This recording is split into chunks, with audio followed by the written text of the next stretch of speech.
groups. If you guys don't mind helping, that'd be great. Hope everybody's having a good night.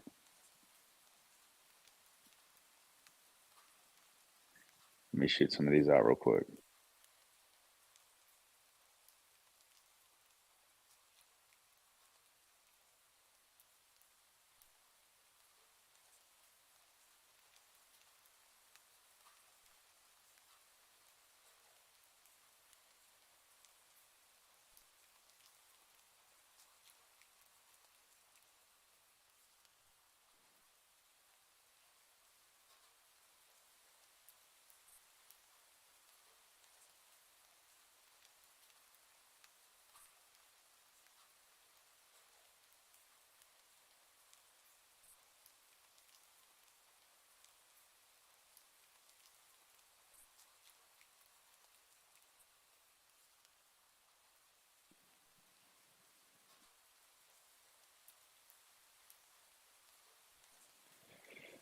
For what is going on in the market today, we have here's the issue, man. We have projects that are no longer receiving royalties that are going to start removing themselves from Web3, just full blown rugging. Like we're seeing it now that frenzies can't collect royalties on trades. They've just completely decided to shut down shop. And I'm sure they would have just continued to roll out as long as they could without providing anything back to the holders and just collect royalties. But now that the royalties stop, we might actually get to flush out some more of the bad actors, you know?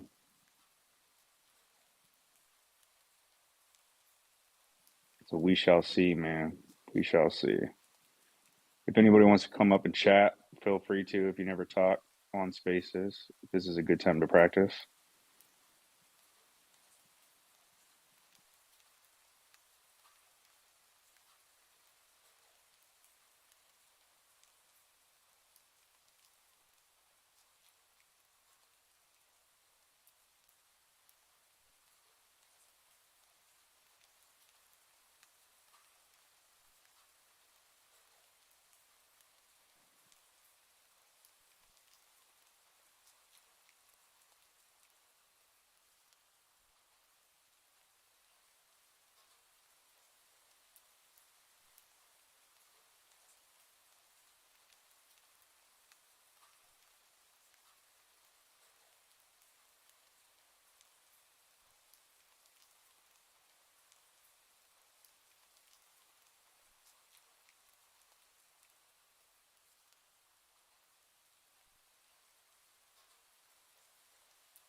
What is up, guys? We're trying to get people shuffled in here.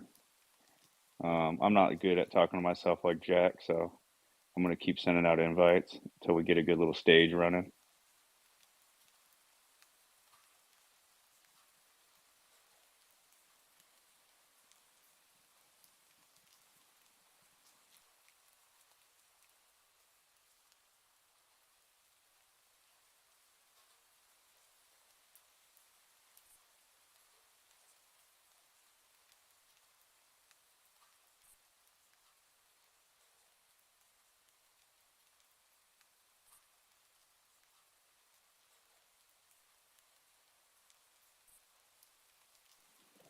What up, brother?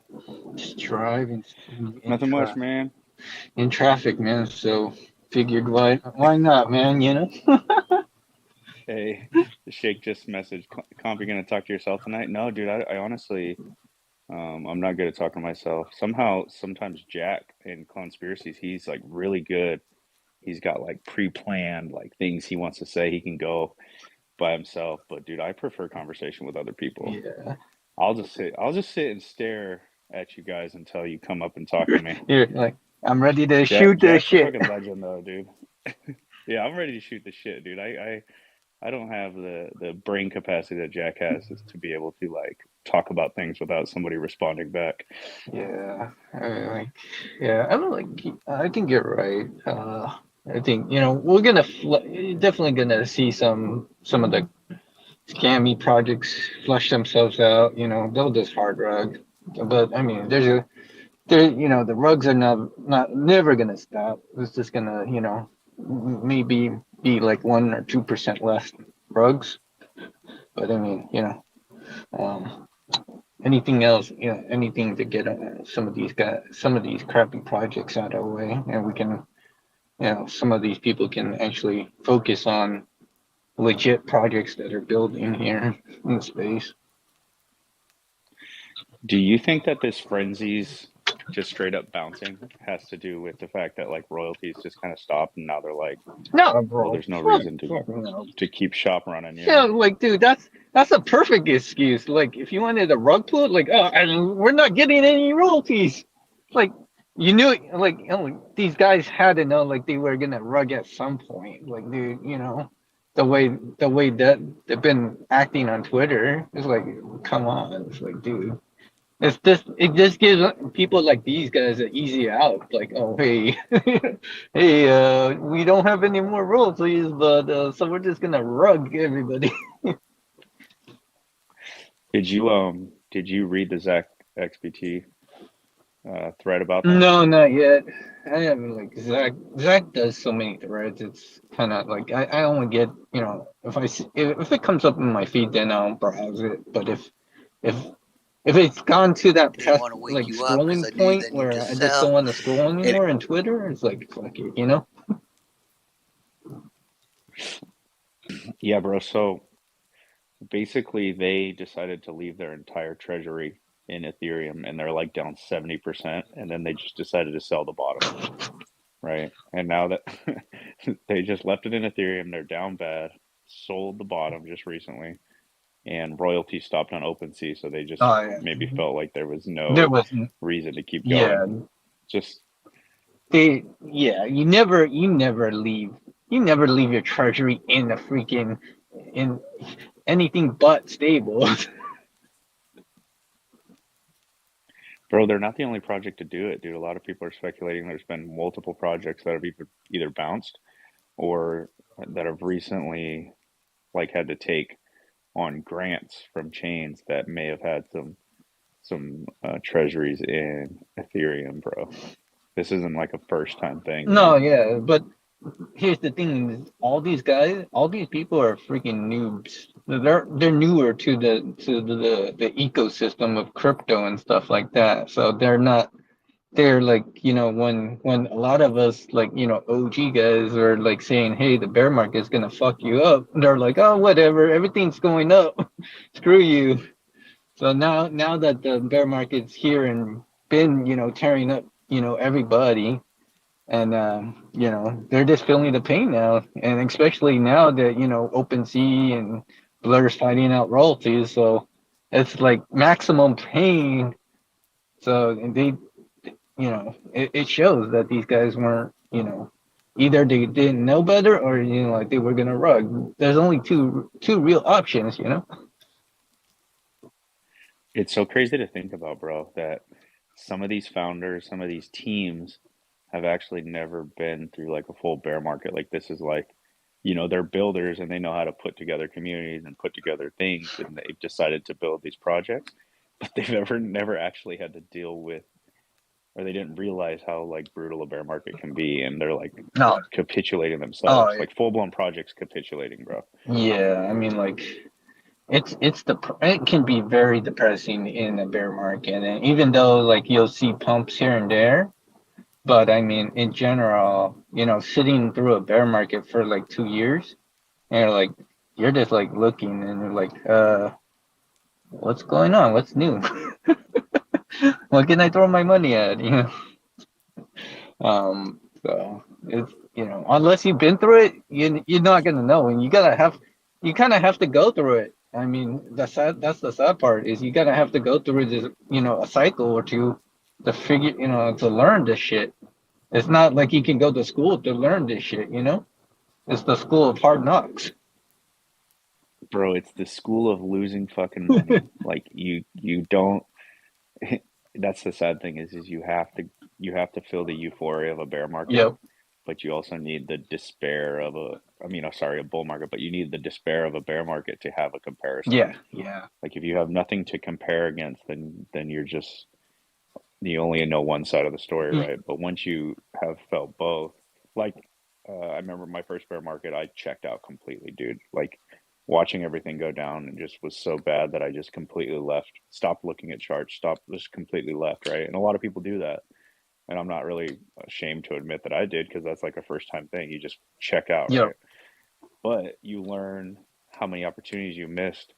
The bull comes around and all the people that are there are already deep into these opportunities or these coins, these projects, and you're like, how the hell do you guys know about this? It's because they stuck around during the bear and they caught these things.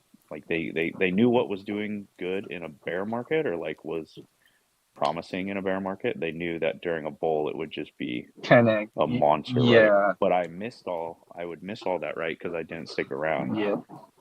in previous, like, my first cycle. So I think it was like 2016 I started buying Bitcoin, right? And then it was 2017, 18 was a bad bear market Yeah. around then. Mm-hmm. Yeah, bro. So 18. It was like 18, like the end of 17 into 18 to 19. It was like, it was pretty dark time, pretty dark around like the end of 17, 18 ish. yeah, bro. I remember, but so like around that time, like I wasn't plugged in as much as I should have been. I wasn't learning the up and coming projects. I wasn't learning a lot of the stuff I should have been learning, right? Getting ready for the next one. Yeah. But that's a mistake you learn. That's why I tell people like this shit sucks. It's gonna get bad. Even like it could even get worse, bro.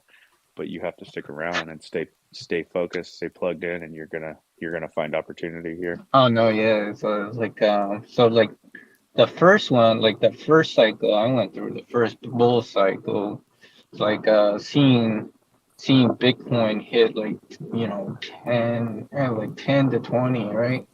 And then everything was pumping. Like you're like, dude, oh my god, everything was like, oh, you got that euphoria, and then after that, seeing everybody I talked to was like, oh, our all our portfolios up. Like, dude, it's gonna like, dude, shit's about to pass some seven figures, and it's always gonna be like this, no matter what. And then you fucking like you don't want to take it. You're like you just greed comes over you, and you don't want to cash out, so you just leave it, and then you just and the bear market comes in, you just fucking watched it. You watch your seven-figure portfolio go down all the way to like fucking like less than five digits, and it's so depressing. Like for 2 years, you're like, oh my god. But during those 2 years of the bear, that was the best time because it was like, dude, I had saw ETH go all the way down to $150. So like, can you imagine buying ETH at $150 and just going like, and these coins were like so cheap back then, these altcoins, and so like, and then the next bull cycle is like, bro, ETH from 150 to what 4K? Come on, it's like, dude. It Yeah, ETH shot up so fast, bro. I remember watching that run, dude. It was massive. But I guess just having the fortitude to stick around during the bear and then recognize a project that is going to be successful in the bull. Like if it's kicking ass in a bear market, it's going to be a beast in the bull.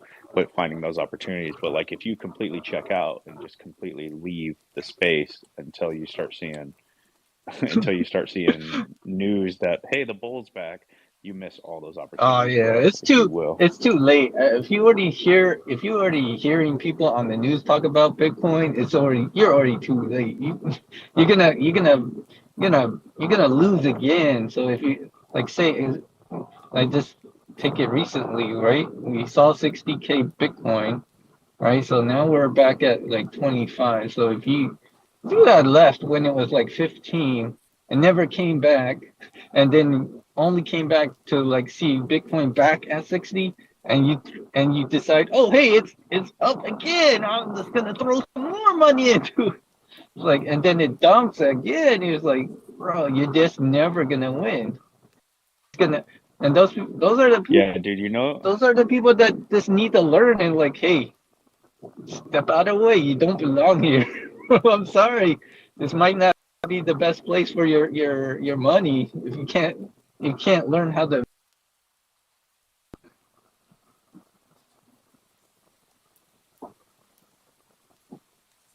I lost you. Are you still there?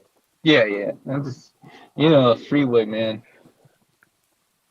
No, yeah, you're good, bro. But yeah, you're right, dude. Um, it's it's definitely too late. I mean, no, it's not too late. By the time it hits the news, dude, like you get deep into a bear when like anybody and everything you talk about crypto, like if you're talking about it, like people are just disgusted by it. Like any normies that hear about it, they're just sick of it. They just call it a scam. Like that's how you know you're getting good into the bear when Yep. when like everybody's hating on it, Yep. Everybody in So the, you see on the news like everything like China blocked Bitcoin, Brazil like every then there's like lawsuits and like dude that's the true bear. It's like lawsuits and like countries trying to lock it down. You see the My bad. I fat fingered to mute. My bad. dude, that's messed up, bro. Why'd you do My hands are too big, man. I fat fingered it. My that? fault, bro. He might have rugged us. Samurai, you there? What up, Ninja? I haven't got to say hi to you, man. What's up, Compound? We were just talking earlier today. It's been less than a couple hours. What's good? How Dude, I you doing? know, bro. I know it. I want to talk about something that I think that I want to address right now, if that's cool to the room. Shit, Ninja. What is it gonna be? All right, so check this out. What's up, Dre Millie, by the way? What's up, everyone? What's up, What's Bombay? good? What's up, Johnny? Johnny Kicks! I see your face a lot on this edit. What's up, Anya? What's up, Demi? I just want to say what's up to the family. Jack, Chris, everyone else. That's all I can see right now. Vincent, of course. Um, we're family. This is a small group. We got 20 of us. So this is like how we would get together at like someone's crib, like my crib or whoever crib. So this is like family talk right now. So there's a space going on right now. I think it's I think it's I think it's um I think it's going on right now. But anyways, it's some influencers. I'm not going to say some names unless you really want me to drop names. I'm really not. I don't want to be disrespectful. I'm not. My goal is not to be disrespectful. My goal is just a lesson learned for me and a lesson learned, I think, for everyone in the space. Can everyone hear me okay? Because I'm on my shitty Dre beats. They sound just as shitty as Yeah, you're yeah, yeah. doing, We my hear you. We guy. hear you. All right, that's what I'm talking about because I always get clowned. So, anyways, check this out real quick. I'll try to make it short and sweet. So, there's a space going on right now, and it's several influencers, I think about 4 or 5 of them, who shilled frenzies back in the bull market. I specifically remember the project. I remember seeing it. I remember many of the influencers who shilled it. I put a post out there saying, who shilled it? And no one called no one out. I was like, oh, wow, okay. Then somebody put on there, like, somebody put on there, yeah, no, everyone's afraid to say the name because that's like a no-no in this space. And then it also ties in. It really dovetails into a conversation that Compound and I had earlier today about shilling a really high-quality project. And Compound, I really respect you, Compound, because Compound was just like, I want to have integrity with the space. I want this to be a no-shill space. I want this to be a space where people can go to and just enjoy and whatnot. But the point I'm getting to is that um, like when there's a lot of rugs that are going to continue to happen. Of course, we're in a good section of the bear market. Obviously, I think we're on the climb out. I think it's a climb out from the bottom. Like we're still at the bottom. We could always, bottoms could always drop further. But I mean, it's bottom. We're very bottomish, so we're climbing out. Hopefully, that's what I'm optimistic about. Could be completely wrong, but just a reminder that the bull market could happen really quickly and really swiftly, or a bull market within this, a gaming bull market, a NFT bull market, a DeFi bull market, any kind of bull market could happen. A new narrative bull market could happen. And what I was really honestly frustrated about this space, and they weren't allowing people up, is that these influencers, and they're big influencers, and one of them was a clone. was very justifying their actions. And it's like, I just want to remind everyone, and because I had to remind myself, like when you fuck up, just own to your fuck up. Just own to that you have literally misused a lot of your power, your ability to influence, literally to sway people, to influence people, to convince people. You know, everyone ultimately has to decide whether they push the buy button, buy the NFT, sell the NFT, whatever it is. So that is not putting responsibility on them. But it was really honestly super not it was disgusting strong, but it was just so like, come on guys, like at least if you're going to fuck up, just own your shit. And I just want to encourage everyone to be like, because I believe a lot of people in the space, Compound, Bombay, Dre, Johnny, like we are influencers within our own spaces, and we are going to become bigger influencers as we continue to grow. And I just named a few people off. There's lots of influencers in this room, and when I say influencers, let me be clear. I'm not talking about your numbers. I'm talking about leadership, clear leadership. And that's the difference between when someone has said any type of influencer towards me, I stop and say, first of all, my following ain't even that big. And second of all, I don't give a fuck. I, I assign myself a role of leader, meaning that if I'm leading people, I'm responsible for who I'm leading. And that's what it is. Influencers, leaders, whatever. And basically what I'm saying, I'll land the plane is that like, if you just be really mindful about, first of all, the projects that come at you that want you to promote, and second of all, what you buy into and what you, because there's gonna, and I'm not, this is not like a doom and gloom. This is actually a positive thing, but just like be very mindful, because seeing these and listening to these influencers on stage, hearing their intonations, hearing what they're saying, reading their energy, Dre, it was like, I was like, man, these people aren't sorry. They're just sorry that that thing got all blown up and now they got to make excuses about it. And it's like in real humility from my perspective. And like what I would have really loved to hear is like, yo, we fucked up. We influenced the masses. We swayed people to buy this stuff. We're sorry about it. Damn, we fucked up. But it was none of that. It was like, oh, well, we got scammed too. And it's all that. And everybody's, and it just honestly really rubbed me the wrong way, if I'm honest with you. Because like we have to take responsibility for who we're leading, and if we fuck up, which we will fuck up, which I will fuck up, I'm gonna put my hand up first. Like I have fucked up, and I will fuck up. But like, just take responsibility and just be really mindful, leading yourself and making your own decisions. Because it was really evident to me after hearing these people talk. Like, because I remember when that whole frenzy thing came out, and it was like a storm, and I know a lot of people who aren't here today bought into that and lost a lot of money because it was a 3 ETH mint at like top prices. It wasn't the top of the market, but it was high prices, above 4K, or above 3K, I should say. And I just wanted people to be mindful of that, and that's all. I'm done. I'm off my podium. I'm stepping down. I'm gonna go get a hamburger, some French fries. No, you're right. Ninja's right. So the Zach XBT thread, there were a lot of people calling these people out, and you guys recognize them a lot. But everybody in here has heard me preach, right? Like if the influencers are all coordinatingly talking about things on the timeline or coordinatingly pump things on the timeline, that's a red flag. Just stay away from it, right? And then on the other hand, if you have to be really careful what you kind of tie your name to, especially when it comes to just like NFT projects in general, right? Because then now your name is now tied to the success of that project or the failure of that project. And I wasn't in that space, but I did see the comments on the Zach XPT thread, and they fell in line with what Ninja was saying. Was the accountability wasn't there? Nobody was taking accountability and not kind of realizing their fault, right? But if you make the decision to tie your name to a project and promote a project, and that project does rug, like whether it rugged because of you or not, like you're inevitably going to be tied to it, and then you're going to have to deal with that backlash appropriately. So like maybe they didn't know, or maybe the money was right at the time, but like that's something everybody needs to think about going forward, is like your character, and like your name in this space is like everything. That's all you got. And you just kind of really need to protect that.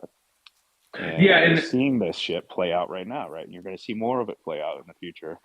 And one of the things that said that again it made me really just like, wow, okay, this is the state of what we're dealing with. Like, I just want to say, like, literally, this person said, like, yeah, I just realized that when I started getting into this project after they wined and dined me and did all this, that greed was taking over. And so this person, this particular influencer, big influencer, we all know him, all of us, I guarantee you.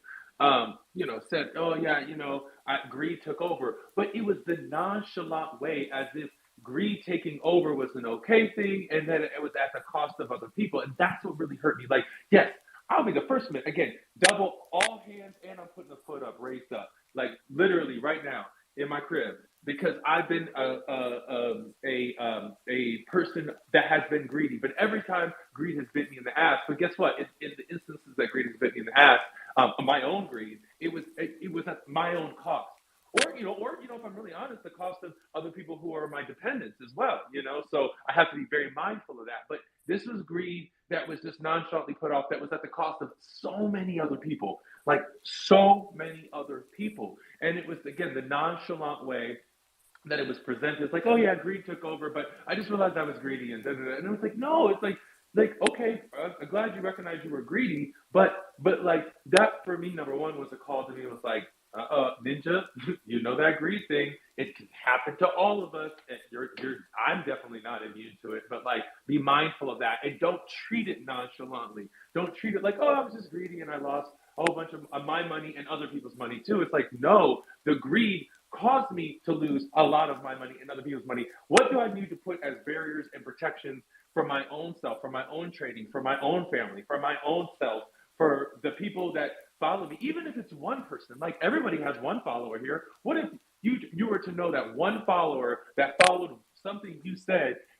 led down a path that hurt them or their family? Like, I'm pretty sure most of us with humanity, with love in our hearts, would not want that. I certainly don't want that, for sure. Like, I definitely don't want that. And again, this is dovetailing to the conversation I had with Compound earlier, which it really was like highlighting. Like, Compound and I had a conversation on the phone, on the regular phone, like real homies, and we were talking about, representing ourselves and making sure that the bad take space was not a show space, that it was a space where Compound, which is very, very aware of not making sure that everything that comes through this space is something that is not going to hurt people. And I think that that's very admirable. I'm not just trying to pump you up, Compound, but it really touched me, because it was like, we need more people like Compound, again, like Bombay, Dre, leaders. There's a whole bunch of them, Demi, you name it, in this space, to really make sure, like, we need to hold our integrity, is what I'm basically saying. Okay, I'm jumping off the soapbox. I really appreciate everyone who listened.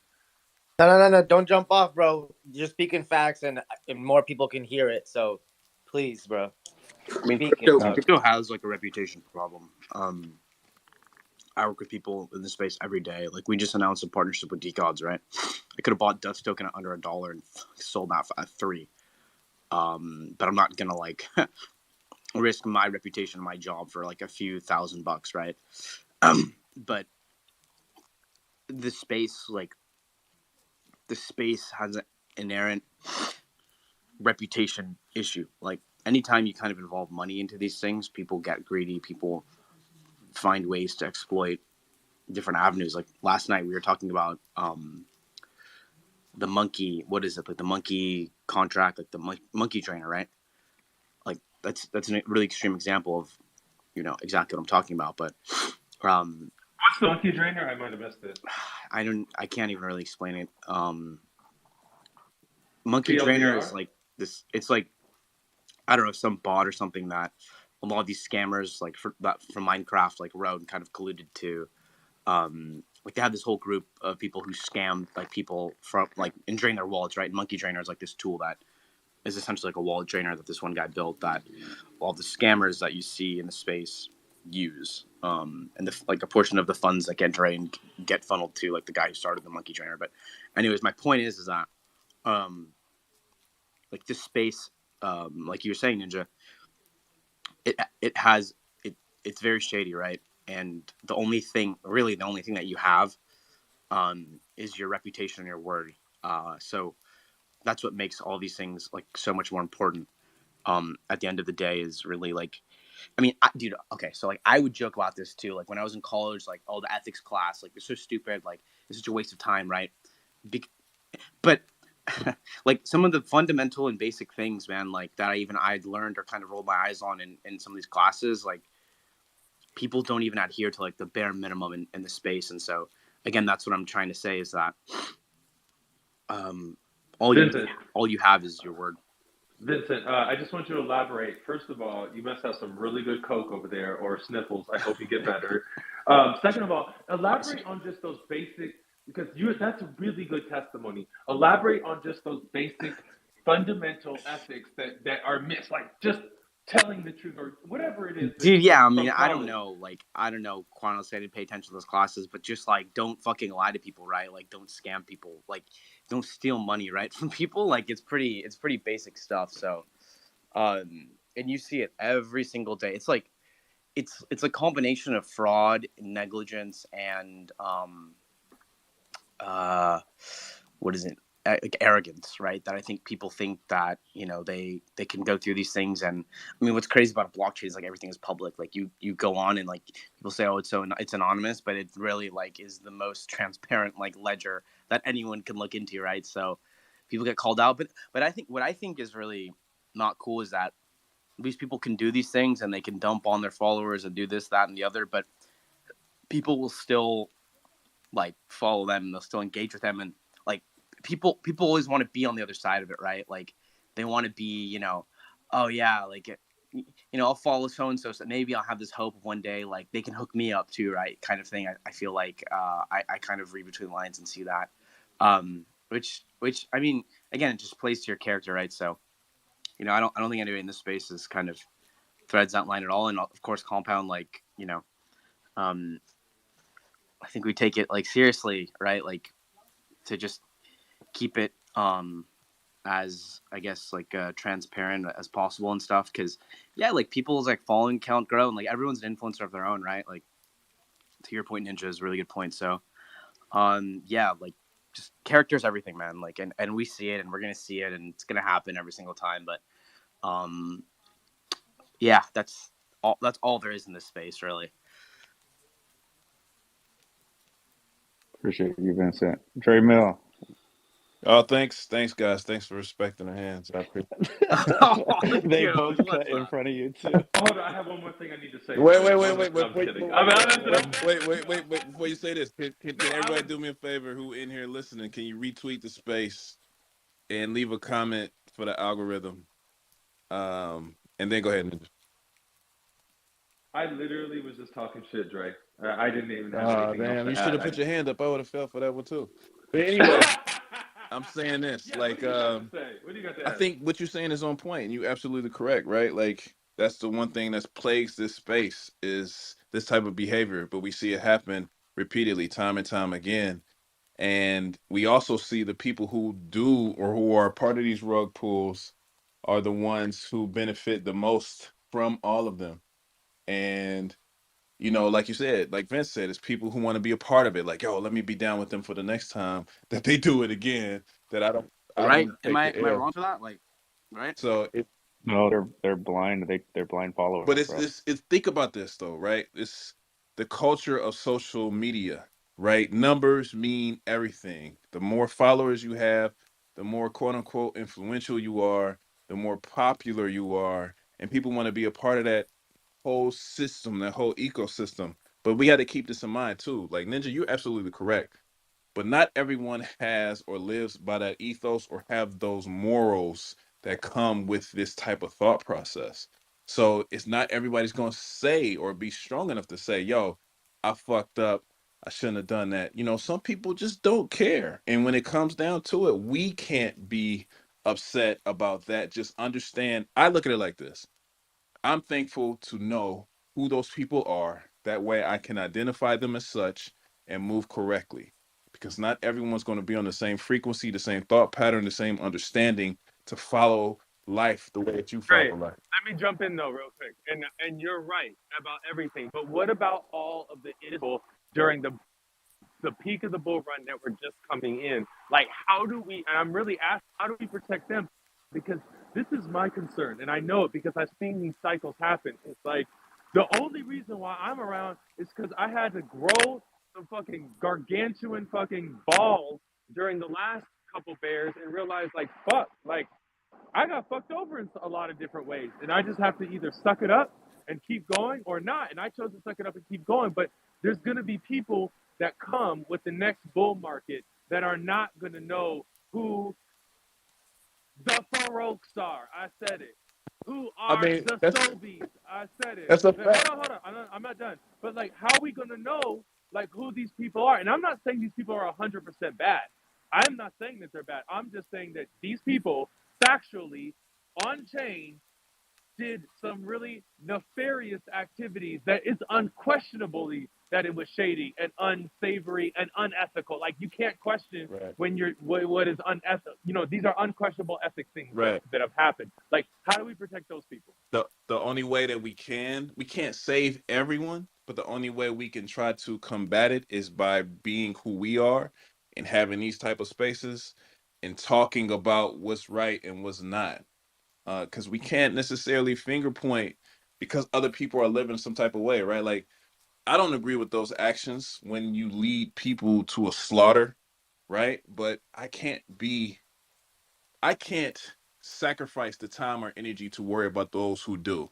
I can only be who I can be and help people as much as I can help them build up my name, my brand to the point where I can speak out against these things. And hopefully, some people are out there listening or they're on a vibration where they catch the energy and they understand what I'm saying and choose to digest the words that I give them. Other than that, it's out of my hands. And when it's out of your hands, you can't really do anything to change it. You can't really stress about that either, because that's only going to cause unnecessary stress for you and put you in a place where you are right now. The people, the Faroks are going to continue Faroking.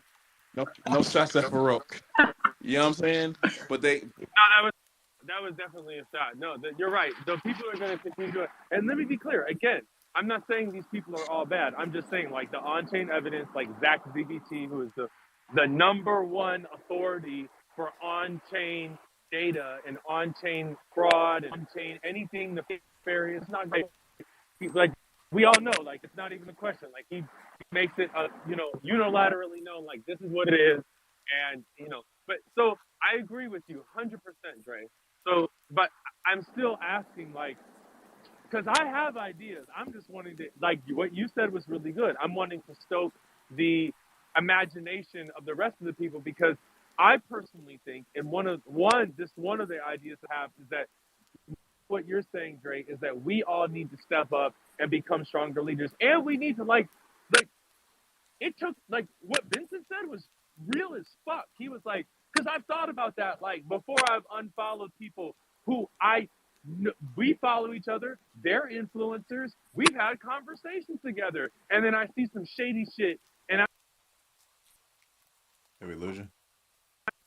Ninja. I think Hey, Ninja's sweating I right think now. he's going to So get much Ninja, every sweat. time check he's the going to bad get that burger, man. We lose him. check the bad take check the bad take chat, bro. Dude, Compound, weren't we just like discussing this? I didn't even know you spoke to Ninja about literally like exactly what Ninja said. Like, oh, these people, like these new people, right? Like, they're kind of like they follow like all these people, like these influencers, because they have the biggest reach, right? And then, at least for me, like I follow a lot of like, these guys that kind of ended up not having like I ended up unfollowing a ton of them, right? Like and kind of curating my feed, but in the beginning, right? Like you follow all of them, right? Because they got the biggest following. They have the ape. They got the clone, the whatever, right? So like, part of it is just like I don't know. Like I hate to say it, but it is what it is. Like that's just kind of the nature of the space, Right. right? And you kind of have to. You gotta learn, right? Like who to follow and what to do and what not to do. I think is the biggest thing. And maybe that's kind of like an issue of mine, right? Like I don't, like I'm more like I think like you need to learn to not do things, right? Like and just kind of sit back and learn. I think a lot of people rush into things and get excited, like get greedy, right? Like for me, like I don't do a lot of degen stuff, so I can't really relate to people who get like rugged and stuff and kind of all that. So I might miss like 100x, but at least like I have like peace of mind. So I think a lot of people also it's it's up to them to, really think about things, right? And just slow down. And that's what's good about this market right now is that, had you joined last year, like in October, last 21, when I joined, right? Like, Did we lose you? yeah, look, It's the rugged night. I don't know. I'm done. I'm good. Yeah.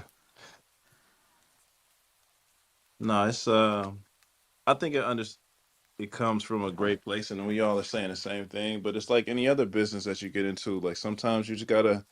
Sometimes people gotta get in contact with unsavory characters to learn lessons. Like it's no difference from getting a cook group that's telling you about stock options, and then you jump into every play that they tell you to make, and then you get the rug pulled from under you. So I understand your frustrations, and I can tell it's tapping you in an emotional place, man. But at this point, and without complete regulation, there's really nothing we can do, and they know that. So that's why they keep running the same play and keep causing bloodbaths, because who gonna stop them besides the people who have conversations that educate others to tell them to beware of these type of situations.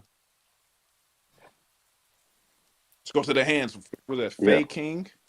.eth. What's cracking? GM, Grand Rising. How's everybody doing?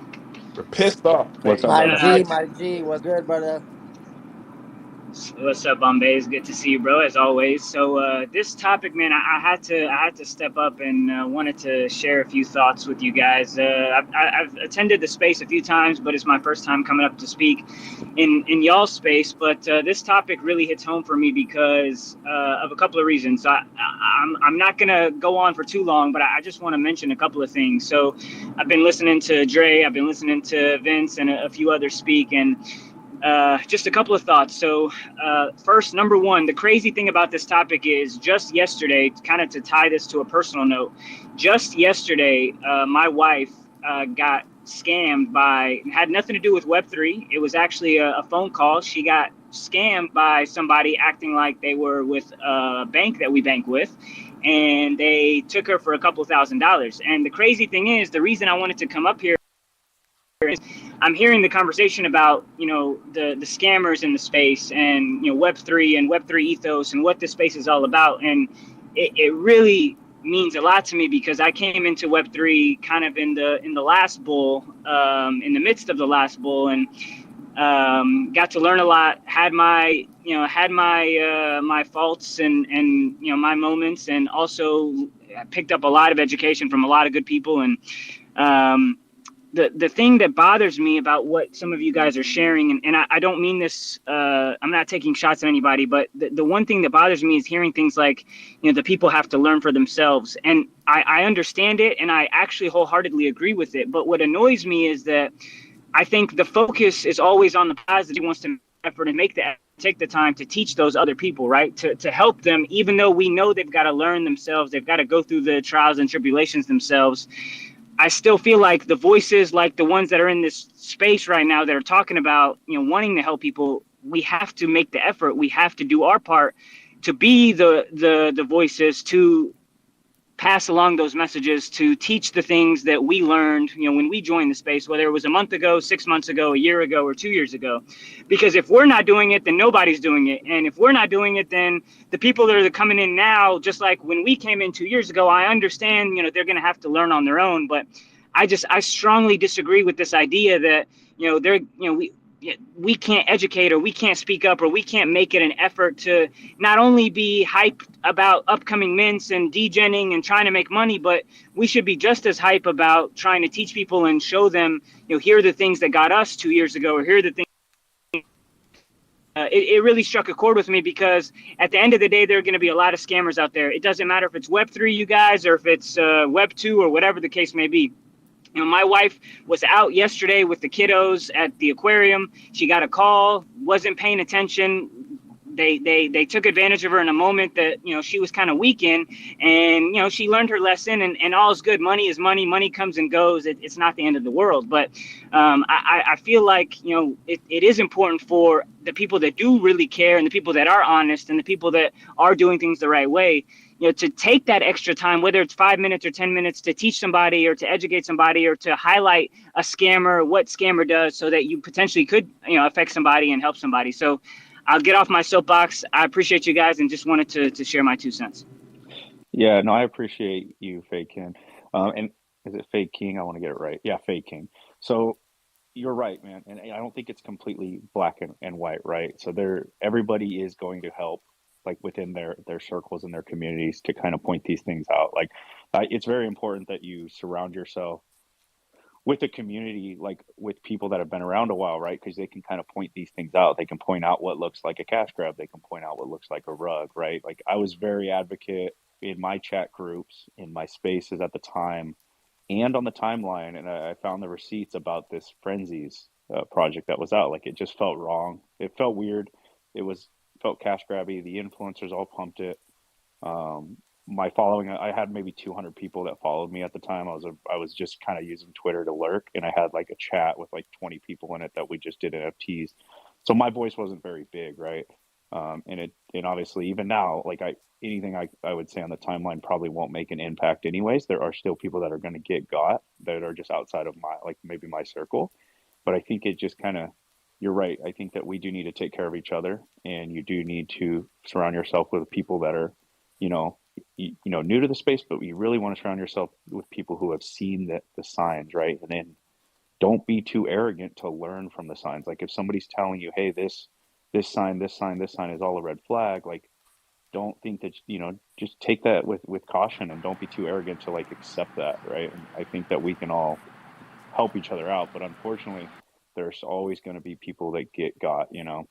But you're right, man. You're Compound. 100% right. Compound. Can you hear me okay? Or I'm still Yeah, rugged. you sound better now. Question for you. So I agree everything you said. So let's talk about it though. Would I personally, and it's not coming from a place of shoot, I always forget this word. It's on the tip of my tongue. It's not coming from a place of thinking from the worst. It's coming from a place of just caution. But like, I remember coming to seeing Frenzies, seeing all that, all little Frenzies, all little Pixelmons, all the ruggy, extra ruggy stuff pop up, and thinking like, this is a rug, like it's a clear rug. But knowing, and I had a small voice back then too, still do have a small voice from my perspective, especially from Hollywood, my Hollywood voice. But I was like, this is ruggy. Like, what is people doing? And I just think that it's really safe to say that unless you know the project, the people, the thing inside out, just assume everything is a rug. And again, I'm not coming from like everything's a rug, don't buy anything. Like, I'm not coming from an extreme standpoint. I want to be clear. I'm coming from a balanced standpoint of like, just don't trust anything, because especially even stuff that look ruggy, or maybe checks all the boxes, could be something that is not a high quality project. Oh my God, the choppers are going over, they're coming after us. So it's just something just to keep in consideration, because I really want to protect people. I want to really protect myself as well from things that are going to be coming in this, and it's going to continue to happen, and we can't forget about it. We can't just let it like, oh yeah, that happened this go run, it's going to be different next, because there's no enforcement there, everybody. And let me be clear again. Yeah. You're rugging again, Ninja. If you're yeah, you sound like a robot. We love you, Ninja. You sound like you're always doing something and being chased by helicopters every time we talk to you. I live. No, but he's right. At the time, like, there was this big group, like there's a group of influencers are all changed their PFPs. They're all minting this. They had spaces where the stage was controlled with who was on the stage. They were pumping the shit out of this. It was a 3.3 ETH mint, and no matter like your circle you can protect, right? But there's going to be these people who trust these people that end up getting wrecked anyways. And I think you just got, I said it on the timeline today, just curate who you guys follow. Like use these things that you're starting to see and curate who is giving the information that like now is getting revealed as kind of wrong or revealed as a rug. And just remember who is pushing that out, right? And then you can curate like who you trust and who is honest. And it's kind of part of the learning experience. And surround yourself with people who have been through it as well, and kind of ask them, how do you feel about this? Like, what do you think? And if they start saying, hey man, like this kind of identical to some of the other red flags I've seen in other projects, just be careful. Like just take that with heed, right? I want to go to murders, man. I'm sorry about that. We were having a little convo. What's up, brother? You jumping in on this Yeah, one? man. I wanna hear some names. You know what I mean? Like, I understand why people are not quick or don't want to name names, but like if we're talking about shit that's on the blockchain that there's like evidence about, then why can't we talk about who they are? Why is people backing up Um, Farouk, by the way? I mean, it's such a controversy. There's a lot of people supporting him, a lot of people not. Oh, what's going on with that? I mean, like that was what Ninja said. Is anybody and everybody who like was a part of like the shill of any of these rugs, they're gonna have those blind followers, right? That are gonna say whatever they can to still be in good graces, hoping that they catch the front end of the next one, right? Because there's always that point with some of these projects launching where they pump right off the bat and you can actually make money. So you got these blind followers who will just like defend their influencer to the grave because they're hoping they catch that next opportunity to like make a bag off of that pump, right? You always have that. And to Durs, I think we could post it at the top, dude. But they're in the the Zach XBT thread.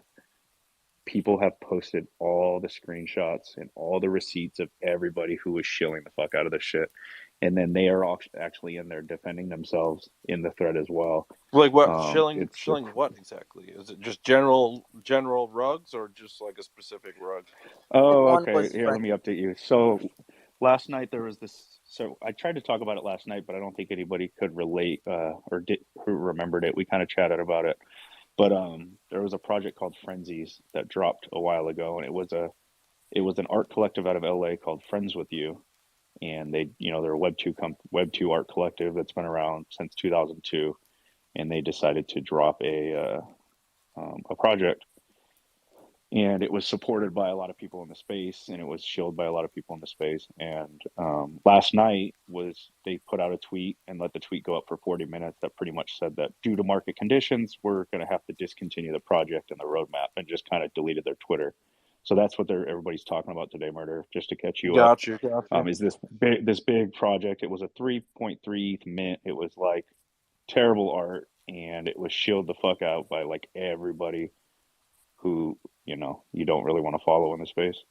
But that's what we're talking about. We're not talking about in general. It's actually a specific issue that happened. It started last night, my man. Yeah, no, So I kind of figured, yeah, but dude. it's I mean it's specific, but it's also like you have a very specific example right now, but it's also like a general thing In in general, space. You know what I mean? Like 100%, bro. definitely You seen nailed it. that. We've all seen it like a million times. You know what I mean? It was like, I'm not. I'm gonna bring up Kid Called Beast, but I'm not fading Kid Called Beast. Like I've been a part of like thinking something was going to do very well in the market and as a project or whatever, and it made me very, very, very hesitant when Kid Called Beast came out because of the hype, because of various things that happened between like Hate Prime and Invisible Friends, and I'm not throwing any shade there. But then, things like Tiger NFT and Oddstronauts, where you had like the founder would show what, not Tiger, but like Oddstronauts, where like the founder would be showing up in spaces, being cool with everybody, and then just kind of like we would like chase them around and bring them up, and he'd give everybody whitelists, and everything was cool, right?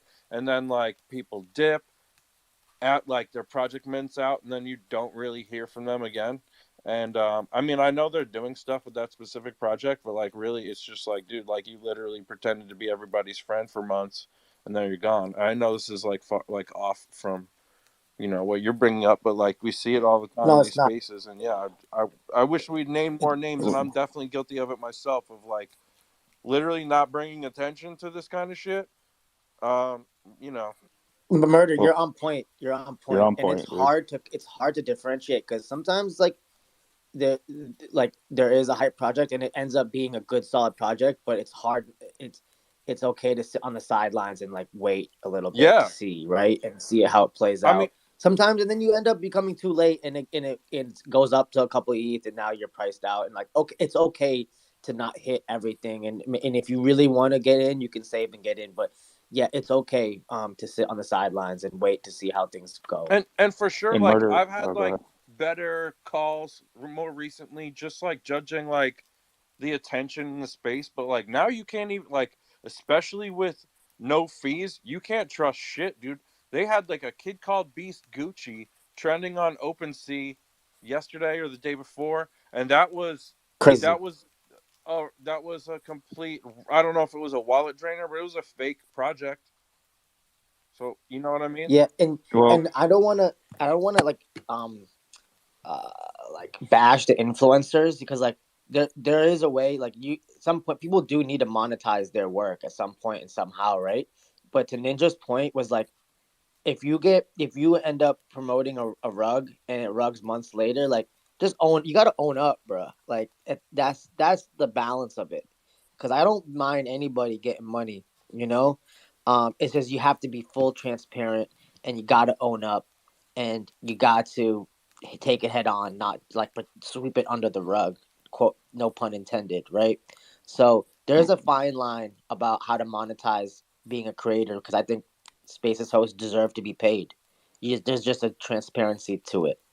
well, dude, I'm a big advocate Pay me up, baby. for these fucking Yes. influencers. A lot of people are gonna learn, bro. A lot of people are gonna learn is it's very risky tying your name to a NFT project, right?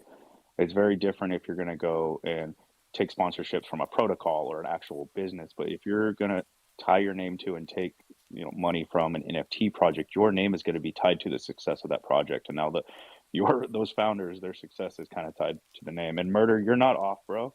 You're speaking from experience. Like you're seeing things that were red flags to you in previous projects happen one or two things in other projects and it's just making you hesitant. That's not a bad thing, bro. That's just making you kind of go, all right, I'm going to sit on the sideline on this one because I got my fucking ass rugged Yeah. before. Like, I'm going to chill on I this mean, one. It's I not a mean, I bad thing, minted bro. it. Don't get me wrong, but like I was like really kind of like it was like that's the kind of project that when it launched, like there was an opportunity, a very like small opportunity to get in at like a very what is now a super cheap price, and there was very big opportunity window to get in at a cheap like still what is a cheap price. You know what I mean as far as like trading goes, and I know like maybe like trading goes by the wayside, but man, like I want to like would I personally feel like that's like my light at the end of the tunnel financially, and also I love having this shit, and I ain't gonna get more of this shit in a better way other than to keep throwing money in, which I do, which is fine. You know what I mean? Like I feel cool about it in certain ways, but sure, like like these influencer pumps are kind of ridiculous. And it doesn't even take just the influencer pumps, man. We watch stuff just moon off of like alpha groups in the background deciding to pump this shit. You don't know what, like, there's so many, it's really hard to, like, I've chanced at a bunch of like sketchy transactions for sure. Some like things that I catch because I'll recognize some names or recognize some like wallets here and there. But really, like people can just Yeah. decide to pump stuff and then they do, and then it pumps off of volume or it trends. Well, that's, Especially with the way that OpenSea is now, like it used to just show certain projects, and now it'll show a lot more different things with like top collector purchases today and things like that. Like people go, you know, group mentality, go buy this stuff, and then people just get dumped on like really hard. that's a, that's part of it as well, dude, is a lot of people do watch wallets, so the big wells, and they watch the influencer wallets, right? So these projects know that if they can get these people to mint or give them funds to mint in the background and the blockchain is showing them mint, that's a secondary way to kind of cause a little FOMO as well. That happens, bro. It just happened recently. I posted at the top, bro. Read through this thread by Zach XPT. It's kind of what we're all referencing right now, so you can kind of go through it and see all like the screenshots. I'm gonna go to subscribe. We got a bunch of hands. I'm gonna jump to subscribe while you read through that one. Anybody else can jump in there too and read through it. What's up, subscribe? What's up? What's up? I made a collection using AI. I think, I kind of took a U-turn on that and just started drawing instead. And I realized I started loving drawing, and I drew something out for Bad Takes, if you guys remember that. But I think we really need to like have an eye for what's AI and what isn't, because a lot of rug pulls. I predicted this long for a while. I was like, okay, AI is probably going to be all rug pulls, and you're seeing it left to right. Furries, this one, there's a couple more that just rugged, and I was like, man, like all these people are now being able to do these art without having, the hardship of actually being a creator. And now I'm like, okay, I should really support people that actually knows how to draw, that actually have these type of imagination. Because if you look at furries, all it is copy paste the Pokemon into Mid Journey, basically. Really, really have an eye for it, guys. Like, take your time to learn what is AI and what isn't. No, yeah, 100%, dude. So honestly, what's happening now is you may start to see is with no royalties on any of the marketplaces, the projects that were just kind of sticking around and kind of doing the bare minimum just to collect royalties on trades, they have no incentive now to stick around. Like, let's close up shop, shut the fucking Twitter down, and let's get out of here. Like, you're gonna see that, and maybe it's good. We'll wash out some of the shit that was fucking in this market and some of the projects that were, sucking out liquidity, and we'll keep around the people that are actually building. Um, okay, so I lost track of hands. I've never had this many hands on the stage. I think CryptoBite was next. What up, bro? What's going on, guys? Yeah, talking about soft rugs versus hard rugs. Wow, is all I gotta say. I just sometimes have to just sit back and think that all this started because a bunch of degens wanted to buy some digital things. No, I joke about this, but I'll tell you what's wild. They did a survey recently that showed like the average kid from like 10 to like 16 would rather buy a digital thing than a physical thing. So I just need them to hurry up and grow up so they can buy our bags, and we can retire at some point here. So I got about 7 more years before they'll hopefully get enough money in the workforce and maybe buy our bags or something. I don't know. But on top of that, like I think I'll tell you, last night I was in another slow rug moment.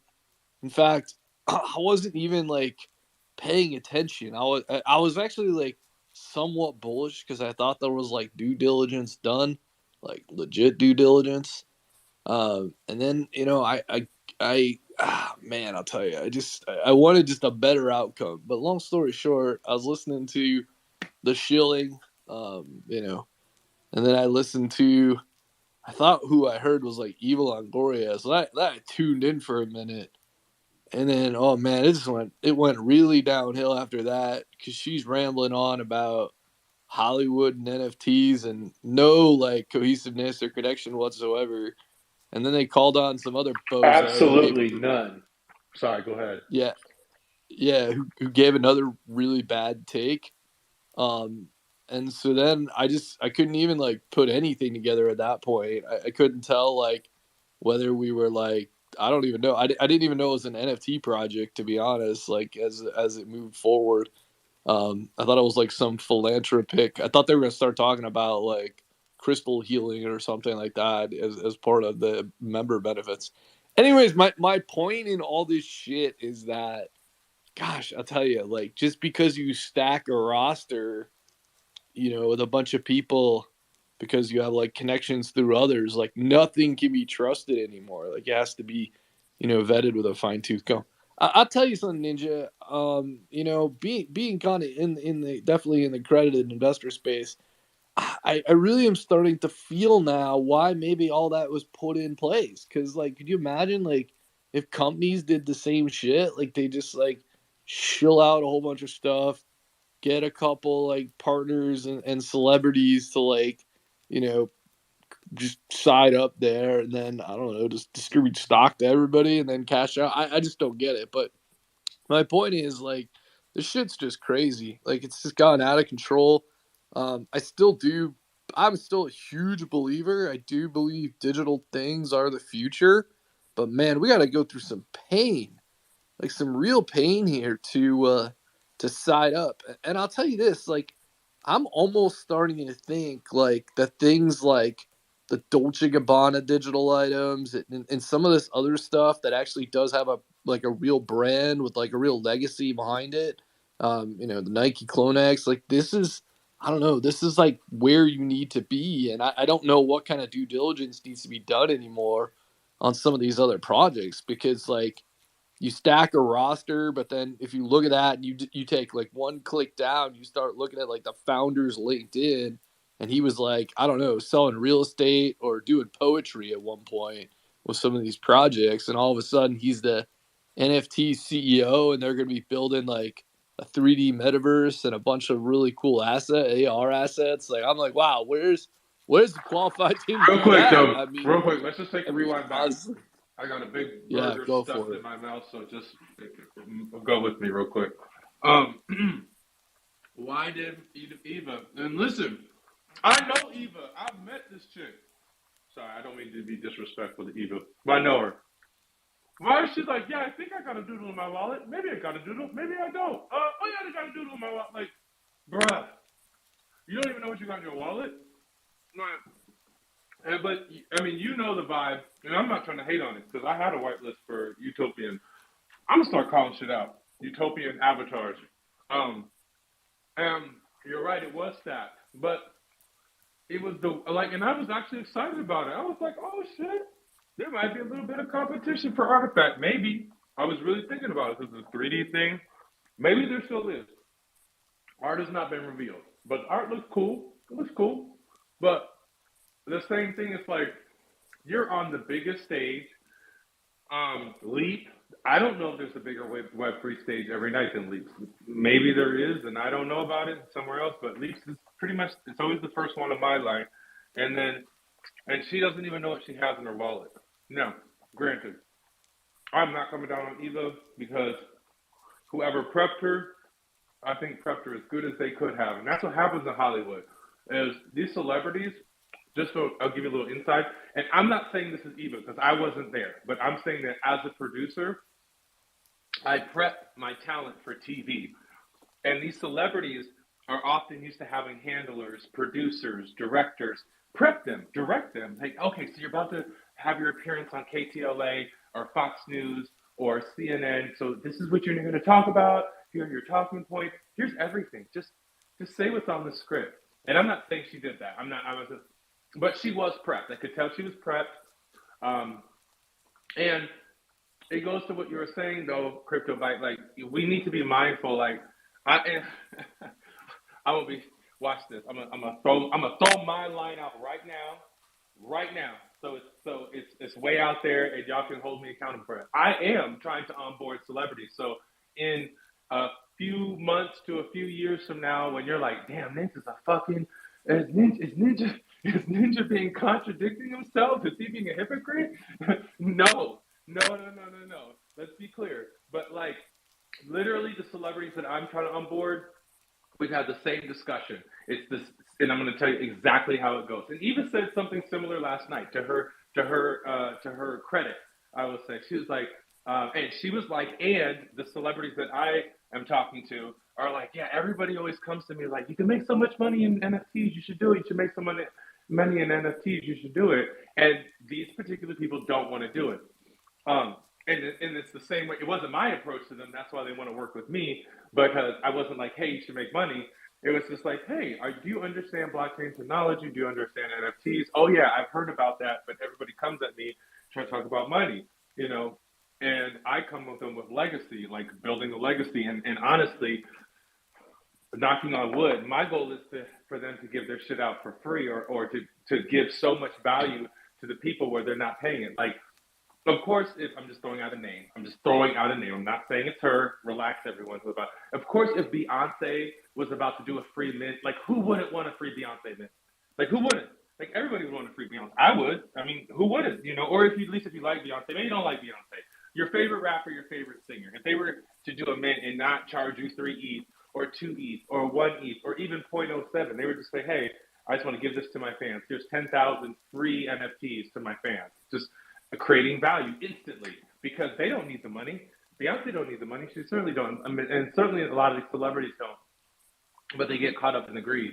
So, anyways, circling it back to Eva again, like there was just kind of what Cryptobite was saying. There's just some clear like mismatches, and you know, quite honestly, some of the celebrities that I know that I've talked to that are doing projects, they're very money driven, and it's not a secret. And I think we shouldn't sit here and act like, oh, well, maybe they have another motive, or maybe even the ones. And I'm not talking about Eva. I want to be clear because I'm in nonprofit world, but I'm going to be super clear because I am nonprofit world completely separate from NFTs, which I've learned, and completely separate from I don't receive any income from my nonprofit. My nonprofit is purely to help children.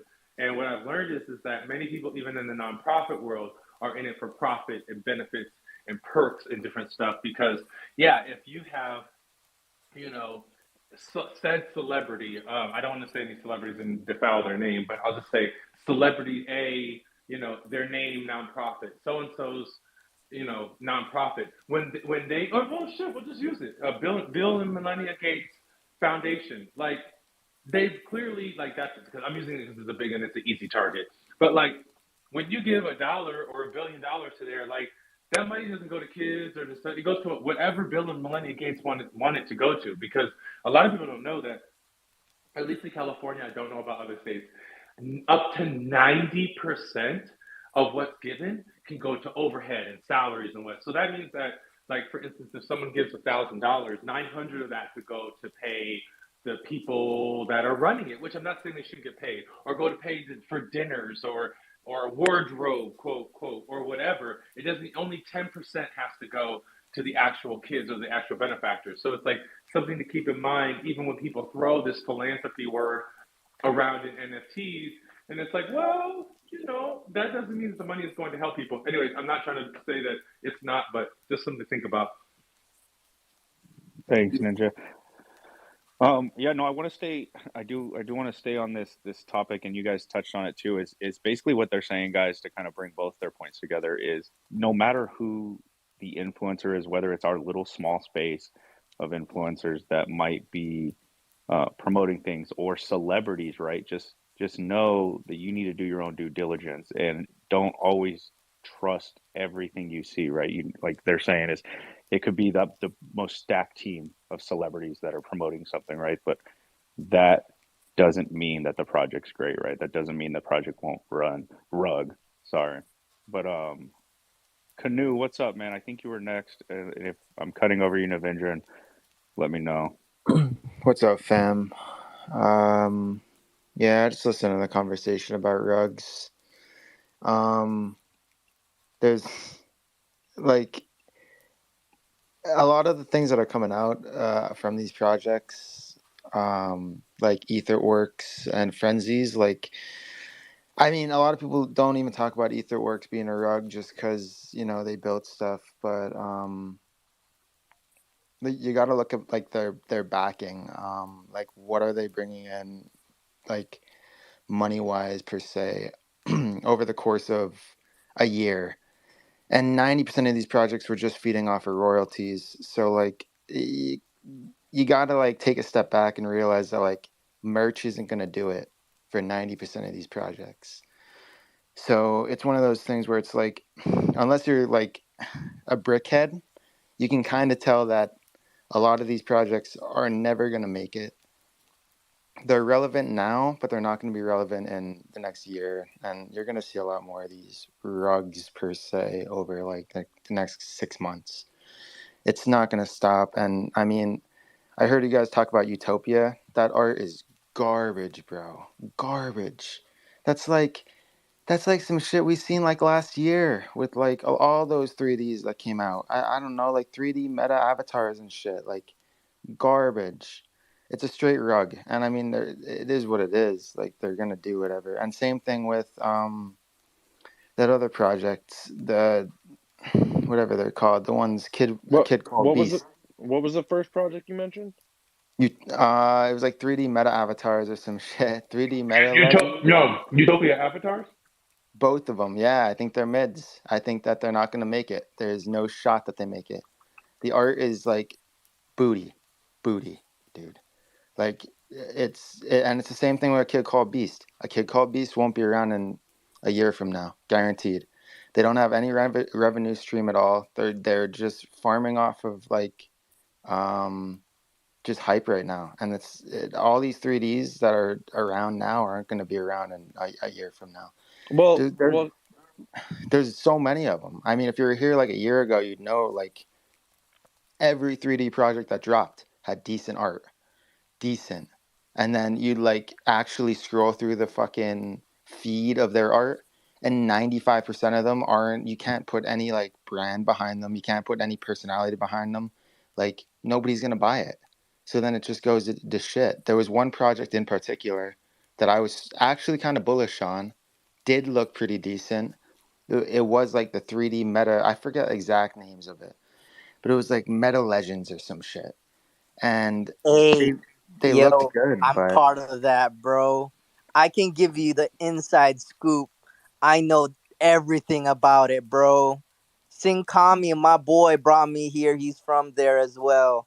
I don't know what happened to Simkami, but I'm sure you guys remember him. we know what happened to Sinkami. I have no idea, but he was my boy. What happened? Tell me the scoops. Well, wait, was Meta Legends the right project, or did he just throw a name out there? Meta Legends. So what That was happened it. was they offered everybody like all these lands and NFT lands. They're like, oh, like we're gonna create a metaverse. We're creating a game. No land available. Fucking a year later, where's my fucking avatar? Like I didn't even get my avatar. They promised all these perks like, hey, free Netflix. Like shit, where's your Netflix? I didn't get that perk, but I'm like, where are these guys Netflix? Like you promised us 3D models. Where's our fucking 3D prints? I'm like, bro, I full on in there just fudding them so badly, and every time they're trying to kick me out, I'm like, yo, I invested in this. Why are you kicking me out? And their council members pulling me back in, like, fucking. And I'm over there like, yeah, I still hold, baby. I'm gonna fucking fudge you to the ground. and the art honestly was like out of 3Ds wasn't horrible initially. It was like it was all right. I wasn't saying it was gonna go to the fucking moon, but like when you looked at that project, that was a project where like they could have did something, and they possibly could have made it. But then you They're look at it like, artists, and so the wife and the main artist, they've been trending on Instagram with their 3D art. That's why I bought in, because I seen them around. They've been around. yeah, So man. I mean, art yeah, I thought was pretty good. Like I didn't mind the art, and I thought that's why they could do something. But then you see some of these 3D projects, man. So it's just an absolute King, giveaway. can I riff on what you mentioned also? Because you mentioned a kid called Beast, right? And that like they have no revenues. No, I don't have a bag in the game in a kid called Beast at all. So I'm not like trying to pump my bags. I'm not in denial about it or anything. But and trust me, I've been, critical about that certain points of that project for sure. But they have a lot of revenue off royalties The until, I mean, up royalties are until, done. They're yeah, but done. they have a lot of revenue they have some revenue off those royalties, but like what about other projects that are, you know, that don't have a revenue stream outside of royalties that have done well, That's what that I'm. have. I believe they're not going to make it too, man. None of them are going to make it. So We're going to do see you think like 80% of Doodles and Azuki is not going to make it? a doodle. No, there's levels to it. Like there's these are those are major brands. Like Doodles already has partnerships that are going to hold them down for a while. Like same thing with Azuki. They got partnerships that are going to hold them down for a long time. Nike acquired CloneX. We are good for fucking 10 years from now. Like there's a lot of projects that are getting backing from other people. Those are the ones to invest into. A kid called Beast isn't going to get no backing from anybody. Like, come on. You don't Nope. think so? No, I don't think there's any shot that these guys ever get backing from anybody, and it's going to be similar to like a lot of the 3D projects. Well, Now, what about PXN though? They went to the ground, and wasn't they partnered with Sony? I don't know if they're a partner with Sony. I don't know about that far, man. Like they were dying right as soon as they revealed after that art came out because it was mid, like, and everyone knew it as soon as the art dropped. Everyone thought it was going to be the next Suzuki, and then the art was just not it. If the art was it, we would probably see PXN at fucking 10 ETH right now. But just no, I mean they failed heavy. I respect what you're saying, King, for real. Like everybody knows that I was an advocate and still am an advocate for Kid Called Beast, but only because of the community that comes along with it. I think they took a lot of the great um tributes that a lot of great successful projects have had in the past and they put them all in one. Um I think uh I think it has a shot, and I'm gonna go on record saying this. I think it has a shot due to the people who are a part of it, and they will be the ones that can take it to the next level and give it the notoriety that it needs to formulate these partnerships to stay alive. I do think Dre, it has the quality. no one care what you think, bro. Damn, subscribe. My bad. Are you flooding it, bro? Let me go back Are you down to the flooding it, crowd, Comp? man. Let me leave. My fault, bro. I forgot who A I said. question though, Comp, dude. are you flooding it though? Hold up. I have a question for Canoe. Canoe, do you think Moonbirds is a rug?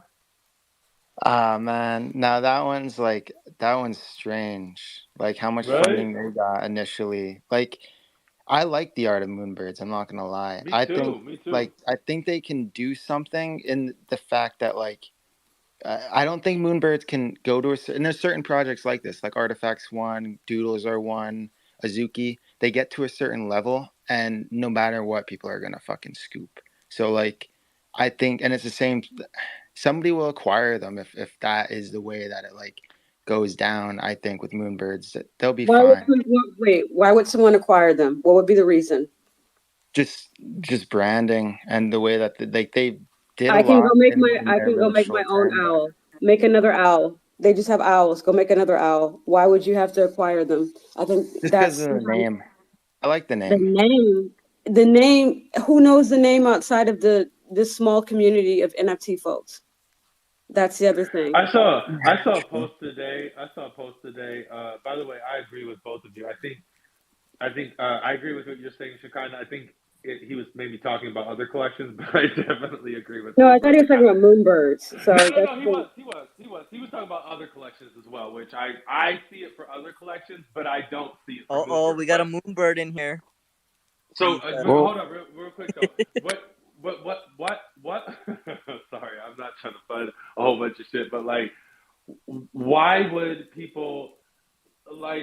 I saw a post today. Okay, let me get to it. I saw a post today that was like, and this really just fucking blew my mind. It was like Kevin Rose. We had Kevin Rose's name. We had one of the biggest treasuries ever done in NFT history. Not the biggest, but one of the $75 million, right? $75 million they raised, or $68 million, something they raised, a lot of money, and they still could not ship one thing. And it was really saying something to be like, damn, like, well, if they can't do it, can we expect these other people to do it? All right, I'm done. it's about who wants to do it and do they have an actual business plan. Like you have a lot of people that buy into these projects, and my concern with the kid called Beast, I mean, I'm just gonna say it, they sound a lot of like the fanatics of like Artifact. Just like, I don't know, just, I mean, maybe they have a more deeper desperation. Like I was on a space earlier with a kid called Beast, and this one guy got up and he was just, I mean, almost like begging. I mean, he wasn't outright like verbally begging Raspy, for like a free like Beast, but he was just like, I just work, like I am on the spaces. And it just kind of came out of nowhere. And it was just like this desperation in his voice. This is a grown man. This is not, not a kid. And it's just like, and I don't know, I hear it a lot, around the bigger projects. It's just that like there's just like, I don't know, like weird idolatrous like loyalty that just doesn't make sense. If only you saw like who some of these people were behind if only you saw who some of these people were behind the scenes and how this business like works, you wouldn't have like this. You can be a fan of some stuff, but some of just the crazy loyalty. I'm gonna get this tattooed on me, or I love this, or they're gonna do it. They're gonna do it. I know they're gonna do it. Like if you saw like what was behind the curtain on who some of these people were, like I think the perception would be different. They certainly portray themselves, a certain way on spaces. And I don't think people like understand that. Like some of them are playing a character, they're playing a role. And it's almost sad, and that's the part I think, which is, I don't know, just like the part maybe a little bit heartbreaking for me. And yeah, just the unhealthy aspect. And I'm sure we've seen it with some clones, with people just, they just, I don't know, like they bet the farm and they thought, and it's just unhealthy balance. I shouldn't get the tattoo, bro. Is that what you're trying to say? I shouldn't get the tattoo? I don't care if you get the tattoo. I just like to get a tattoo of like a brand that may not be here. Like, are you telling me am I one of those people that you just described? No. Just tell me to my face. So I don't Yeah, you are. No, I'm not. Yeah, you are. I mean, I'm not listening to Ninja because he knows I'm serious. I'm not because I've heard worse. Like I've heard people say some pretty crazy things, and I'm sure you've heard it, you've seen it, and tried to stop and interrupt some of those people. And I don't know, just unhealthy. And I don't know. I wish people could see, I don't know, just kind of see who some of these people are, especially when you meet them in person. Like there's a lot behind that curtain that people don't get to see, is all I'm saying. Are we and dealing with the hardest part. Are we dealing with characters in our community, Shekinah? Is that we what got you're characters? Characters. Huh? No, but let's talk about it. No, the characters in our wait, community, wait, when you wait, meet clones, they're better than they are in line. Hold up. Guys, we got 4 hands up, and the Avenger has been waiting for a while. We've now shifted like 3 topics. We were on a topic, and Vince has had his hand up, and Kiro. We're on the topic of influencers and promoting projects and just kind of being careful and taking care of your community when the Avenger put his hand up. So I want to jump to him real quick. What's up, Nav? Hey, I took notes, so hopefully I don't lose track of all this. I'm sorry, bro. No, we good. People had feelings. It's all good. They gotta. I didn't want to stop the train. And in reality, I want to get to Moonbird over there before, because people talking crap about his community.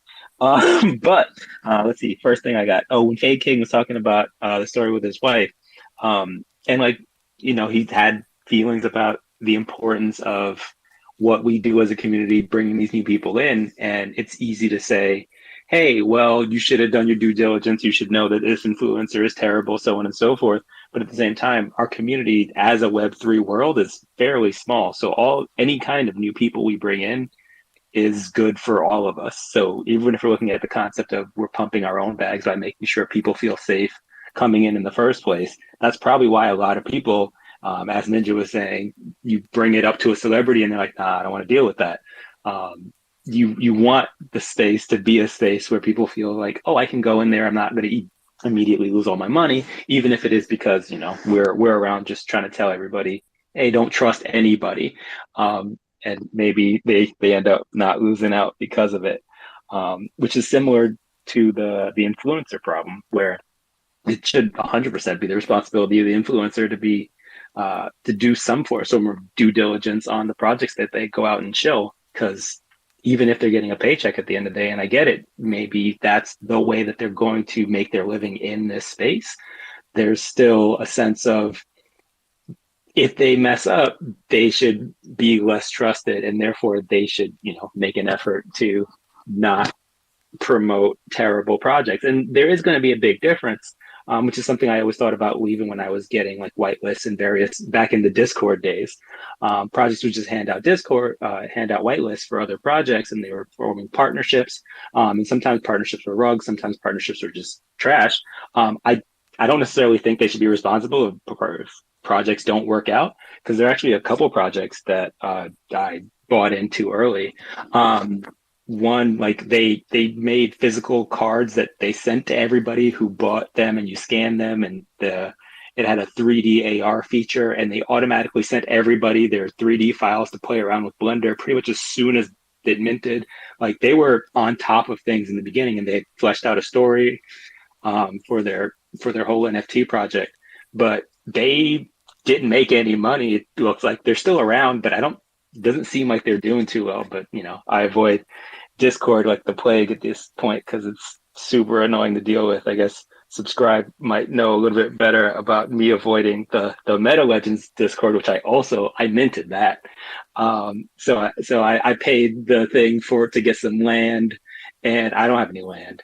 And I think they just released, what was it, probably about a year ago, they just released an app that I haven't downloaded because I don't really care that much at this point. That I think it's made so that everybody who downloads the app, when you walk around, it might tell you if somebody nearby or help you keep track of other people with the NFT. And I'm like, how about you finish the project with the characters? Because they had 3D designs that they made several different races, character models for all the races, specific weapons for everything, built worlds for everything. What? Them being able to track you, so you're it's like GPS. Yeah. And when I was in there, they're tracking my fucking wallet, like looking at my, the address I put in, my home address to get my merch. They're like, oh, you live here, this and that. I'm like, why the fuck are you telling me that? Like, your freaking founder should know that. Like, why the fuck you coming in with fucking come here? I'll fucking go up and up with you. I don't give a fuck. Or more importantly, how about you finish the game that you told me? Because the thing they put out initially was like, oh, we're going to build up this game, and we have all these things put together, and they've released this video. So I'm like, oh, okay, you have an idea, you've built some worlds, you can animate, but anybody can animate a video. But if you actually want to create a game where you can interact with, that takes a lot more effort. And I don't think any of these projects that I was hyped about a year ago knew what they were doing. And, it took a few projects to figure that out. And in reality, anybody new to this space, I feel like I need to tell them that. And that's perfectly reasonable. Kid Called Beast is an interesting project that definitely felt a lot like it was going to go the way of the Hate Beast. But I honestly, I'm happy that it did not go the way I thought it was going to go for everybody in that project. I'm happy that they bought in and everybody's okay. I don't have any bags in there, fine, but still, like, I did not see it going anywhere near. And I'd rather be wrong in the sense of like I thought it was going to go poorly, and then like a bunch of people made money in the space. Because again, not a very like Web3 is still not that big. If anybody's making money in this space, it's good for anybody new to look in and say, oh, maybe I'll come in. And it expands our space, and none of us are ever gonna, make this work otherwise. What's up? So this is why I mentioned before, like, really support real creators, like the artists, the people that's actually making the 3D models. So what happened with them was they sent their work to Ukraine, like a studio in Ukraine to do their work. Well, Ukraine, the war went on, and they had to push everything back. And then now they're having these cheap people from India to do it. And then now they found a studio that would actually do it. So, like, when you guys invest in people like, like CloneX, they're the actual creators, Takashi Murakami is the artist. Like, really look into it. Make sure that they're the creators, not paying some bozo doing it for cheap. Getting Fiverr to put it together for them. But I'm glad you're here to tell me that, because again, I've been avoiding Discord like the plague. I want nothing to do with that anymore. So, Nav, you got more notes? Because I appreciate you taking the notes, no, bro. Good. No, I don't. I'm good. I wanted to touch on one of them. It's kind of what I said to Murder. is because you've been around long enough and you have seen red flags, it has kind of given you that timidness, which I'm not saying is it's a good thing to have, man. So like you see these things and you avoid, or you just sit on the sideline, let things play out, right? But when you're new to the space and you're coming in and you're seeing, the big names in the space, shilling stuff, you're gung ho, you jump in and you just get absolutely rugged, man. Like that happened to all of us. I mean, it happened to me. It happened to anybody new. And that's what I was saying before is like people like you who have that timidness and like are a part of a community like this, you can help um, you can help new people. Like we can help teach people like the red flags and with projects. We can help teach people, what to look out for and what not to look out for. It's important to Yeah, yeah. have that. And and I think it was even that what you said earlier that I was trying to be like, that's the thing. Like even if it's the advice, even if the advice that we give people when they come into the space is, hey, don't trust anybody, and then start from that point and work your way up to you can actually say, hey, maybe I'll put in point 0.1 ETH into this mint and see how it goes. Yeah, 100%.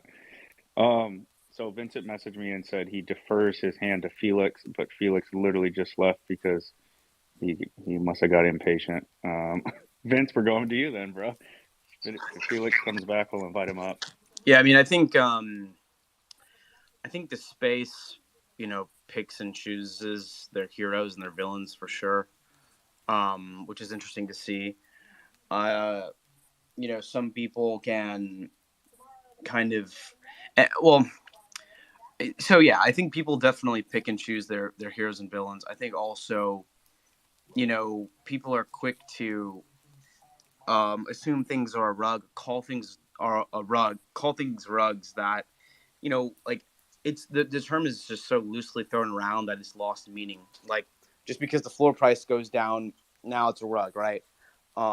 Just because things aren't going exactly as planned, or maybe the team was a little more overly ambitious, it's a rug, or they're not doing what you want them to do, it's a rug.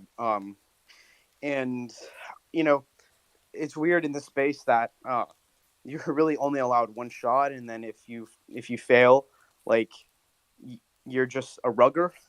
Like sometimes things don't make it right, sometimes things don't go as planned, and um I think that's okay. I think it's okay to admit like things don't go well and then close up shop and start again, right?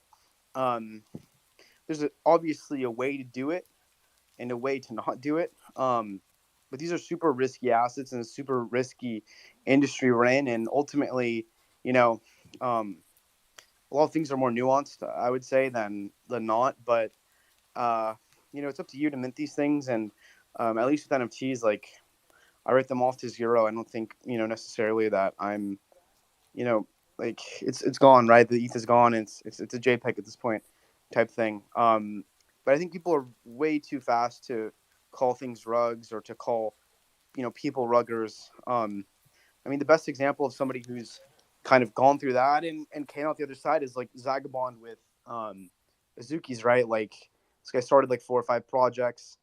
Um, I'm not too privy on how you know like he ended the projects or whatever.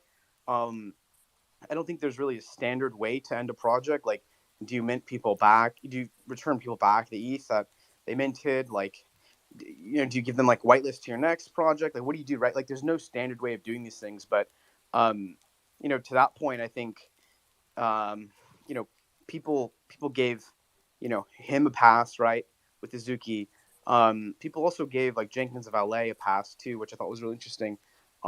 People don't. It's very rare to get a pass in the space, um, and for those that do, I think they should definitely appreciate it. But at the same time, right, I don't think that it's really. I think it's okay to fail, and to start over again.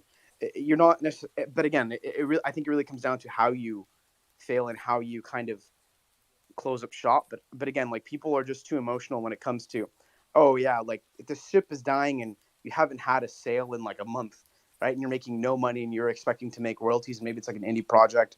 Like you shouldn't by any means have to, like sacrifice your life for something that's going to zero. Like people start companies and they fail and they restart them. They close shop. And they do it all the time in traditional tech and traditional like in this whole world outside of crypto and NFTs. So I think people are really quick to label things as rugs and people as ruggers, but of course, like I said, there's a way to do these things and a way to not. And I think most people who do kind of rug or soft rug probably do it the wrong way and put a bad taste in people's mouths. But I'm curious what people think. Like, how do you define a rug, right? Like, Well, I think that if a project mints based on promises like a roadmap, or if there's yeah, specific road marks that like they plan to provide and they don't, and they completely close up shop without providing any of that back, that's a bad taste. That's like definitely a rug. If a project just fails and they did everything they could to try to make it succeed, that's a different story. But like a soft rug or a slow rug is, just kind of letting it die out, not doing anything, not doing any updates, hoping that people just kind of move on. You know what I mean? Like there's different definitions, but from what I understand with Frenzies is they minted, they raised money, there was plans, there was a roadmap, and there were promises, yeah, and they just completely stopped tweeting like right after, like pretty shortly after the mint, yeah. It's definitely a and rug. Like didn't that's a provide any yeah, didn't provide any updates until last night when they said, "Hey, look, market got the best of us." Like, you know, well, they kept the treasury in Ethereum. They're down bad. They sold off the Ethereum and they closed out, like literally shut down their Twitter. So I agree. There are different levels of the rug, and I think that if the team does everything they can to provide what was promised, you know, that's one thing. But to provide nothing, take the money, and close up shop is a whole different story. I'm actually curious, Canoe. You brought back some really good points, and I really like your perspective. But when you brought up Ether Orcs, I'm curious, like, because I had been following that project a little bit in the beginning of my journey, and I thought they were doing some cool things, but it sounded like, from your point of view, it was kind of a soft rug in a way. Or did I maybe misread that? I mean, they were like pioneers to an Yeah. extent of like what they did. So like, I don't think you can. I'm not ensuing that it was like a rug of any sort, but Uh-huh. the way that people looked at it was like, oh, they closed shop. Oh, they did all what they did. That's great. Even though there are a lot of people that lost lots of money in that project, and like they're just done. So you can't say it's a rug because of what they did, but in the same sense, it's like same. I mean, same kind of shit in a way. It's just one project didn't do a bunch of stuff on chain. They just created a brand and took the money, and then another like it's the same type of people in different perspectives or different scenarios in life, and like one they just both had the same interest of closing their shop, and it's like I don't know. I don't think you can say rug.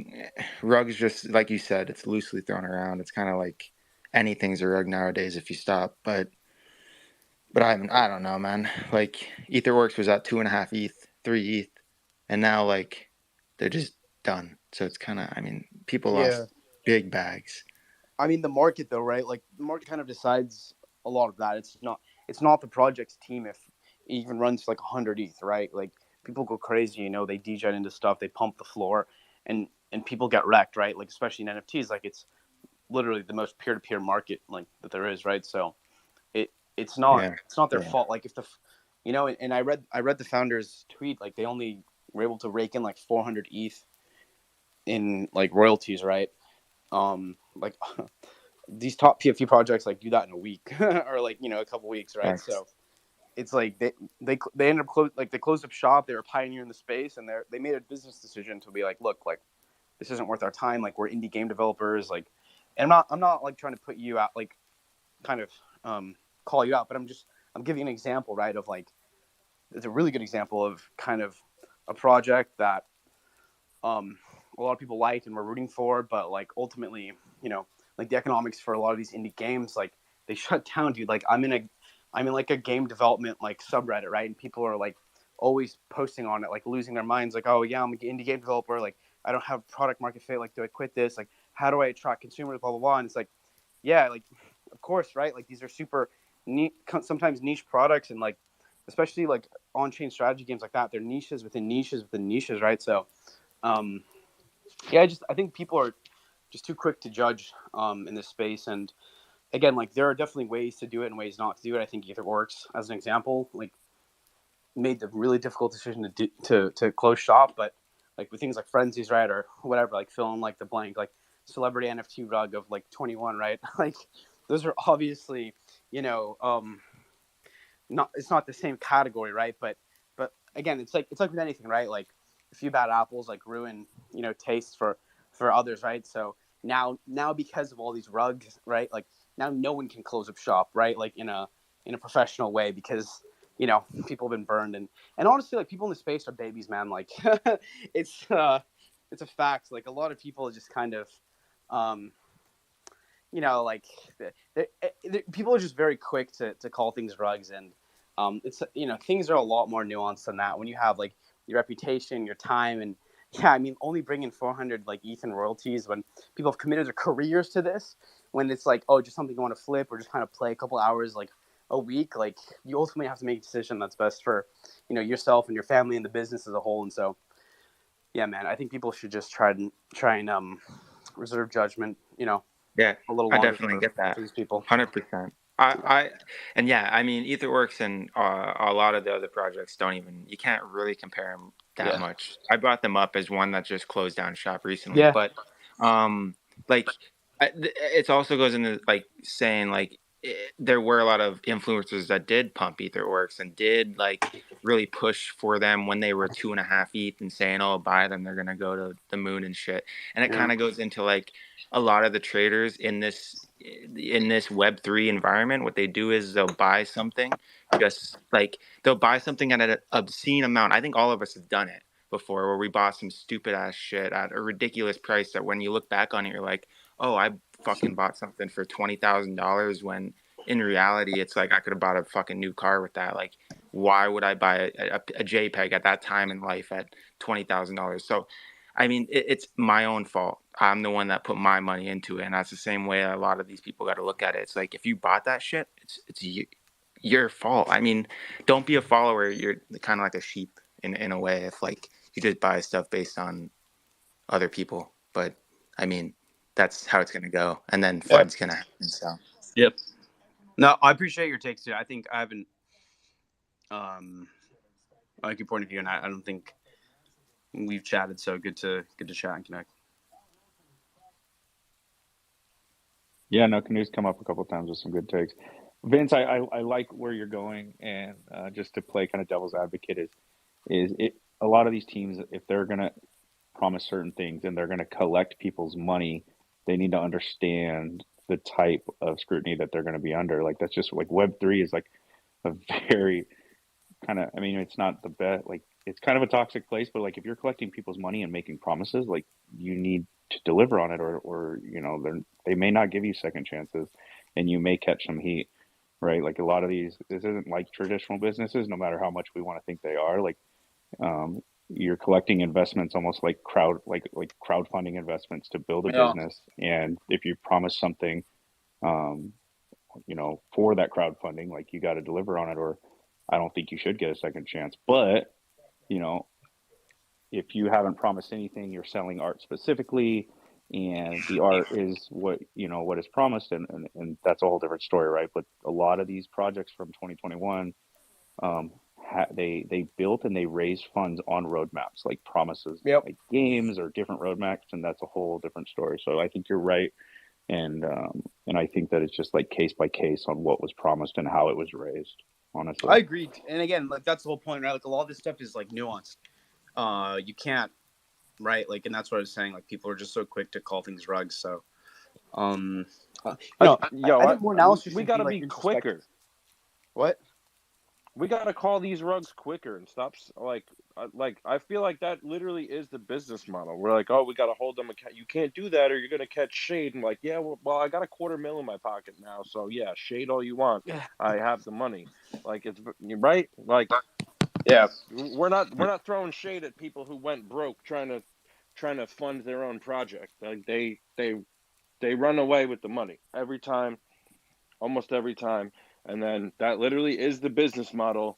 That's why it's called the slow rug. And then people are like, oh no, it just failed. I'm like, yeah, well, like it didn't fail for them because they still have all the money. They still Mm-hmm. got paid. Like Yeah. a So lot more than, you know what I mean? That, like, we're not talking small amounts here. We're talking people who make $1 million, $2 million on a mint, and then they're like, oh yeah, well, you know, we don't even have a T-shirt for you guys. Sorry, yeah, we did Murder. we did our giveaways for our season 1 and like stuff like that, and then it's like, oh yeah, well, now that it's not profitable, especially without these royalties, because they didn't put anything else in the market. And like, I know Artifact got a lot of shit at the time for charging for season 1. All right, and like during that time, every other project got faded for not having products to buy and not having a revenue source other than royalties. Like, that's the whole thing. This is a rug.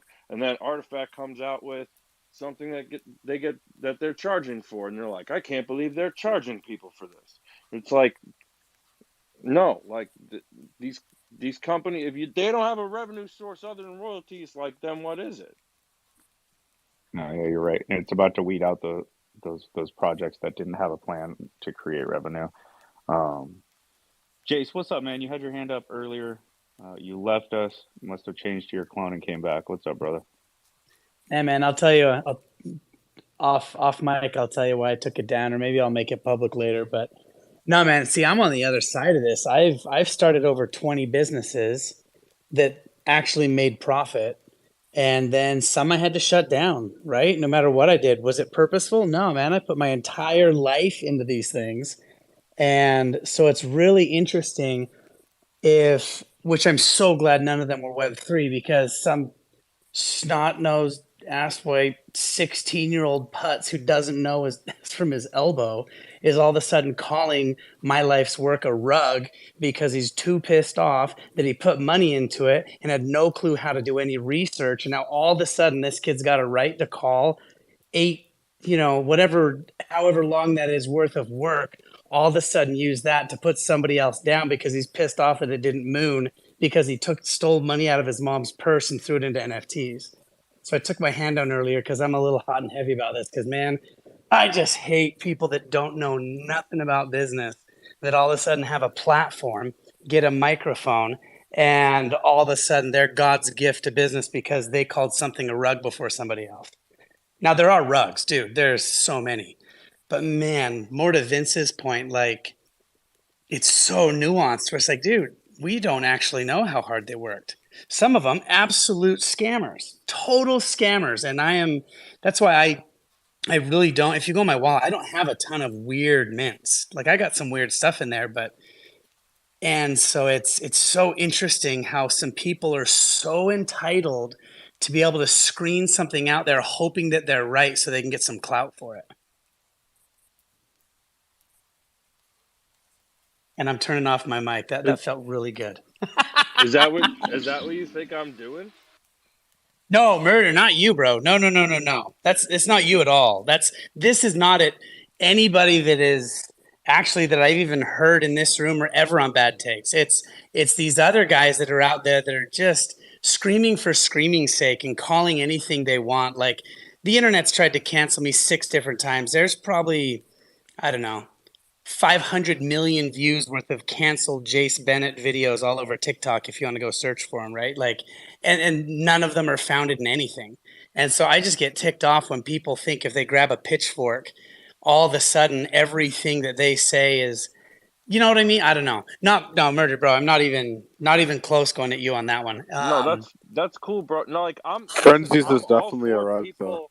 I'm all for people trying and failing and trying again. That's part of the thing, right? Like, but what if they never try? That's the thing, right, Kiro? Yeah, that is the thing. Some of them don't talk and they don't try at all, which that pisses me off because that ruins it for everybody else. Go ahead, Murder. Some of it to me is like it's like planned to fail for the purpose, or like they didn't expect it to take off in the first place, and then they're like, all right, we got to do something, and then it kind of like grinds to nothing. But I think there's more of that, right? I think there's people like, hey, dude, let's go chuck this at the wall and see what happens. And they're like, oh, bro, people are counting on us. What do we do? Let's just throw some cheap hoodies out there. Yeah, and then there's like people that come out with roadmaps, second, third, fourth, fifth mints, and then after they're just like, yeah, it didn't work out, but all of the $18.6 million we collected, yeah, don't mind this fucking Aventador. It didn't come from there. We got to watch out for those guys. Anyone that tells you they're doing anything altruistic is not doing anything altruistic. Those are the two things I've learned in my time in crypto. The sketchiest thing is when their whole roadmap, they're like 2/3 of the mint funds are going to charity. Never, ever sees anything charitable other than like a new house in the Hamptons, a fucking Bentley. Like those are the guys you got to watch out for. People with like just you could just tell when they're like toxic positivity, they have so much ill intent that they have bottled up that they're just spewing this like weird verbiage. You know, they send threats in DMs and then they fucking go ghost after. It's pretty wild. Which is Yeah, man, there why, was yeah, there, I was gonna say, which is why I'm not bullish on any project, but it's rather the people that I'm meeting in the spaces. Like, to that point right there. But go ahead, Jace. no. Like in what was that? Do you guys remember? I don't know if maybe I'm super old, but there was a YouTube video that went after the guy in Uganda that was getting all the cloud soldiers. What was it? Coney 20. Yeah, I know what you're talking about. Yeah, oh, I know what you're invisible children, dude. Coney the Yes. Invisible Cat. children. Yeah. Yes. So my family actually traveled to Uganda last year, and we went to the communities that Coney guy actually stole their children, took their lands, crazy war, like did all this stuff. But those guys, do you remember they set up that whole charity? They did a YouTube video. They made so much money. The guy was naked in the street on meth. Like what was it? 3 days later, all the money was gone. They shut it all down, took the money, right? Like, I mean, these things aren't new. There's absolute ruggers out there. And I do love the phrase for that. And that's my hard thing with this space is I try really not to mint many things. I kind of wait it out and see. And it sucks for me because I'll never 100x because I always go in way too late. But at the same time, I don't know. I'm frustrated with how no, I hate regulation, right? Like I always drive over the speed limit just because I hate that there's a speed limit. But I hate regulation, but man, we need regulation for things, and I just don't know where it's going to go. So it just leaves me sitting here frustrated watching some of this. Yeah, let's make all these cars and allow them to go over the speed limit, and then let's create a speed limit that's like fucking 10 miles under what everyone wants to drive so we can collect revenue off of you. Thank you, Instead of Murder. just, That is it. right? That's the Such scam. a scam. Yo, Like I for know real. Jace doesn't like rules because we went out to a restaurant and we were just eating dinner in Utah and they carded him to get in the restaurant. Like he wasn't drinking, we're eating dinner. They wouldn't let him in to sit down at the table without carding him. And he didn't have his wallet. So he left. He didn't return. He threw two middle fingers up as he's walking out the door. And he went and sat in the truck. I brought him food out. But stupid rules, dude. When Jay says he doesn't like this Bro, kind I of wasn't stupid rules, coming dude. back, bro. He was I not. was not coming back. Those were some loud middle fingers. Yeah, Well, man, I let don't me know ask what this question though, for real, because this goes back to the point that's being made, and I agree with you guys with calling out the rugs, and this isn't something that isn't new. It's just a new sector to try it in, and they're figuring out ways to complete it and make it more efficient here. But Shekinah, you always talk about the community, and I'm always intrigued about your perspective, just due to your experience and your wisdom that you've had from, I guess, the inception of it or the build out of it. So you always say stuff like, never with the project, always with the community, always with the people within the project. So that's why I asked that directly, like, yo, if you see us crashing and burning, right, from your perspective, and this is all your perspective that you're given, like, is that what you're hinting at? Like, because you say people are Like, actor. I mean, for me, like, because I've met some of these people and have worked with some people, and I've seen different things. And so what I'm saying is, what I'm primarily saying is, look, let's say they have made it, and you're all trying to build. So like we should be supporting one another. Like we can be a fan of them, but like they've kind of hit, I mean, they didn't hit their plateau, but they've kind of hit their dream. And everyone in this room still kind of has a dream, has things that they want to do.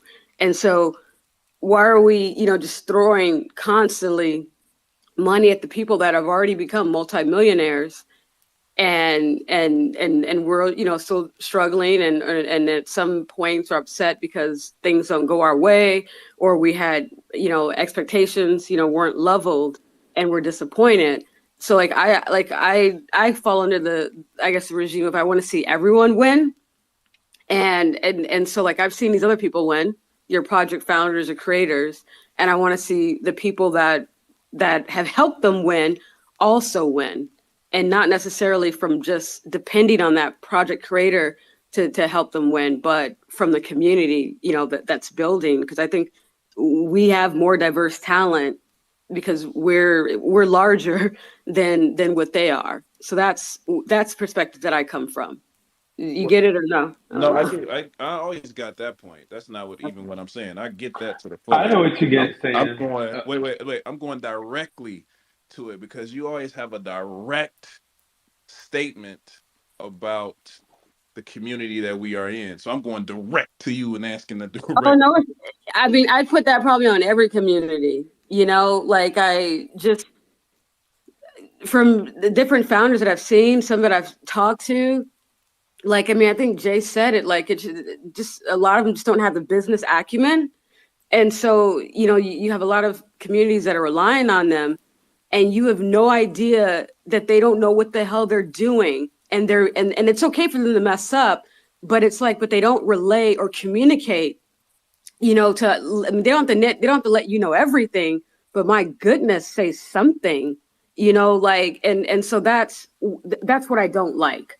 I can tell you, and I've said it before, I'm not in the Debt Fellows community, so I don't see anything on that end. I just, like, that is a strict job because I don't want to see anything. I don't want to like let that run the way it does. It's just different when you've worked, on the back end. I mean, I work with another project. I work with a couple projects actually. Goodness, and yeah, probably a good handful of them. And so I just see so much, and it just, I'm just like, damn, like, damn. And I agree with Jay said, like, I don't, like, I mean, I think last night I bought into this project called Monsuda. It's because it was super cheap and I like the art. I bought two. I'm not looking, I don't ever buy a whole bunch of any NFT project, because I'd be damned, that'd be the way I make my money. That is not going to be the way that I make my money, because again, like Jay said, and Vincent, this is very risky, and I'm not in this to be losing money. Even though sometimes if you lose that one time, you may make it a bunch, the next time. And I'm not into that type of risk, because some of these founders, some of them are kids in relation to the age that I am, and they're not ready to handle the amount of pressure and yeah, in the revenue that they have so quick. It'd be a mess, man, is what I can say. It truly be a mess behind the scenes sometimes. And I'm in space, I'm in spaces a lot. So I hear a lot, and I see a lot, and I see a lot of emails, and I see a lot of other stuff. And I'm just like, and then I meet some of these people in person, and I'm like, yeah, you sketchy as hell. God damn. Okay. Yeah, man, I've learned, maybe it's the older age, again, I've learned to just lower my expectations, and to find value and joy where I can get it. And y'all crack me up. I think Bombay cracks me up the most. And he ain't talking. I don't even know what he doing. But yeah, I just want to see you guys win, because you're here like literally every fucking day, every night, you know, and you give so much of yourselves, whether it's by doing the free promo for projects and putting dedicating hours, you know, to things. And I just like, man, I mean, Ninja, I've had this conversation with Ninja, you know, where I've said, if only these people would build their, I mean, you know, I say it all the damn time. If you built your own IP, if you did your own thing, and all of you got together and then make Jace teach you how to do YouTube, like, and Twitch, oh my goodness, you could take over. You really could. And then you have a lawyer that's always in your fucking spaces who always gives like legal advice, even though I'm not your lawyer. Like the potential is always there. And so that's the part that I always see things from. So I want to yes. dovetail on what she said. I got rugged out the space real quick, but I just want to double down. It's going to sound fucked up as shit, but I don't give a fuck. Yo, motherfuckers is whack as fuck, especially when you meet them in person. Like, that's one thing I'm just going to flat out fucking say it. And then also, too, it gives you an opportunity to flex on fuckers because it's like, look, can't, I'm trying to think of how to say this like humbly, but like anybody who's gonna meet me and who would ever see me work on set would know I'm a real motherfucking producer. But when you meet these people and you meet these influencers and you see them with their off-brand, everything about them, they're fucking like, I'll put it like this. I'm gonna straight out say it. I've brought some of my like really high-level Hollywood agents, managers, executives, and they've seen some Web3 people, and they're like, "What the fuck is this?" There's literally, they're like, these people are fucking jokes, and I'm just being honest, like, and they're not trying to be elite but they're like, these are the people in the space, these are the people you're talking about, and I'm like, yeah, and they're like, they're fucking clowns, and I'm like, I know, and I'm just saying, like, not everybody.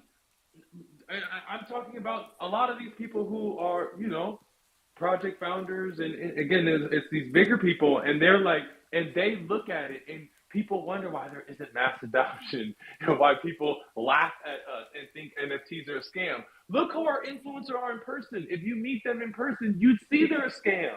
Like, it's not hard to see. Like, you're fucking a scam. They're a joke, you know? Like, and I'm not trying to clown anyone because of how they look or their height or how they talk, but like, some of these people don't even have like high school education. Some of these people aren't even able to enunciate words, articulate sentences, put full paragraphs together, write a cover letter, write an essay, write a full thread. You know, like, people a lot. I'm just being honest. Like, I swear I'm not trying to throw shade, but I am.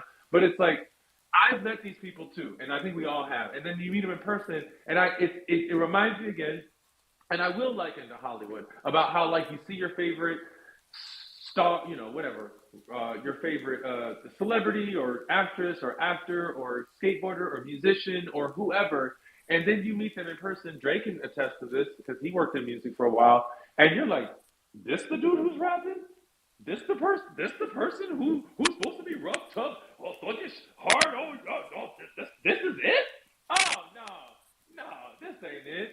And you just feel it. And it's not even like so much an external judgment, as in it's the external, that what you see, it's their mannerisms, it's how they talk, it's how they walk, it's their energy. It's like the whole thing just screams scam. And that's what Shekinah's saying. It's like, from a business perspective, you would think these founders and stuff are so big and they're running these big projects, and they're so rich or whatever it is, and then you meet them in person and you're like, oh, this is like my little cousin's friend that's just a regular person, and there's nothing wrong with it about age or anything. Or, again, I'm not trying to clown anybody how any kind of external looks or any type of ageism here, but you just start to really humanize people and realize that they're just humans. A lot of them aren't special, and I'm not saying in a shady way and not of them special, but they're not. Like, they're just like you and I. And going back to Shekinah's point, like, you can do what they're doing. We can do what they're doing. It's not that special. It's just behind the facade of, you can't see them, you can't see their intonation, you can't see their mannerisms. I can't see who they are. I don't know who they are. They may have a really sexy voice. I don't know if you've ever seen those girls behind those sexy voices, but they do not look how they are. They don't. It's true. They don't. They really don't. They can have like these, like exotic kind of sexy voices, and it's like grandma like chain smoking 40 cigarettes an hour. Like it's real. Wait. I feel so called out right now. No, Why are I'm you so sorry, saying that? murder. Let me stop. Okay, I'm off my soapbox. I'm jumping down. that was Ready? terrible. All right, I'm That down. voice was terrible, murder. Nah, but I agree with you on that. That's one rule that I always had being working in the industry was like the people that I looked up to, the artists that I put on those platforms or those because I did at one point, those pedestals. You never meet them. You never meet those people in person, man, because once you meet them, it takes away the majority of them take away exactly the thought process or the feelings that you have for them or just how you thought of them. But I can and I have to say this as well. There are some of those people that you meet that exceed those expectations that actually pull you into a place of inspiration where you can tap into that energy and see that they are real ones. So, it goes both ways. And I will say this, I've met the founders here and this project. I've sat down and spoken to them, some more than others. And the ones that I've actually sat down and bonded with, I received that same energy that gave that same inspiration that I'm speaking about right now. That came through with that type of clarity or type of energetic response that never lies, that frequency that never lies to you, that showcased to me that I was at the right place, speaking to the right people at the right time. So I've seen both sides of the coin, and everybody has their own experience. I have to speak about mine, and that's what when I sat down and I spoke to Chris, and I've talked to him multiple times. He gave off those vibes for me, and it was a positive interaction and something that honestly I was grateful that I even made the time to create in the first place. And that doesn't happen a lot with a lot of people. Like Ninja said, you'll meet some crusty, dusty, rusty mugs on the other end of the phone that sound like, yo, you can't be the one. Like never mind, I ain't even gonna go down that route talking about artists and stuff like that. But there are people out there Like who? who Give us some juice, nah, man. you ain't gonna bait me into that one, baby Come boy. You on almost got now. me. You always Nah, I hold ain't back on gonna the do. good. But you I, know, Dude, I We want receipts. yeah, we want I receipts. can't Name give the you. names. Listen, Dre Nah, nothing Mill that man. always toxic. digs on you, Everyone's all Ninja. good. We know that there's some dusty, crusty Negroes or people in general. Come on now. It's okay. We're gonna let that one slide though. Yeah, we gonna have to just move away from that graciously because I ain't even going down there. You know what I mean? You never know. But no, there are great people who you can meet that can change your life just from spending time with them. And I have to reiterate that like the reason why I'm here every single day, like Shekinah said, is because I believe in this project. I believe in this community. Um, I at least believe in 2/3 of the founders because I've only met 2 out of 3, right? And they've shown me um they've inspired me in a way that has showcased to me that it's something for me to be able to pour my energy into or I wouldn't be here. So I just got to say that just from my perspective as well. Dre, I'm gonna go off that with you real quick. So um, let's see, Compound, Dre, me. I don't know who else is in here that was in Utah. Vince. I mean, I guess all four of us here. We're in Utah, and we all go out to a dinner place. We're hanging out. Chris sitting there. For those who just know Twitter handles, Clegg FX, right? One of the founders, sitting there at dinner. We're going through everything. He's talking to the guys running this big old event that. I mean, who was over there? Flava Flav, Guy Fieri, Shaq was going to DJ later on that night. And he stops the table. We're all chatting. He goes, "Hey, guys, we got to get over there early. I got the details. We're going to go over. They're going to get us in VIP. And we all got free tickets to that. Everybody else had to pay. So we go over there. He goes up front. He could have walked right into that building and hung out and come out to us later and be like, all right, guys, here's the details. You got to go wait in that line. You got to do this and that. Nah, man, he was standing out there in his Tinker Hatfield signed Crypto Kicks IRL ice, freezing to death with all of us because he wanted to make sure we got in VIP and we were taken care of. Right? Like he could have gone inside and stayed warm and then be like, hey guys, come out with an entourage and then let us in. But I was watching that, right? Like I like Chris. I've met Chris, 3-4 times now. And No, man, he was out there shivering with the rest of us with our clone banner up on the side of the building. And I've met other founders. There's a couple other big blue chips I met the founders of. And I either liquidated my holdings in the project after I met the founder, tried to do it quietly. Anybody on the blockchain could figure it out, but I sent them to some different wallets of mine and then ripped them all. There's some other ones that I was about to get into. I had the benefit in Miami to meet the founders. Epic founders, good people, but I ain't going to do nothing with their blue chip project. So I bounced, right? I never got into their project. So I can't stand the deification or the celebritization of business people because, or even celebrities, but I can understand the celebrity part, or even the YouTuber part for some people. But it's a dangerous game. So yeah, I'm gonna go with that. No more deifying founders, man. They are. I'm gonna deify Shekinah as a founder now. Everybody go mint Shekinah's project. Let's do this. Jace, I deified you when I met you. You were my dream guy to meet.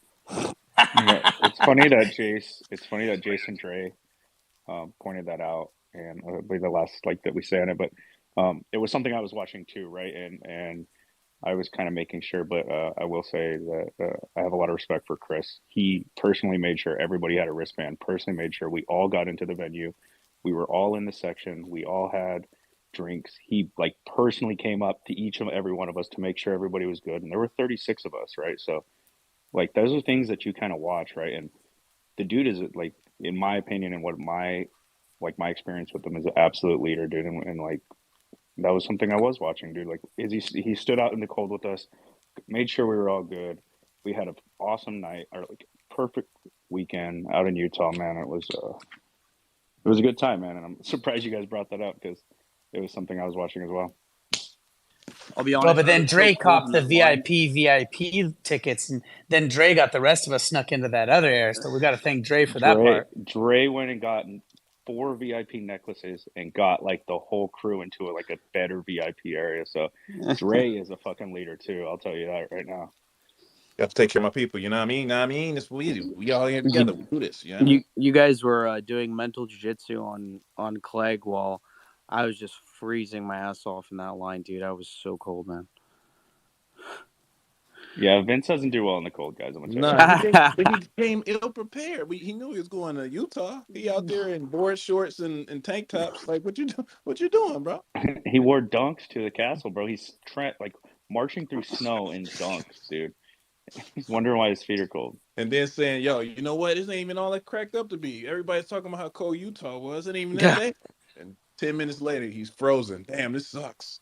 Yeah, it sucks. See, the night before, all of us are in that museum, you know, looking at the airplanes and chatting about Aunt Ben's new epic hoodie for Sinomine. And Vince over there had Chris cornered forever, having a super epic conversation. I'm FOMOing from the other side, going, I'm not going to break that up, but Vince is going to tell me about it. And Vince saying, never share nothing. Can't, dude. Dying with those secrets. He's still tight-lipped. You see that? Can't. No, I feel you though. I feel that. Canoe, man, you did have your hand up earlier. I don't know if we passed the point you wanted to jump in on. I want to give you the chance. Jump back over you. Say what's up.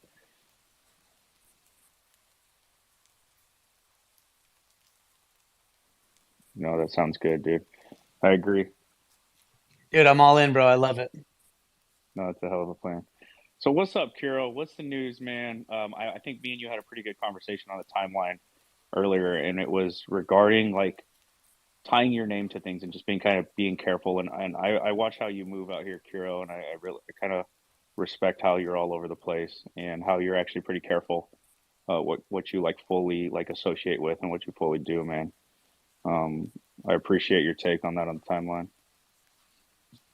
Yo, respect, bro. Yeah, yo, credibility is the only thing you have here. And people be fucking acting like I want to say something, but this is recorded, so I'm not gonna say that. Definitely not gonna say that. That's cancelable. But yeah, people be acting like they're throwing Usher bucks with their credibility, basically.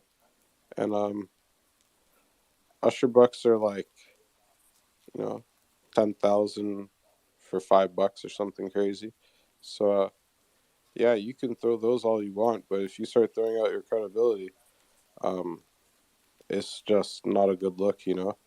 I've seen people advertise some questionable shit.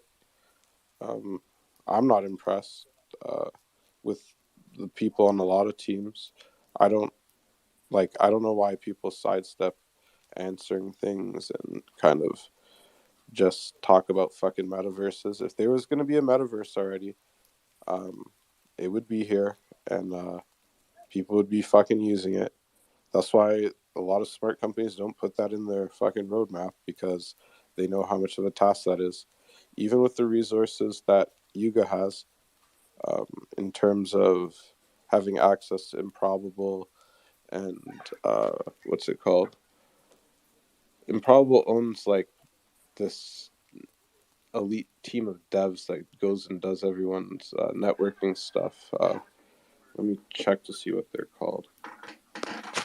I had it saved in my notes because I seen how Nav had like a long rant, and I got jealous, and I was like, I want to rant, and I didn't want to waste it in Leap space because no one's gonna listen there. Oh yeah, we would love a rant. Yeah. So where are we? Sorry, I have a lot of notes. I'm amazed that you guys have notes, man. You guys are legends. I I have never told y'all to taken take notes, man. It works. It works. bro. I didn't even take notes in high school or college, and like I didn't either, but I my know they grades work. show that I didn't take no notes. But damn, I'm impressed. No, I'm an idiot. I had to take notes. So it's called the Multiplayer Group. Some of their clients include Call of Duty, Apex Legends, Mobile, Grounded, Sea of Thieves, Honor, Medal of Honor, Above and Beyond, Dying Light 2. Yeah. So a little bit of information about them. The titles that they've worked on have over 1 billion plus players. So players with over 5 titles that they've worked on, over 100 million people. 7 out of the top 10 major publishers are multiplayer group partners, and they received 7 BAFTA nominations in 2021. Let's see, who are some of the other people that they've worked with? Bethesda, Activision, EA, 2K, Machine Games, Arcane Studios, Obsidian, Metatonic, ZeniMax Online, Respawn Entertainment, Techland, and Rare. So yeah, I'm gonna fade any project that comes out. I'm gonna pin the art up at the top too, so you can see what it looks like, and you can understand why I'm personally fading this, and I don't think this is a great idea. Yeah, do you guys know what the Uncanny Valley is? No. This I don't. motherfucker took a run through the Uncanny Valley and decided to stay there. What's the project you're even talking? Like, what are you talking about? I thought for some reason we were talking about Improbable for a sec, and then I got lost in. Oh no, what's I was just explaining why any project that like their main thing is that they're going to give you a metaverse, why they can't do it, and why Yuga's going to be able to do it, but Yuga didn't know that they could do it, so they didn't put that in their roadmap. They didn't make that a promise. That's just something that they kind of fell into after the A16Z funding. Yeah, that was kind of my point of that. Sorry I didn't clarify. So this one, like, I don't. Yeah. So what's going on with this project at the top? I don't want to be pinning things up here. If No, I'm gonna take it down. I just wanted you to just see look at what the the art art. looked like. Yeah, I'm gonna take it we're down like now. we're like this project shit, but we're gonna pin it at the top for you. No, I just wanted you to see why I don't think it's a good idea. Oh, gotcha, And gotcha. I gave you context as to why I don't think people should be promising metaverses when they don't have that level of resource. I don't think it's a good idea. I think it's like a bad way to sell something. Dude, so if you remember, we went through the phase of like the meta of we'll say where everybody was promising a game, everybody was promising a metaverse, right? And that was one of those things where people were promising these things to cause FOMO because it was the hype thing at the time because of, Sandbox and Gala and all these big coins were pumping and Facebook had just changed their name to Meta, right? So it caused this FOMO and every project decided, oh, we're going to throw a game out there too. And oh, we're going to throw a metaverse, right? And it causes FOMO. And this kind of goes back to what Vincent was saying. It's like if these projects are raising funds and raising money on these promises and these roadmaps that are promising these things, and then they rug without doing like fucking anything, that's a different story than like somebody who really put their fucking effort and time in to try to provide what was promised. Um, but yeah, dude, that meta's passed, and those are one of the red flags. I agree with you, Kira. That's one of the red flags that I actually look at now, right? Anything promising metaverses, promising games. Soon, I'm going to start looking at projects that are promising like AI technology built in somehow. Like I'm going to probably fade a lot of that shit because it's a meta right now. That like that stuff is past, and that's where it comes into like murder and all of us were talking earlier is like we've been around long enough to kind of see these flags, these red flags come and go, or these metas come and go, and we can kind of identify them. But there are going to be new people to the space that are going to come. They're going to follow the big names, the big influencers that have the big following, and they're going to see these projects that are promising this same old shit that we know is like kind of unattainable for somebody unless you have the type of funding that maybe Yuga has. Yeah, well, that's kind of like the point too, right? It's like Yep. people shouldn't be promising things; they should just be executing at the same time. Like you could, like, I don't like that art, but I know lots of people that minted it today.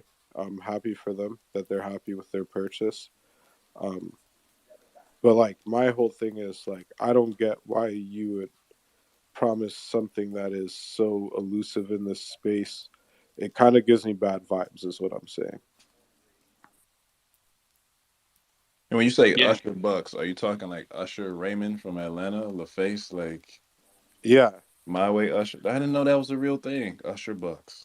yeah, you could buy them on Amazon. Oh, It's wait, cool. wait. You talking about the things that he gave out for the strip club and yeah. Yeah, yeah, yeah, yeah, yeah.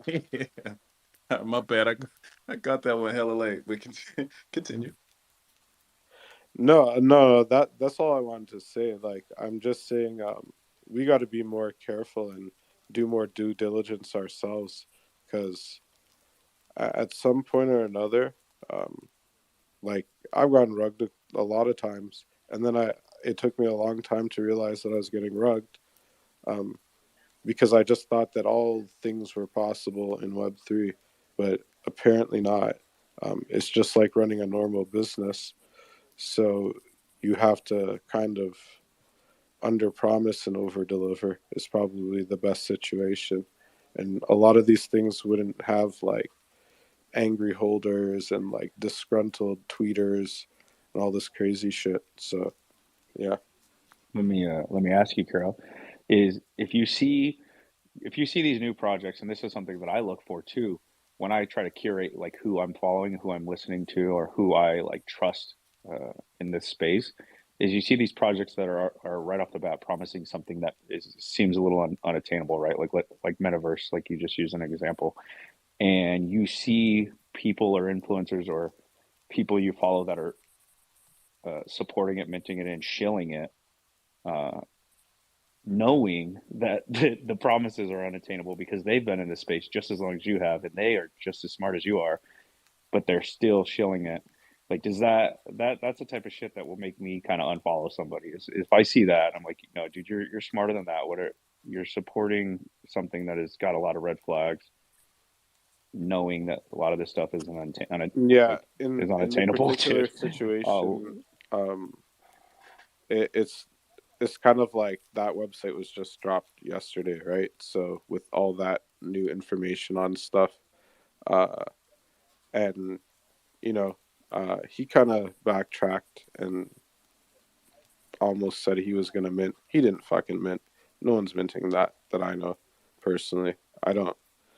I don't know these people on the timeline that fucking sent me their tweets about them asking me to retweet them. I was just in that space yesterday to ask what they're actually doing with the funding and how long the tattoo shop was going to provide a monthly income to their fund or whatever, their community fund, and how that was going to be distributed.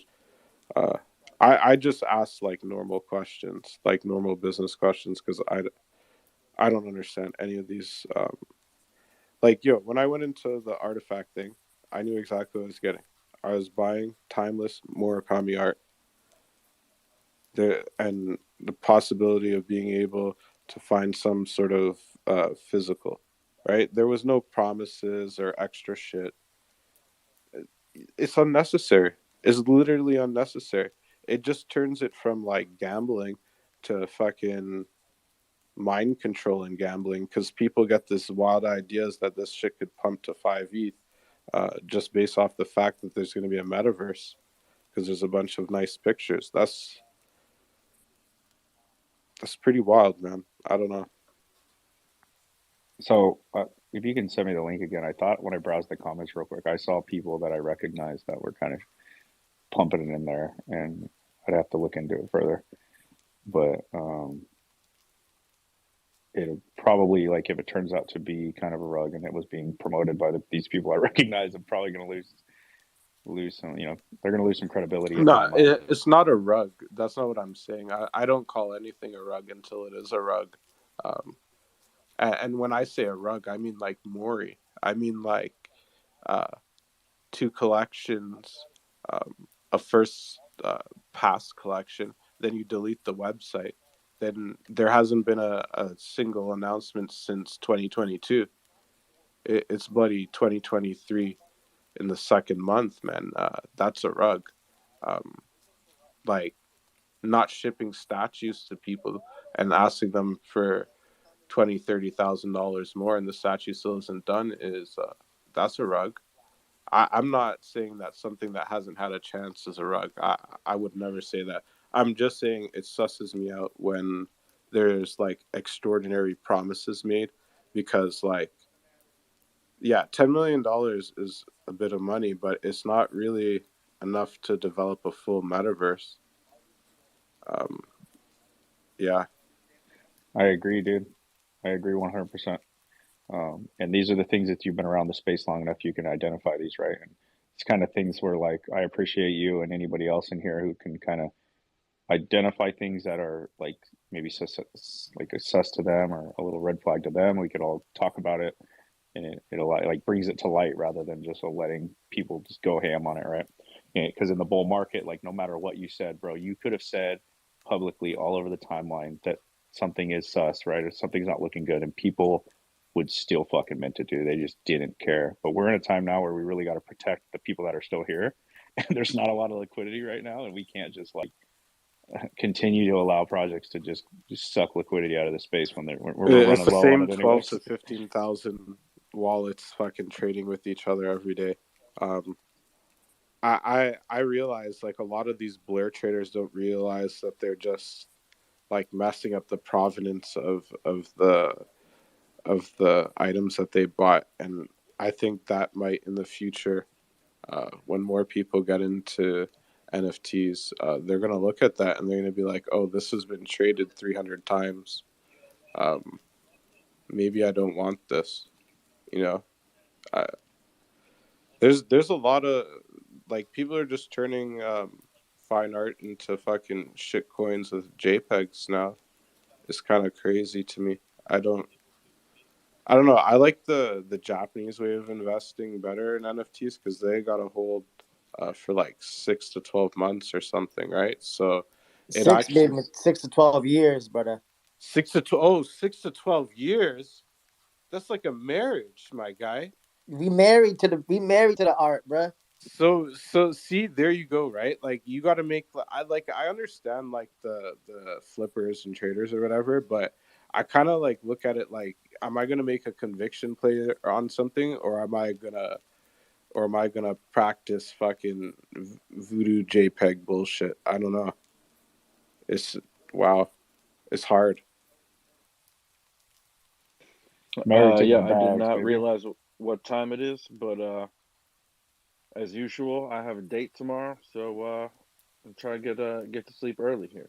Cap, bro, cap as usual. Until we see proof, POD in the comments, proof of date. It is a court date. Bro, you got me there. I have nothing. I just got wrecked. I got a lunch date after. But yeah. Well, have fun, I just man. I just want to say that every time I have a date now from this room. Hey, I have a date. I'm gonna go. Have a good night, bro. Get some sleep. Have a wonderful night, clones, and everybody. Jace Bennett, my man. What's up? I'm just sitting here thinking, and it goes back to what Vince was saying, Kiro was saying, Canoe was saying, what Murder was saying.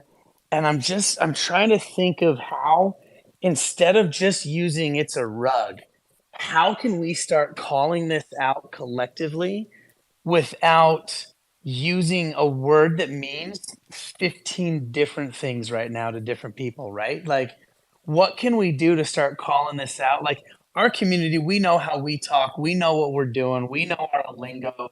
We've got our own sub chats and sub chats under sub chats that aren't even chats that go to text threads that then make it to Telegram, right? Like, we look out for each other and we look out for the other people in our groups, right? Like, it's spider webs, but how do we call this out without, right? Because, like, if you don't say it's a rug and you ask questions, then you're fudding. And if you're not fudding, then it's rugging. And then if it's not, but how can we start calling this out? Because, like what Kira was saying, what you're saying, Compound, like, bro, anybody pitching that they're going to build a metaverse with $10 million is not going to happen. They will fail, right? Like, I've angel invested into way too many things. I did tons of research and a bunch of them still failed. Some of them killed it and I'm getting dividends and it's a happy day, right? But how do we start setting that up? Because we're all together enough. But how do we start setting it up so other people can come into our space and we can talk about it in a way that is not, fudding? It's not saying they're ruggers, but it's like, hey guys, we got to watch out for this one. And well, I guess, Compound, you do this a little bit. You're like, you know what? If anybody has somebody from that project, let's get them in the room. We'd all love to learn more. But I'm trying to figure out what we can do. I see Shekinah's hand up. She might have an answer for this. She's got answers for everything. And I like No, Shekinah's answers. I mean, I was really going to just say good night, but no, I think just realistic goals is what, from what a project is communicating. Do you are the goals realistic based off of the experience and of the team that they've presented, whether they have their bios or not, or from what they've said, from the revenue that they have, and from what we know. So I think that's another issue. Not a lot of the collectors don't, I mean, I don't know, I'm almost 40. Like, I'll be 40 next month. And I mean, I think, Jace, I have to imagine you might be a little bit older than me, or if not around the same age, maybe Dre as well.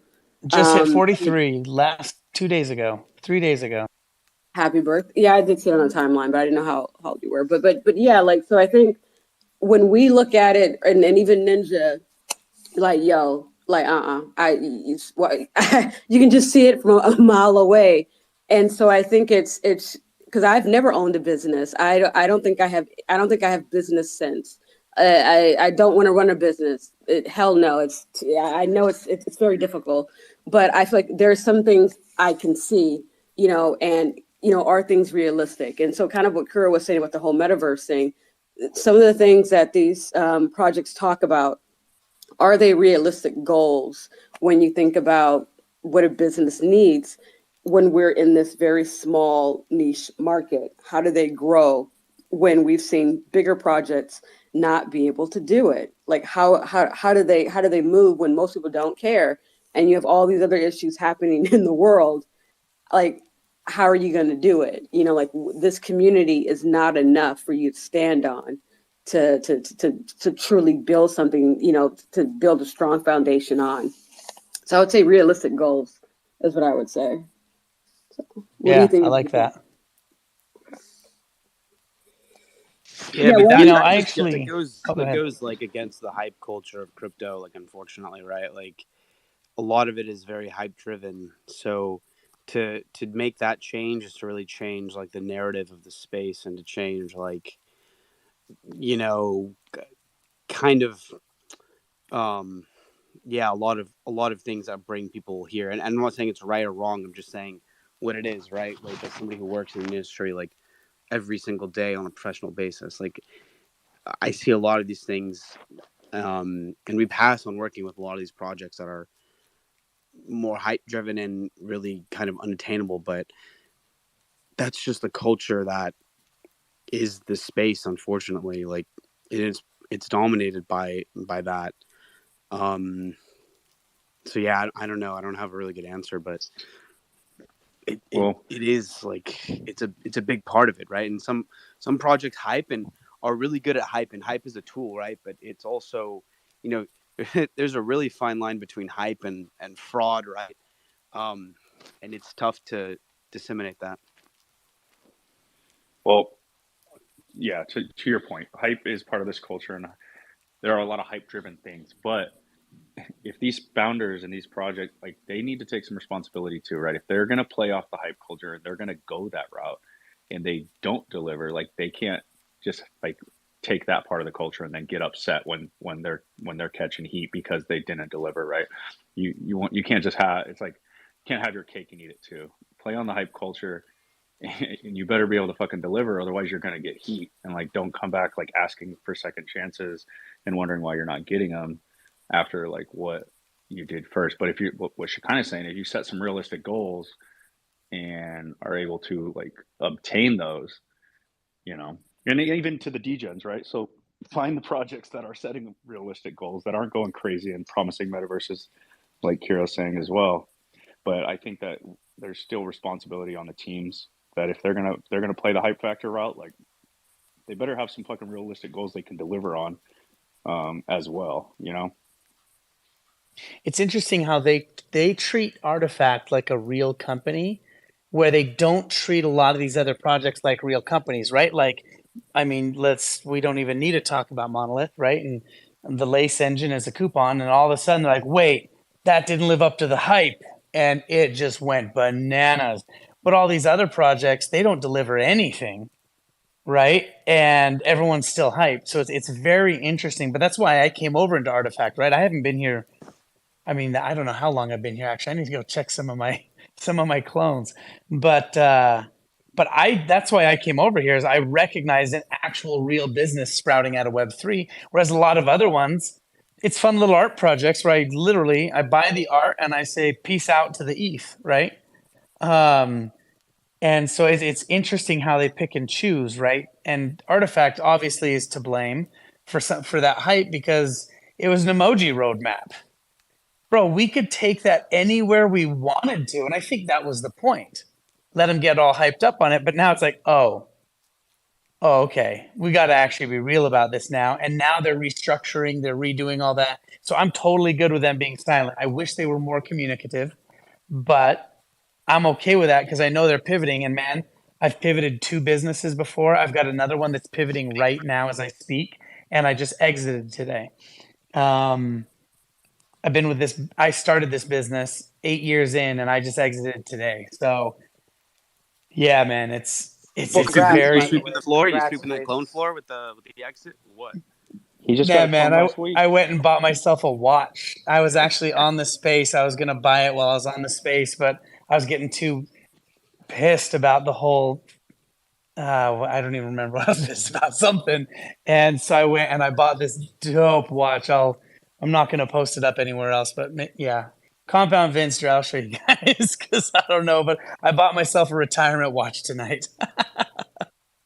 Yeah, I mean, look, like that's, you know, that's all part of it, right? It's to what we discussed earlier is like, how do you, again, like, how do you, you know, shut a project down that might not make it, right? That in a manner that, you know, is morally right. Like we talked about ethics a little bit earlier, right? Like, we talked about ethics earlier, and again, like, you know, how you enter the space ethically and how you exit, you know, whatever project you're working on is just as important. And it shows still like the immaturity, I think, of the space here. But you have really quality projects that are working to, take us to a more professional space. I mean, a $4 billion valuation is like, for Yuga Labs, like that's the largest valuation. That was one of the largest seed rounds, I think, in human history. And obviously Nike acquiring Artifact, like the professionals, I think, are coming into the space and coming into the room, and you see the ETH flowing to, these projects, both not only in floor price, but in volume, and then in like depth of liquidity on some of these derivative platforms too. So, I it's think that's coming why I in. was so sad about Moonbird, where it's at right now. And Yeah. I don't know anything about it. I was watching it very closely. A couple of my friends' corporations, huge corporations, actually bought Moonbirds for their corporation as an expense. And we're holding on to those, super pumped about what it was going to do. So I don't know what it has done, hasn't done. I know one physical has come out of it, and there was an event that got canceled. I don't know anything other than that. But nothing for what the money that was flowing into it that I thought they were going to do, right? I'm uneducated on Moonbirds, but I've been trying to watch by the side. That's why that Felix person with his hand up, I was actually really excited for him to come up and talk. But still, a lot of money flowed there, and I don't know what they're gonna do. And so I haven't. I had ETH set aside to pick one up. I had quite a bit of ETH, and I ended up buying a bunch of clones instead because at the same time I was looking at both projects.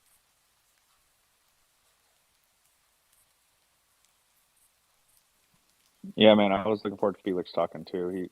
He bounced. It was right when we were talking Moonbirds, but I think this just kind of goes back to, and even with, uh, I love Kiro's point. I want to go back to it, but even the point we made earlier is a lot of these projects without royalties that were just completely depending on royalties and didn't have a game plan are probably, on Google Meets and in their war rooms right now, trying to figure out what's going to happen next. If this no royalty thing sticks around, or, sorry, 0.5% royalty minimum sticks around, right? Like now we actually need to figure out a way to generate revenue.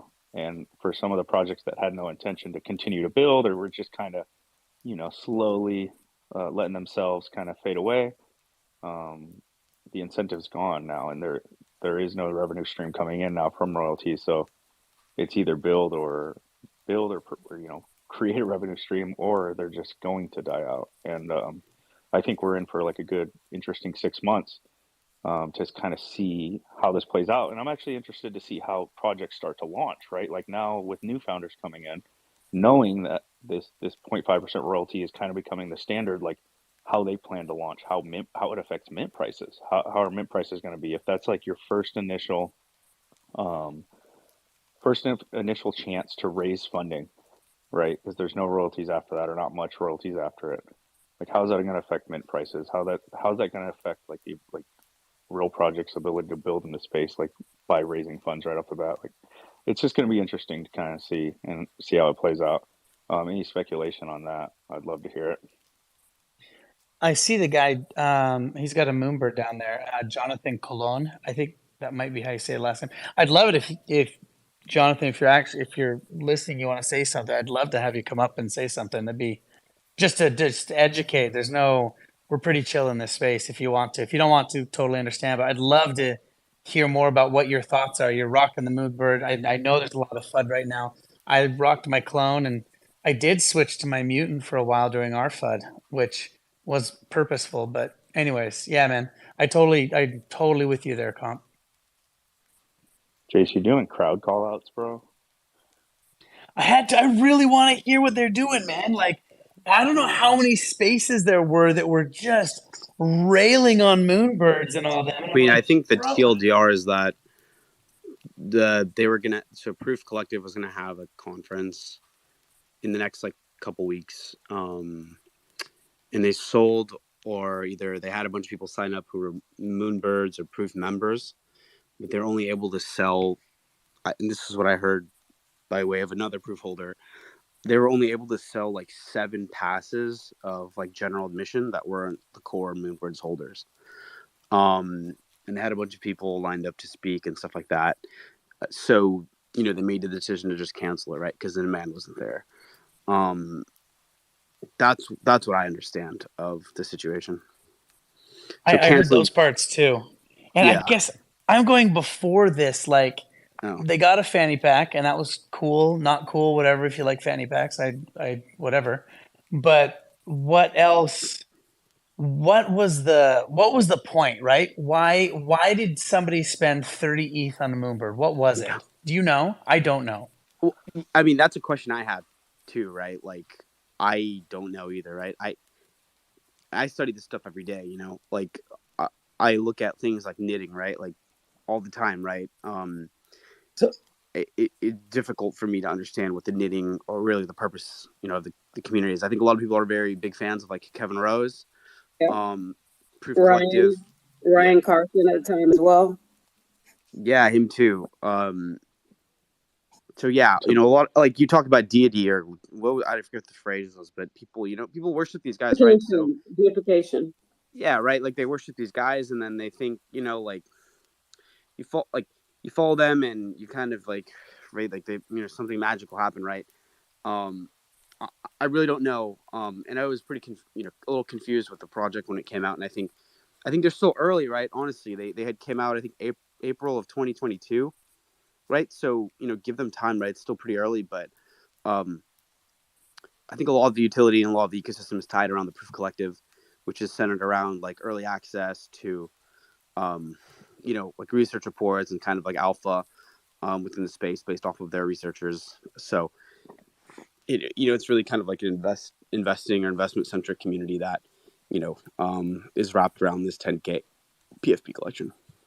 You know what's funny though, guys, is that if we ask that, and I know they're serious questions and you would like to learn, but there are a lot of people in this space who ask that same thing about CloneX and Artifact, and I've heard it. They go, oh, totally. why is a clone worth 5 ETH? Like, why is it worth 6 ETH? Like, what are they even doing over there, right? And I don't know what they're doing. Like, I don't see why anybody would pay 6 ETH for a clone, right? And I guess that I'm playing devil's advocate here, but it just kind of comes down to if you're not really fully immersed in that ecosystem, it kind of is like there's a lot of projects I don't know what they're doing, right? But I think I'm ours is sure one of the most confusing, right? yeah, no, dude, I hear it all the time, right? And so I'm sure like if people were spending that kind of money, which they were, and still like the floor price is decently high in the Moonbirds, they have the same like thing going on over there, and they have things going on over there that is, you know, giving them that value in the same way that people ask, what the fuck's Artifact doing? Why are people buying those clones? And we're like, no, I swear, like there's things going on here. I think that It's a fill in the blank. Why buy yeah, it? bro. What's the purpose of buying an NFT? And Yeah, no, right I think now, it's it's just to access the community, in my eyes. yeah, and I think it's just educating myself on what is going on in other projects before being critical. But like, yeah, no, it's a good question because the only other project I really know what's going on is Yuga. Like, I really just follow these two projects, and it's unfortunate. I should know what's going on in more of them, but I don't think I have the bandwidth to kind of track every little thing that's going on in all these major projects, right? I don't think that's wrong, but you know, that's Yeah, I just wouldn't my say. Yeah, just for that, I wouldn't say access to the community because I I feel like I'm a part of a lot of communities, and I certainly don't have a lot of NFTs. And I just, yeah, I give the value that I can, and yeah, and hey, I'm just a part, and I feel a part, and I don't need the NFT make me feel a part. I think with Proof, I don't know. I feel like with Moonbirds, it kind of gave this vibe of like smart bros, like VC, you know, just type, I don't know, like type club, kind of a higher level, like where I guess maybe Yuga would have been like the laid back, you know, like dudes on a yacht or whatever type of degens. Whereas, you know, Proof seemed to be what I think AKCB would call like your Silicon Valley like folks. Um, and people just wanting to be a part of something that seemed more buttoned up and more professional. And I think that's how it was kind of presented. Um, but I mean, I didn't buy it. I sold mine, but I didn't buy it because I wouldn't. So but I think it's just deification. But I'm going to go to bed. Nice chatting with you guys. Hopefully I'll see some of you guys tomorrow. Cass is going to do a space, and I'm going to talk more about the Chain Hoppers comic and have a couple of the artists join me. Dope. So Excited. I hope people are, and I hope they actually like ask some questions because they never do. So I hope there's some questions. I would love to tell and yeah, answer some questions. I So got my good, reminder set. cool. Good night. And Avenger, I'm not going to hear what you have to say because I'm going to go because I don't think it's a question for me. But good night. And I'm sad I didn't hear more of Bombay. So good Hey, night. bro, y'all be getting too serious. You stay a little later. We can have some, fun. But Nah. this is all, Well, yeah. I'll holla at you, Chikina. Be good. all right, man. Bye. Avenger, what's up, man? It's way too late for us people on the West Coast, so I should probably be going to bed soon anyway. But at least for I was gonna just throw up my perspective on when Proof minted. Like the atmosphere in the space was very much it was an easy way to make money, and quite frankly it was one of those times where if you got whitelist, you got into a project, you farmed the Discord, whatever, or you knew the right people and got the right whitelist, you could mint anything, flip it, make money, move on. And it was ridiculous. So when Proof came out, I'm sorry, when the Moonbirds came out, they had the connection with the Proof Collective, and the Proof NFTs were selling for insane amounts. So when people saw Moonbirds as an opportunity to enter this collective of, hey, I can enter this alpha group, I can get more advice on just how to enter a space and make free money, everybody was hyped about it. And then, as every project at the time did, hype built on hype. And so if somebody was paying 5 ETH for Moonberg, somebody was willing to pay 10, and then somebody was willing to pay 30. And I didn't buy it at any point, but that's basically what I saw happen. And I hope people made money from whatever alpha they got out of being in that project, but was it me? And I don't know what it was.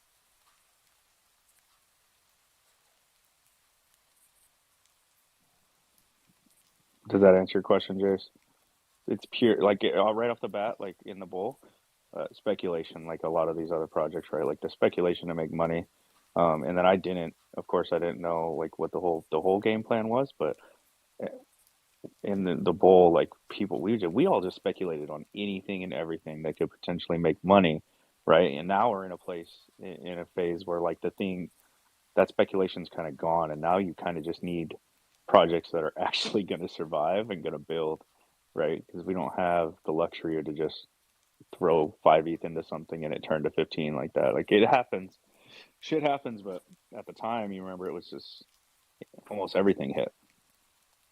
Yeah, totally. My buddy was he minted and he sold it at 23 ETH, and then he and I both got into this other CPG Pop, their newest mint for 2.5 ETH. It was the biggest mint I ever did, and I was kind of freaking out about it, and then it didn't go anywhere, and that's worth 0.29, and I just can't sell it for 0.29, but I should just get rid of it and throw it into some more actual cool gear that we keep getting over here, right? Like, I know people were fading for hoodies and for shoes and season one and this and that, but like, bro, I've got stuff. I sold one of my hoodies to a buddy of mine that couldn't grab one, and I didn't sell it to him for a ton.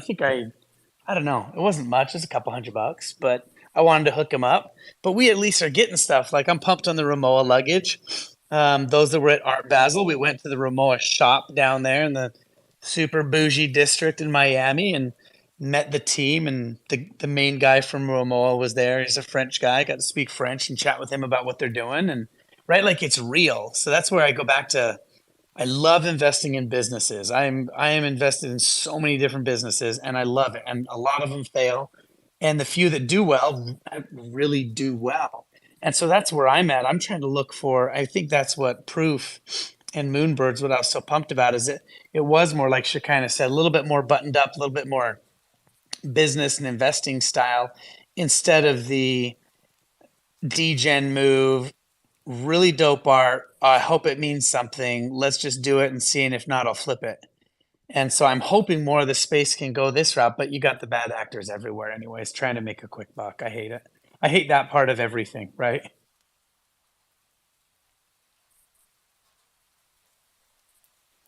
No, I agree. Sorry, I was sending a message. Um, Pumpisha, what's up, man? Do you know the topics we're on? Let me get you up to date. You want to just Bro, keep he's flying going to in? make you buy some more shoes, bro. He's going to get you to Yo, FOMO into some more AF1. No, hold on. Let me just make an announcement.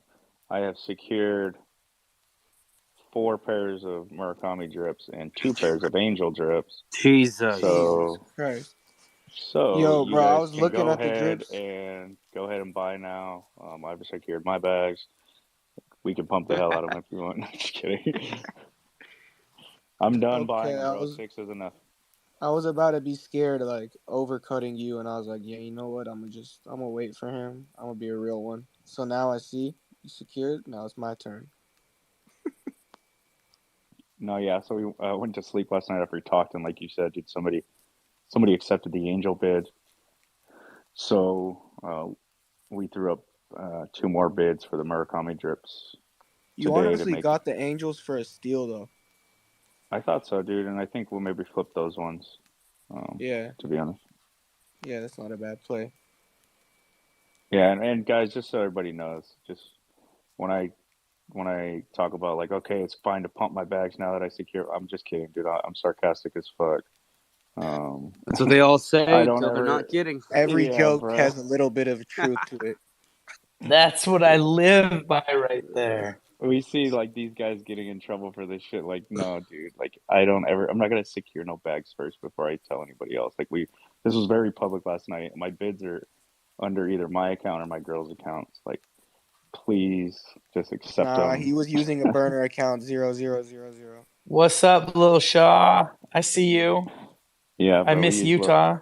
We use Little Shaw's account. She was practicing her wrapped Ethereum bids, dude. So she was setting wrapped Ethereum bids and like letting them run, and those angels she said got accepted last night, and then her Murakami bid got accepted quick today. Like it was only a few hours. Were you guys the ones who dumped 100 Bored Apes on WETH offers and didn't move the floor at all? Yeah, no, that was us. But we were really trying to like after talking sneakers last night, dude. I was like, yeah, I'm dumping these apes. I'm buying drip sneakers. Pumpisha's got me all in. So like, Bro, I'm dying right now, dog. That was a good one. That was a good one. Oh my They need to gosh. give me the 5% royalties. All right, we dumping. yo, bro. So wait, how the fuck can you sell? Is there just that much liquidity sitting on Doug, Blur can we right talk now? about how crazy this is? Like, look at all these like mid cap blue chips. Even any project right now that's hype. There are thousands of sales going on. I don't know what's happening, man. It's crazy, dude. Blur, money printer go blur. And it's like 3 or 4 people. I don't know what's happening. Maybe someone can talk about it, but like, it's crazy. Just the amount of WETH offers. I mean, not WETH offers, just sales being done in Blur right now. Back and forth, like 20 at a time. I am Yeah, no, dying for Macy. I'm dying for mutants to dip just a bit, and I know Shaw is too, because I see all these sales. I'm like, come on and dip just a little more, because I love staking these things, man, and the percentage for those over Bored Apes is good. Dude, are these dipping? Because like you see like 30 sales last hour, Bombay, and floor price is just set. I know one dude who flipped the same clone over and over again during the whole period of the airdrop and made 200 grand. Just flipping one clone 30 times a day. It's like just for like break even, and claimed like 200K worth of Blur airdrop just from flipping one clone. So what I'm thinking is that this next period is going to be a little more competitive because now you're seeing these big boys do it at like a large scale, and like I don't know if like the dude who's just like going to do the 1x1 will reap as many benefits as they did in round 1. But that's because it's just so now everyone's doing it. So I don't know if the rewards are going to be as plentiful come round 2, but I don't know. They said it's going to be another 300 million. So the same as the first one. But this time there's like more people like, yeah, oh right. shit, like saw how many people made crazy amounts, and it's like So whale it's going to be less competition. for the. It's just going to go funnel to the top, basically. You got like Franklin buying 300 beans in one day, crazy stuff like that. And then the floor price is still the same as it was yesterday. Yeah.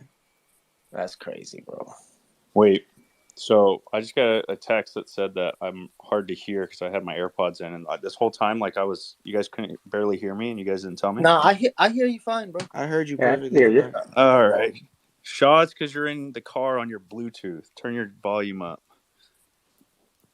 It's not me. It's interesting with Blur, like the tokenomics around another 300 mil. So is that double? Like the first drop was 300 mil as well. So that was 12. Was that like 12% of the supply? So they're dropping 24%. Apparently so.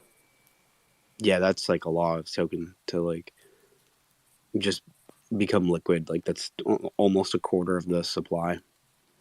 What's the total supply on Blur? It's 3 billion. Okay, so not as bad as I thought it might be, but it's a lot. I mean, this will probably be the last. This will probably be the last like drop, I would hope, unless like they're using the whole 50% of their treasury just for like liquidity rewards and farming rewards. But I don't think that's the case. Like they launched with the DAO, so they're gonna have like kind of like a treasury to fund projects within the Blur ecosystem. But it's really interesting to see from like more of a tokenomics perspective because there's only so many tokens to go around.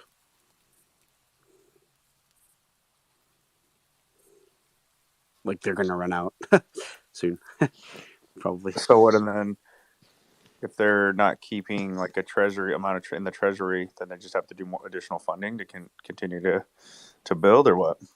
No, I mean, or go to marketplace fees. I'm not too sure. Yeah, I'm not too sure, honestly. Like, the team has an allocation of the token, right? So they've already like, even if the token is like worth a penny, like they've made a ton of money on it, right? You issue it at 0 cents, like you're in the money regardless. So like that's just kind of cash on their like balance sheet. As far as like the business model goes, I'm still a little confused, like on what like the actual monetization plan is for Blur Inc., right? Not necessarily Blur, the issuer of the token, because they're two kind of different entities with different goals. I just think it's interesting from a tokenomics perspective that they are kind of going with this multi-prong airdrop, and a lot of people are really interested in it because of the multi-prong airdrop.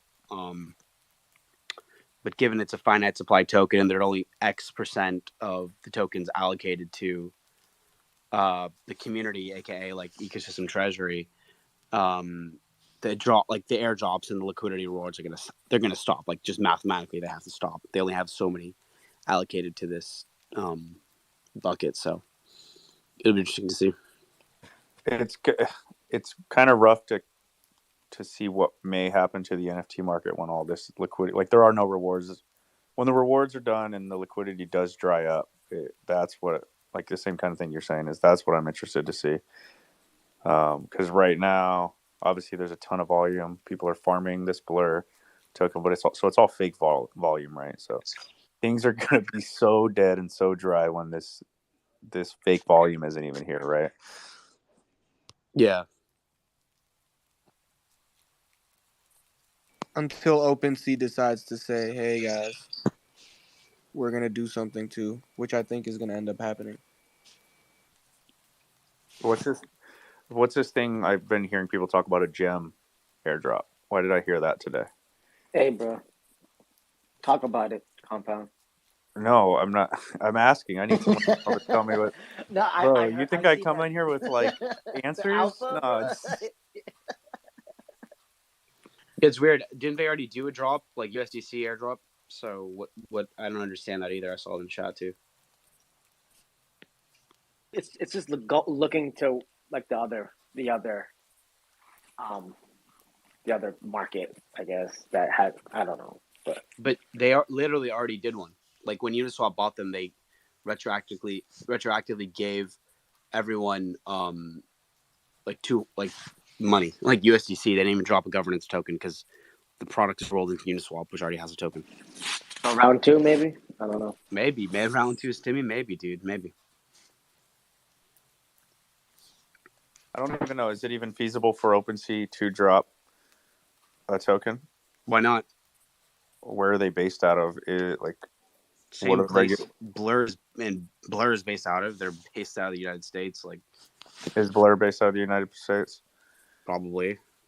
I thought a lot of OpenSea was these trying to go projects. IPO, but I mean, there are companies that are based out of the United States that launch their token outside of the United States. So you just set up an offshore entity that launches the token. But, like, and this is not a secret, right? Like, this is how it works right now. But, like, Yuga Labs is a US-based company. The issuer of the token is offshore entity. So it's not issued by Yuga Labs. It's issued by this offshore entity.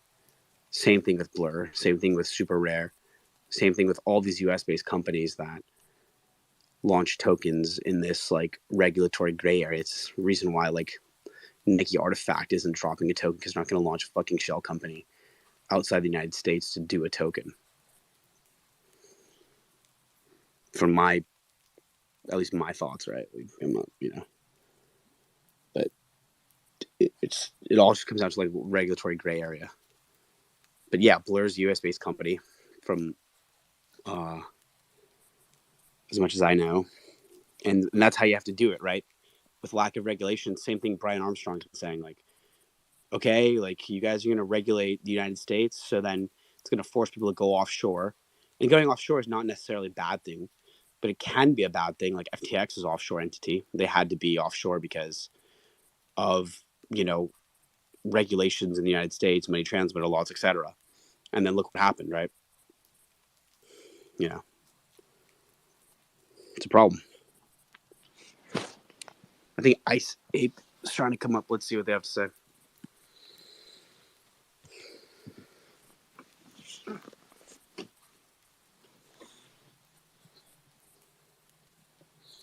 What's up, Ice Ape?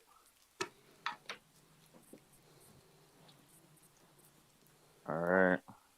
Ice Ape, what's up? Yep, I knew bro, it. who did that, bro? Come on James. now. Oh my God. That's why I told you, bro. So I didn't let him up. That's why he just sat down there in a request, because I know he was going to do some shit like that. Okay, well, here's the thing. So this dude requested like 1,000 times. I rejected it. Then when I started talking about some other stuff, he started reacting. And no, bro, I know Ice Ape, dude. That's the same guy, dude. Yeah, I blocked him last time. Yeah. How do you block him and he's on the stage with us? I thought that's the way to not get people on the stage.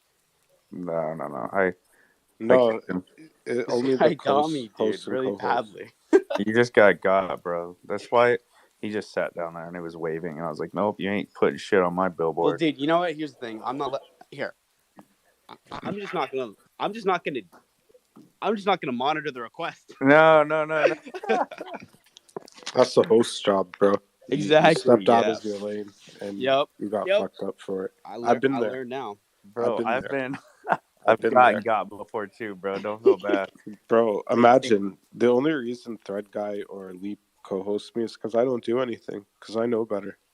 I'm not going to go check this person's profile. I'm going to let them up, and I'm going to fuck around and find out. And I usually find out that I'm wrong. So I don't do that. Dude had like followed like 60 people, 60 followers, no tweets, bro. Looks like the accounts that put shit up on your pins. No, dude, he ain't gonna come up here. I'm traumatized. No, that's why as soon as he came up here, I started asking him questions. I knew it was coming, dude. I say something. You don't say something, you gone. I mean, look, like, at least these guys could just do something else, right? Like, this image is a little old, man. Like, bro, it's literally like people that don't like other people having fun. These people have nothing better to do. They can do this shit all day and all night forever. Bro, when I'm co-hosting Leap Spaces, all I see is like 70, 80 requests from all these sus-looking accounts. I never click anything. I don't even want to find out.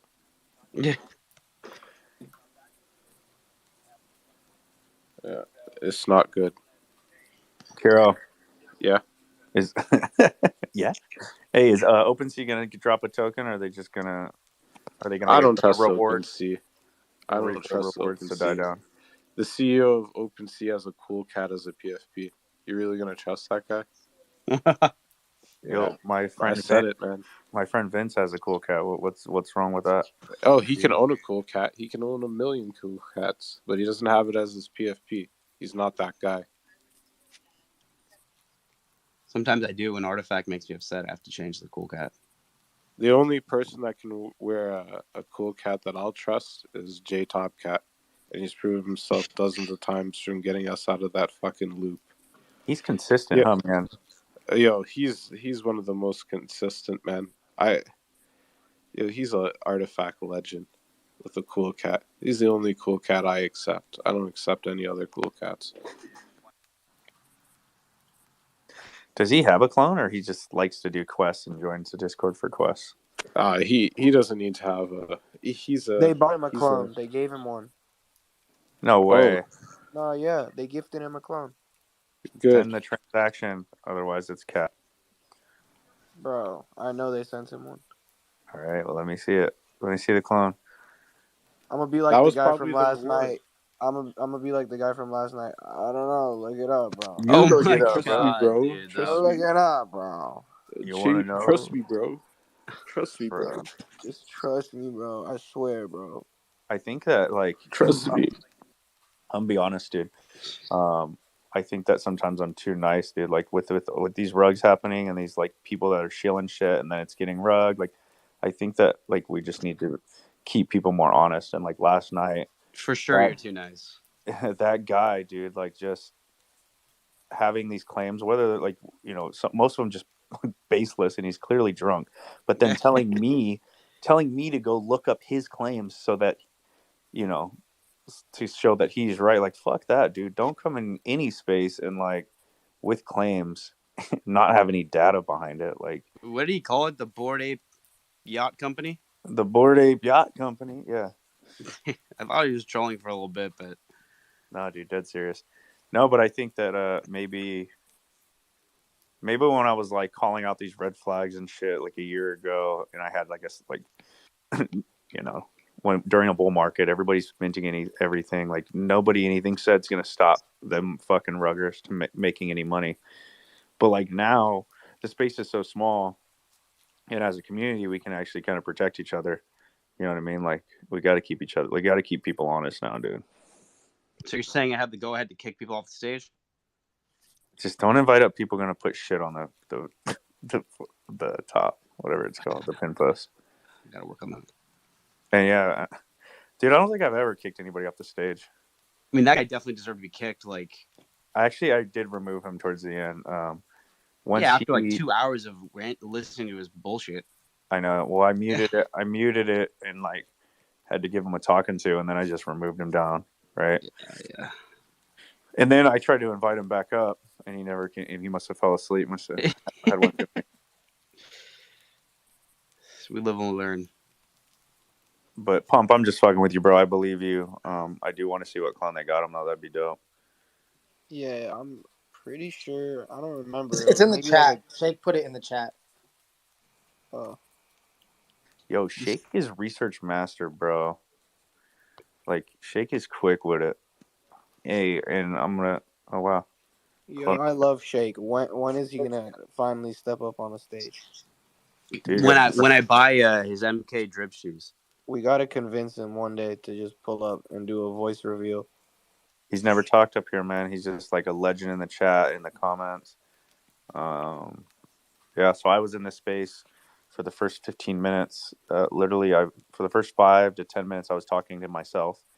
And I literally said, you can listen to the recording. I said, well, I'm not Jack, and I don't have I can't like talk. I don't have the thoughts to just sit and talk to myself. Yeah. So I'm going to play some music until somebody wants to come up and chat. And Samurai saved me, bro. Samurai fucking came up and like we chatted and like got the space going. But at first it was just like 6 of us sitting in here in silence and then I played a little bit of music and I was like, Shake called me out for talking to myself. I said, all right, then come on up, man. Let's chat.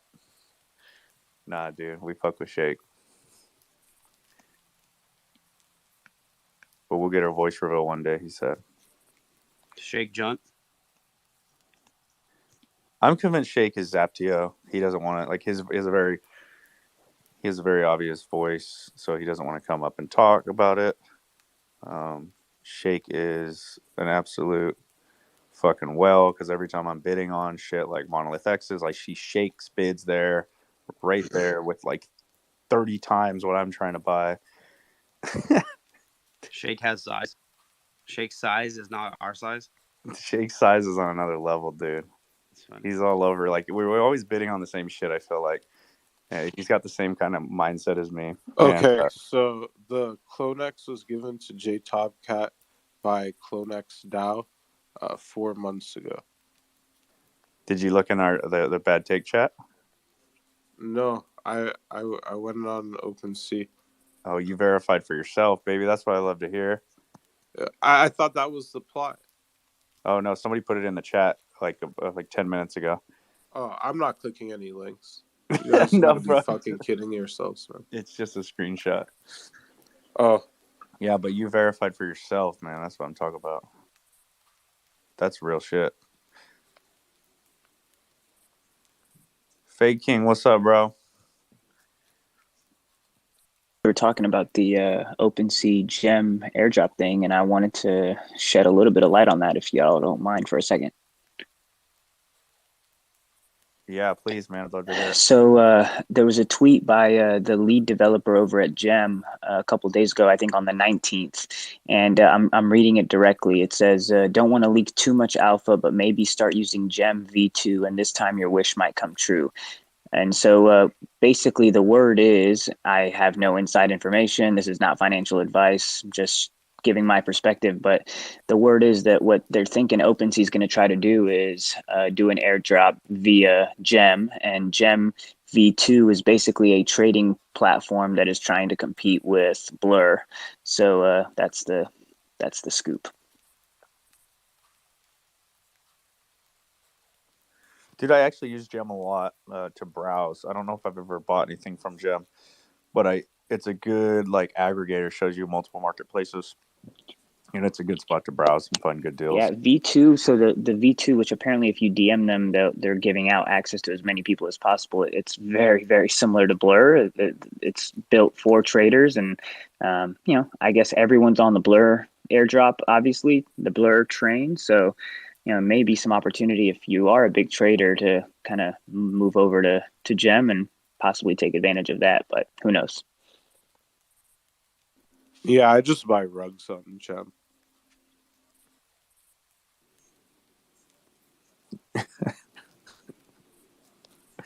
Bro, Kiro, tell me your last rug, bro. That's what I don't get. We're gonna go to rug pull survivor anonymous. My last rug. Last time you just got rugged, dude. You bought something and just rugged. Like rugged hard, like a hard rug. Yeah, rug me harder. It would definitely be Maury. That's the last time I got rugged, and then I promised myself I'd never buy anything that says that they're giving you a metaverse. Okay, I know this from personal experience. This is my personal experience. If you buy into something, man, be very careful. They're promising you a metaverse. They're talking out their ass. They have absolutely no idea what's going on. That's what's it called? Maury? Muri. Oh, Murray. Okay, Maury. Yeah, I don't know how to pronounce it. Spirit. All right, Bombay. Let's hear your last rug, bro. Bro, I don't buy NFTs. Let's hear your. I want to hear your story, like how you found Artifact, though. If you weren't, there's actually, I think Vince said he's never been rugged as well. So I want to kind of. I got rugged. No, dude, I got my money 100% refunded. got rugged, dude. I bought what was it? A Goblin Town derivative. Oh shit, dude. What, dude? That's Dude, impressive. it was the meta, bro. I was just buying Goblin Town derivatives and What then was it flipping called? them. Goblin Piss? Sloblin Town. Yeah, dude. Sloblin No, on. I don't know. I wasn't buying Goblin Town at derivatives. But I remember people that was a crazy time, bro. Goblin Town derivatives were a nasty time. So you didn't buy a derivative? You're just fucking with us? No, Did 100% did. It was Oh, yeah. Um, you got what Goblin else? What else did I buy? Goblin Piss. I bought I don't know, some random fucking bullshit ass NFTs, bro. And I just Yo, sold them all, bro. at what point did you have the realization though, where you're just like, fuck, I've now spent this much ETH on just absolute bullshit, chasing a pump or chasing something, chasing a derivative, chasing a meta, that you just said, no, fuck this, dude. Like, I can't lose any more money, and I need to get like a project that is like solid, right? That's exactly what happened. I literally sold everything out of my wallet and I bought my clone. And ever since, I only buy what I think are strong communities, no, or not communities, but strong projects. Because man, like I don't think like we're in a bear, bro, and like I think there's gonna be more pain to come. So I'm just gonna ride it out, bro. Just ride it out. I mean, And remember what Nomic said about NFTs, dude? Like, we haven't gotten to a point where people just don't want their NFTs anymore. Like, they can't stand looking at this NFT they've bought that they're down 99% on. Like, I don't think we've reached that point yet. That was a really interesting point of view that I never thought of. Because I thought we'd seen sort of bottom on NFTs, but his point of view is that, kind of like in 2018 when people, you couldn't even mention crypto, right, to people. I wonder if we'll get to a point where you can't even, people just straight up do not even want their NFTs anymore. They don't even want to see these PFPs that they're wrecked so hard on.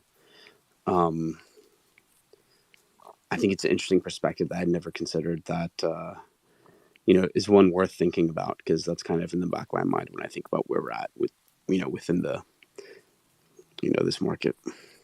Bro, he's not wrong too. The dude's got experience. So when he was talking, I knew he wasn't talking out of his ass, because I remember, like I said, I got into Bitcoin like really seriously in 2016, and then like 2000 that bear market hit, and like things went down so bad that I didn't want to fucking hear anything about crypto. Like I was done like listening to it or like looking into it, like completely sick of it, until like I started getting interested in it again, like around the next bear. And that's why I tell you guys, like, I did check out, bro. I fully checked out, right? But I was new to it. And so he makes a good point. Like there are, you're gonna see it, and you probably have already seen it. Like people like will go on full blown sell it all sprees, sell the bottom. I'm completely disconnecting from everything and moving on to what I know, or moving on to something different. That's when like shit is starting to get like pretty pretty deep into the bear. And you'll see it, dude. We're not there. Like, we've seen capitulation. Like we just saw a project capitulate last night. Like Frenzies straight up sold their whole treasury and fucking just bounced it. They just capitulated as a project. So yeah, no, Who knows though, dude. right? Like, NFTs are very different asset classes and fungible tokens, so we may not ever see that at the same time, right? Because of community, because of identity, because of just emotional attachment to your NFTs and your avatars. So I want to weigh both sides, but I think it's what Nomics said is a really interesting perspective as well. Yeah, that's the difference though, and that's why like I'm interested to see how it goes. And one of the reasons why a lot of people I think are going to stick around, or at least I am, because in the past there was no community behind coins. There's no like I said, there's no community behind shit coins. Like you don't do what we're doing here, right? Or meet up in real life. You don't do that kind of stuff. this is a little bit different, right? So maybe there'll be less full-blown capitulation. There'll be less of that because you have community to lean on and build with and kind of learn with and just do dope shit with, like, kind of like this last weekend in Utah. Like, you don't do that shit when you're just in forums buying Bitcoin or in buying shit, other coins and stuff. It's just not a thing. So yeah, NFTs are Bro, really different. I always say like NFT in my opinion, like NFTs are like the coolest shit to come out of crypto, right? Yeah. Like why?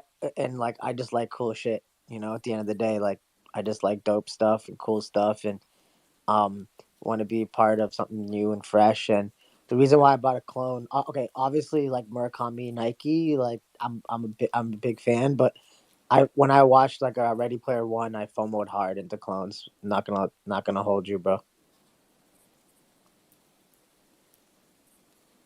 Straight up.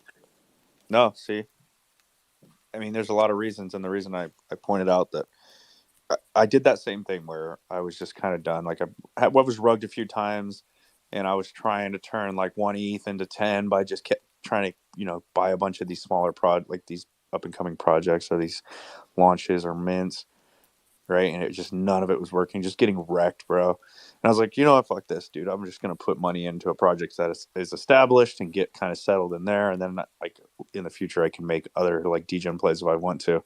But yeah, it took me getting rugged a few times, man, to be honest. Dude, I'll never forget it. So the first NFT I minted, it was like this photography sort of project where they had mapped the whole globe and divided the globe into like 200,000 parcels of land, right? Squares.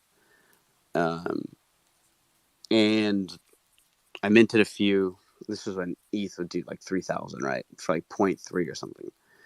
It was so cool. Like, it was my first minting experience. I went on the site, pressed the button, got my land, like, the slot machine kind of, right, type thing. It was a cool thing. And I actually know the founder. He's a really cool guy.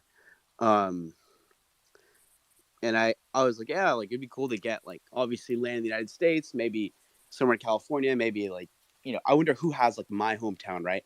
So that was a cool thing that people were trading around and stuff. And then, like, a few weeks went by, and, like, they didn't end up minting out. I think they only minted out, like, 60 or 70% of the supply. And then, like, a couple weeks later, like, there's a message in Discord, like, hey, guys, yeah, so we're, like, shutting the project down, but, like, we're going to refund everyone the mint, right? Like, the 0.3 mint. So submit your wallet, and, like, we'll hook you up. And during that time, the founder was actually coming to San Francisco, and we just grabbed coffee. He's a really cool guy. He was like, OG crypto guy. He's got punks and all this stuff, and this is just more of a fun thing for him. And we talk. He's like, dude, am I like an idiot for like refunding like all these people? Like, like, why would I do this, right? Like, nobody refunds people. Like, they just kind of rug, right? And so that kind of like stuck with me as like a really classy and ethical way, dude. It's ethical, right, to do that, to close a project and to close it early enough, and to refund people, dude. Like, how many projects have you heard of refunding people their ETH for the project that the founding team made the really tough decision to launch, right? I mean, it's hard enough to bring something to market, but then to bring it to market and then realize, like, all right, like, this isn't going to work out. Like, we're just not getting the traction we need. And then to refund people the mint proceeds at the same time, like, dude, I don't think anybody could tell me a project that's done that in the space, in the space that we're in right now in this room. So yeah, it's kind of my experience with like a kind of a, and again, like, we throw this term around really, really loosely, like a soft rug. The project's not a rug, right? But, I just want to throw that example out. And the guy's super chill. He's a super smart guy. His name is actually let's see. Yeah, his name is Dap Punk. So he's at Dap Punk. Really cool name's kind of like a play on Daft Punk. Sorry.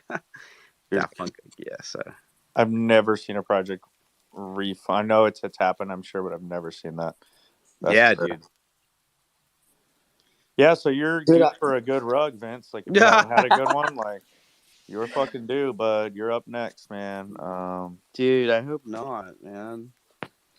You got to earn your education out here somehow, or earn your wings, your rug wings out here. do Somehow. you know Coin Artist? The artist? You know, have you heard of her? Me, no, I don't think so.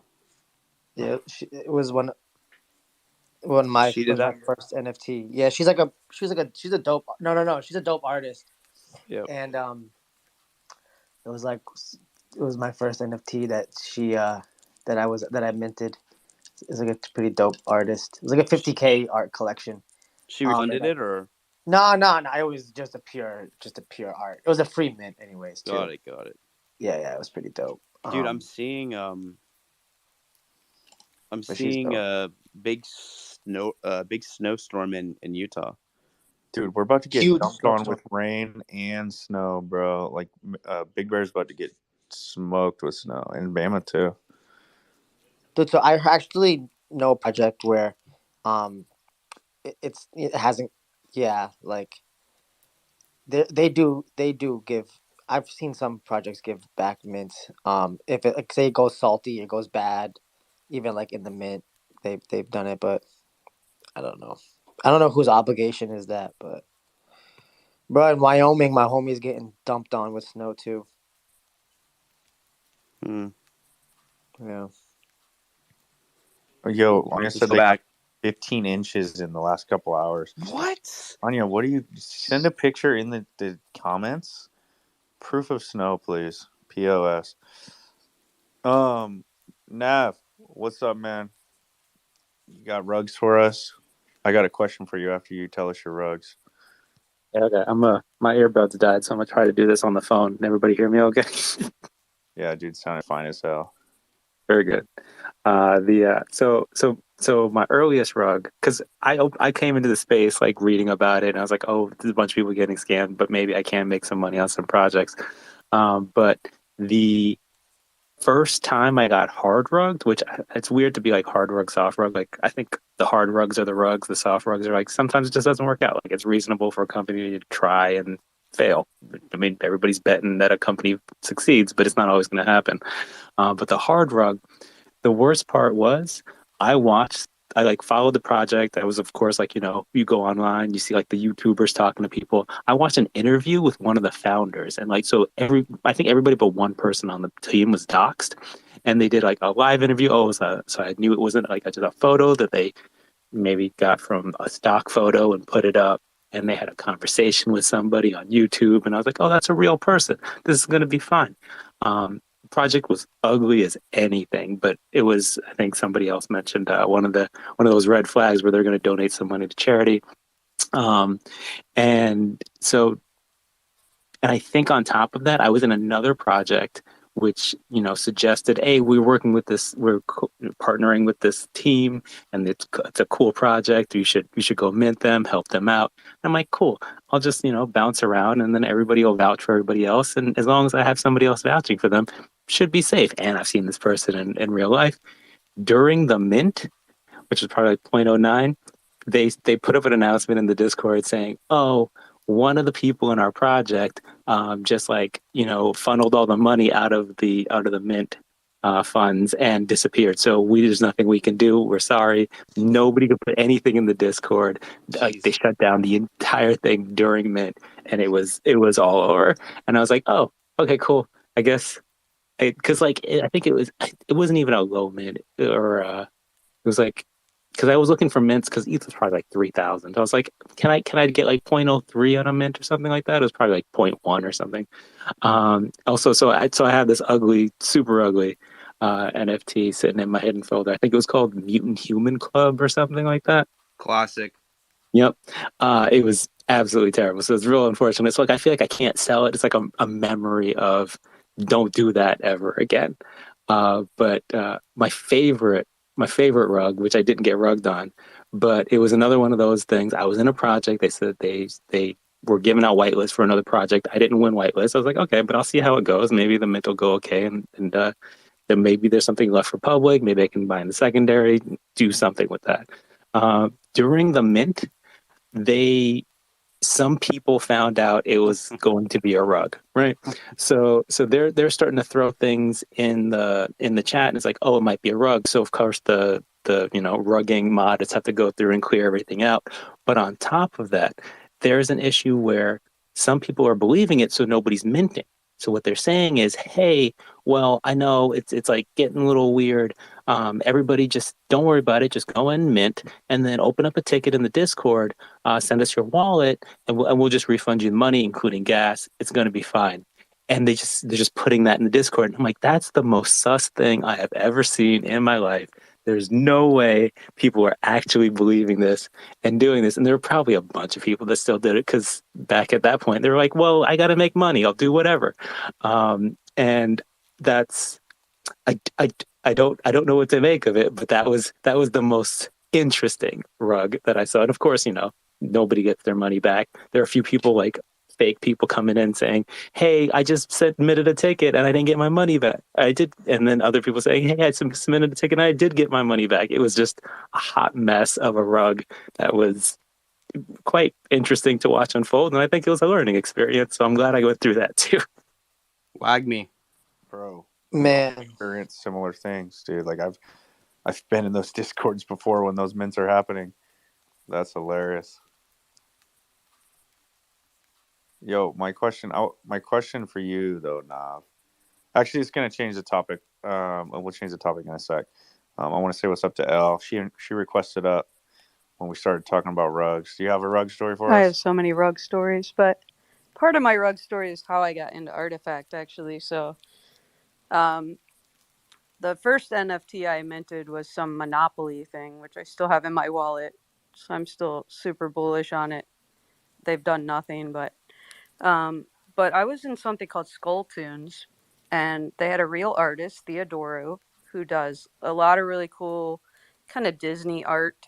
They had a team that was doxxed, and I was new in the space, and I went full in, and they were like active. It was the most active Discord I've ever been in. There were just thousands of people in there every day. Like the chats were live. The community was great. I was like, wow, I'm really part of something.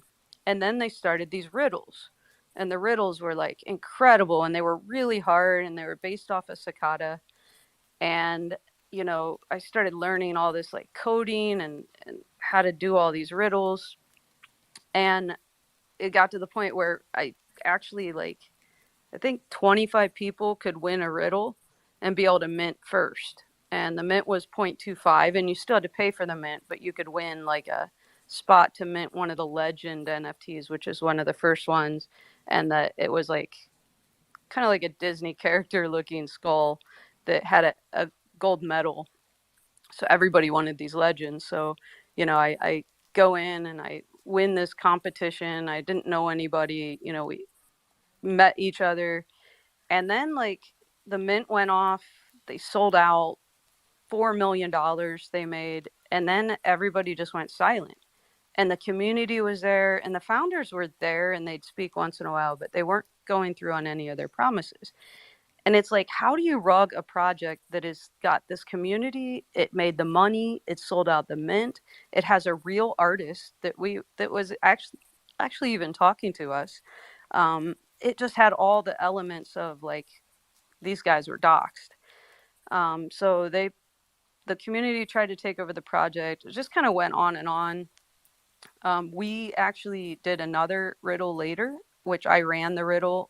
We developed a whole 1 month long riddle and went in full on that. And they didn't give any of the prizes out for the people that won, even though we did the riddle for them for free. And so that's kind of how I got into Artifact, because I started watching the riddles that Artifact was doing with the Mollump at the time. And I was like, oh, I was like totally in there solving it with you guys, and I wasn't part of the community.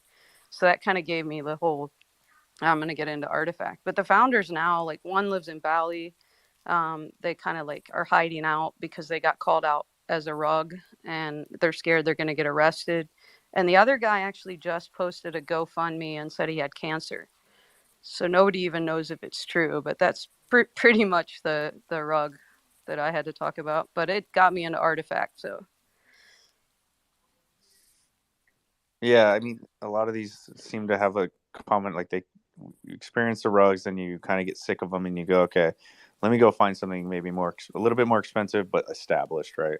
It's kind of my story as well. Vince, I sorry, I was cut you I off. was gonna say something, but it's better if I don't. Hey, Uh, Vince is growing. He's maturing. He's growing. I love it.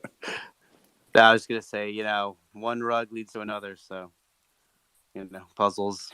I don't know. Chain resist itself right there. Yeah. Bro, hey,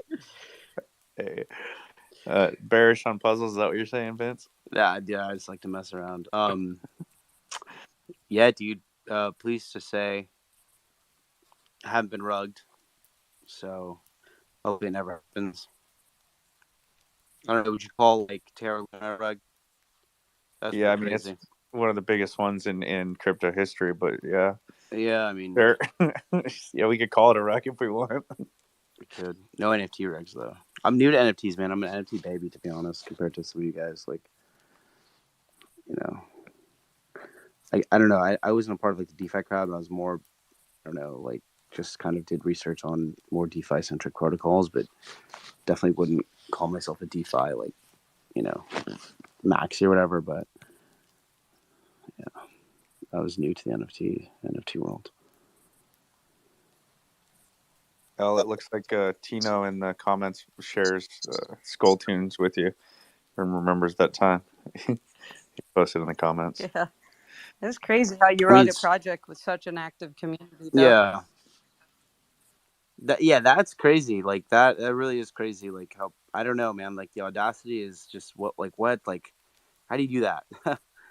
um, Strange, especially like a doxed artist. You said, right? So I don't know, man. Yeah, and the artist was kind of supporting them, and the community was reaching out to him. And then, yeah, he just kind of took the side of them during the whole rug, and then everybody just kind of left. But they're still up on the floor. People are still buying them. Like, people still have hope. Hope, hope, hope is very powerful. Like the idea of something like happening, I think, is more powerful than actually kind of realizing it sometimes, right? Which is like kind of a fucked up thing to say, but um yeah, like you hope like it's not a rug. You hope that, you know, um this project is gonna go to mainnet. Like you hope smart contracts are gonna come in. And that hope can be much more powerful than the actual execution of whatever it is. So it's an interesting and weird dynamic of just like not just crypto, but like, life and in general, right? What's up, Rose? Oh yes. In work life, like we always say, like hope is not a plan. And it's so applicable to NFTs, like just for as a personal, I guess, collector investor. Like I know I'm in too bad, too deep when it's all hope. And you're just like, I'm trying to give them some runway. And then it's like, oh great, I probably just rugged myself by believing in it so bad. But yeah, I was gonna say I haven't experienced a hard rug, but I just feel like I believe in projects like for way too long, and then I kind of like, I don't know, embarrassingly like forget about it, tuck them away. Hey, Or I'm you like, don't what? want to see my hidden folder, I Rose. We're know. gonna Oh, just leave it there. Bombay the Goblin's derivative. I'm like, oh, Goblin Piss. I'm pretty sure Goblin. you and I are Yeah, in that boat. Wait, what? Oh, wait, there was a real project called Goblin Piss? yeah. I bought Yes. it and then I sold it. Like I was like, what the fuck is? And Bro, then it rugged. It actually rugged, like hard rug.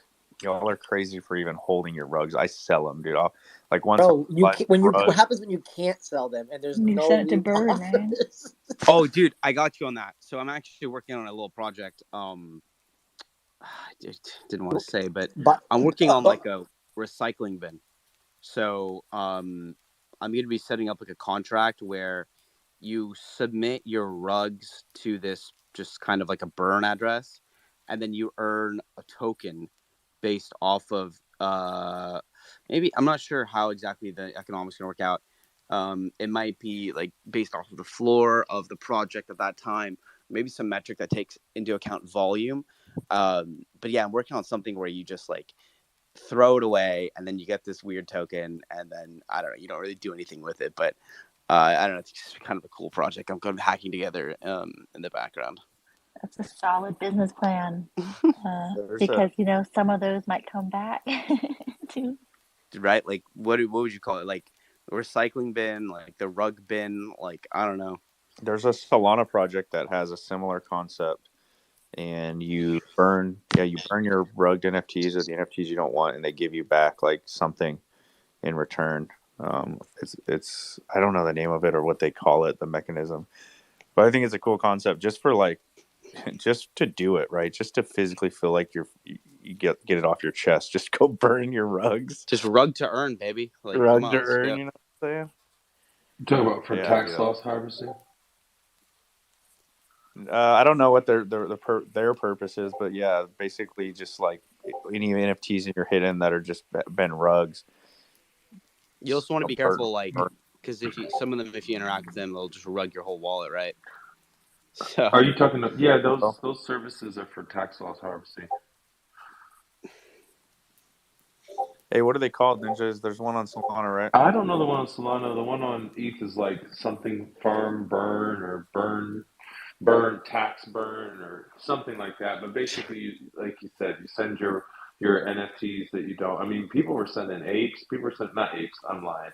People were sending. I'm straight lying. But I heard of people sending higher quality NFTs. I did hear about a couple moonbirds. Who knows if it's true? But you basically, you bought a Pixelmon for 3 ETH. It's now worth 0.01. You send it. That's a 3 ETH tax loss harvest at 4,000 per ETH. That's 12 grand. That's a pretty significant tax harvest.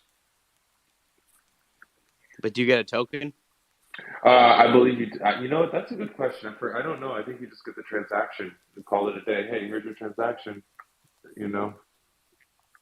Well, you get a token with my rug protocol. So. Oh shit! What's your rug protocol called? I'm working on it. I'm not too sure. Oh shit! Okay. Well, if that token becomes worth anything, then it actually incurs a tax liability. You end up owing money. You try to tax loss harvest. You end up owing more money. I like that idea. I like also something else you said too, Vincent, earlier. By the way, I know you've seen my memes. I've been trolling you a couple times this week. I hope you've seen it because it's all love. Dude, I love it. I know it. You did. I want to see them. Huh? I haven't seen them. Well, too bad. I was just looking at one. Because you know how if you leave a GIF, it stays up in the upper right on your computer. Anyways, no, I like something you said too earlier, Vincent, which I think is really wise because I think oftentimes we forget. I mean, I was just talking to one of our friends, not to say who, but somebody who is in our community, and he was like, "Yeah, I just dropped X amount of money on Blur." I'm like, "How much?" I'm like, "Damn." Like that's some realty generosity that's happening. And you said earlier, Vince, you're like, hey, like I don't take these, huge risks. You just basically said you're more risk off or you're more risk. And maybe that's true just right now because you have a really excellent, amazing job. But I thought that was really good for someone to say that because I think that's a sentiment that is underrated. I mean, I definitely have learned to be very, very mindful of my risk, after all that's happened over the years.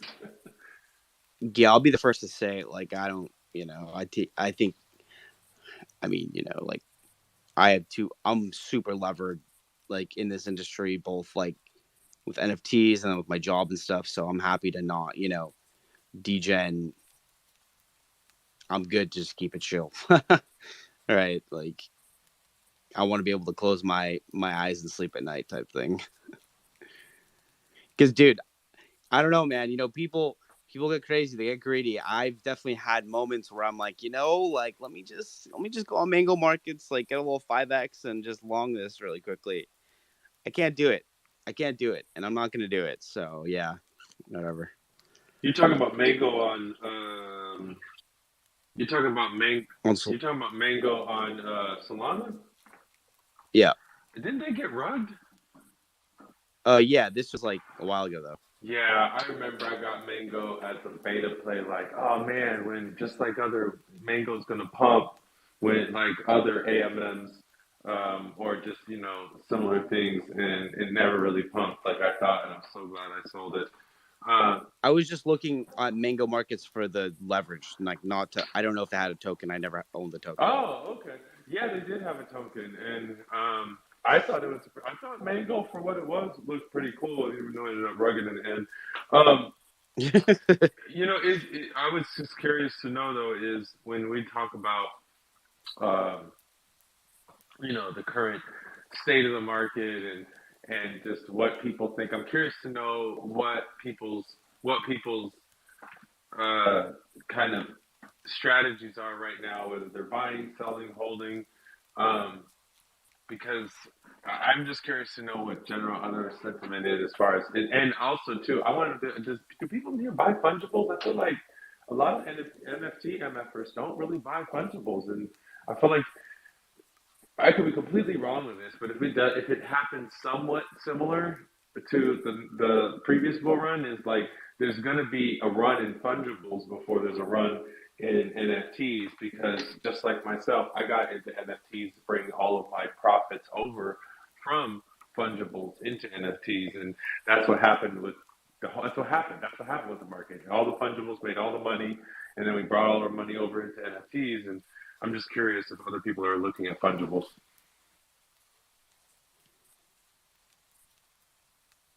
Yeah, I just buy ApeCoin, so ApeCoin and like layer 2s and like spot ETH. What do you buy layer 2s? Well, remember we talked. I have a whole basket of all of them. Like I'm not smart enough to pick like Optimism over Immutable X. Like I have just equal amounts in all of them. So you have Immutable X, Optimism, Polygon. What else? Yeah. I don't know. I'd have to check, but like those some like main concentration. Okay, got you. Compound. Yo. Kiro. Is this the real Kiro, or do we have the fake? We got the real Kiro. No, dude, I've been buying NFTs recently. What NFTs you been buying? We just bought 6 pairs of Air Force Ones. Oh, you went after them. Okay. To sell or to forge, or to hold up, let me clarify this. To sell as NFTs. To sell or to hold, baby, to sell or hold. No, dude, I'm gonna sell one of the Murakami drips, and then I'm gonna sell probably the Angels, maybe into the pump. I gotta say, I'm. It's like bittersweet, because I was just looking at the clone floor, and it's like, if I didn't have any self-control, I would just buy so many clones. But it's like, at a certain point, you gotta be like, I don't need these clones. But man, there's some really good-looking clones on the floor. There's some great-looking clones, and we've already basically retraced the back before all the sweeps and all the stuff. And I don't know. Sometimes I look at the clone floor over the last couple months and just have been like, man, if people knew the steals that were on this thing. Sorry, I'm not trying to just pump clones. I know this is anyone else who's in this room. Like, we're not just a clone room. Oh, damn, we are a clone room. Everyone here is a clone. All right, bro. Never mind. I was trying to keep us unilateral, but clearly we're clones. But yeah, I can put the cool cat on. What? Oh yeah, you can. I can put the cool cat back on. Dude, I find myself doing the same thing though, and I don't have self-control like you, so I watch the clone floor, and I'm always looking through clones. I really do like the art, and I'm always looking at. I know all the traits. I find myself browsing it way too much. I had to stop. I had to literally stop, because I realized that after X amount of clone buys, like I'm just going to continue buying, and I had to take the ETH out of my spending wallet. I don't look. I just looked at Blur, but I don't look at it anymore. Today was an exception, but again, I that's what I'm saying. I look and I'm like, I want that one, I want that one, I want that one, and you hit it like, I know we're a bunch of clones. I'm not trying to just, whatever. But the artwork is so good. I'm sorry. Like every time I look at the artwork, I'm just like, man, this is so good. Like I just want it just for that, but I have to also use wisdom and realize that I need to have liquidity and diversify other places. So, but for those who maybe don't have a clone or maybe want to pick up a clone, there's some beauty. There's some buttes on the floor. And there's some there, and also the floor of the Murakami is like, oh my god! Like there's clones that been looking at since 50 ETH that are now like 13 ETH, and I'm like, like and like the favorite traits like the Murakami con in the back, sperm in the background. You got the rainbow teeth. You got sword clones. You got Murakami hat clones. I don't know, the octopus hat clones. Man, there's some good looking clones. Anyways, I hope somebody gets those from our community or anyone and joins. So all right, I'll step off my clone stop box right now. There's one right at the Murakami floor that has Don't show my clone. Don't show it. Well, it has like the double wings, like the big like underworld wings, and then it has the small wings in the chest, and I was like, wow, dude, that's a really nice one. And it's right at the floor. I was mad at someone who said earlier. Well, actually, no, it wasn't who said. I think it was he was defending him. Somebody was saying that. I think it was just somebody trying to deter me and trying to get a lower price or something. But saying that the googly eye clones are undesired, and those are one of my favorites. The Pixar eyes, the ones that make almost like a cartoon. I like those ones. That was me last night, bro. And then Baron went and bought one. Like he went and bought one literally right after we had you that conversation. it? Yeah, I don't know if you were in here, but he went and checked one of his mint, like one of the clones he minted, and the guy had it for sale for like under 6 ETH or something, and it was one he minted originally, so he went and bought the googly eyes back. Good for him. And then he rocked it he still has it as a PFP. I feel like whenever some news drops, hence why it's taking so long, which whatever, it's going to take us long, but whenever some news drops, it's going to be a bomb. It's going to be a bomb banger. And I hope that it snaps, it reverses because something that we were talking about it earlier in the space, and you're seeing it with this mint right now with this, like when I brought up utopian avatars, y'all dogged the art. Y'all were like, it's trash art. What is this fucking trash? Whatever you were saying, you dogged the art. And I didn't think the art was that great. I was trying to be a little bit nice, but clearly y'all were keeping it more real than I was. But I was gonna say though, like I'm in this pretty, well-known alpha group, blah blah blah. We're talking about it. We all got the utopian avatar mint. I didn't mint because I thought the art was super mint. But also too, even beside the art, I was like, okay, well maybe I can make a buck on it. But the Eva Longoria thing really turned me off, if I'm honest. Because it's just like, you didn't even have to have her to do well. And it's like people were talking, like didn't want to be involved with, it's like, and it's like the way same where like normies hate NFTs are the same way we hate celebrities attached to NFTs. And I saw people chatting like, I don't even want to minute now that I saw Eva. And I was like, well, that's an opposite effect. And then that coupled with, they had some website issues with the speed, like it was taking forever to load and blah, blah, blah. And then now they're talking about cutting there's a space going on right now if anyone's interested. Not trying to take No way. Yeah, there's a space going on right now. Utopian Avatars, and Cross is over there saving his ass along with along with some of the other people. I ain't mad at them. I mean, shit, you got to do something when you're not minted out and your floor starts dipping below mint. You kind of got to get on. They're gonna cut. You think they're gonna cut the supply? They just said it. I was just in the space. Oh my God! Wait. Which one was it? This one you just talked about, the Utopias? Yeah, Utopian avatars. The ones. They didn't min out.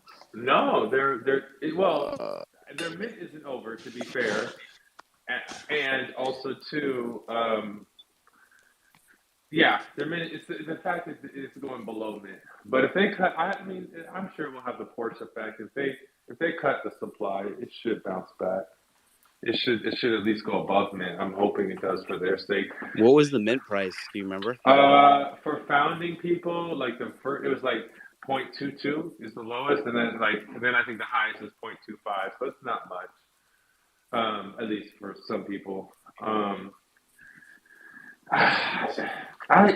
here's the thing about it is that this is what bothers me, and I'm curious to know. Does anybody know how many actual artists, like 3D artists, touched CloneX art before it was actually put out? Like, I know Takashi has a whole team.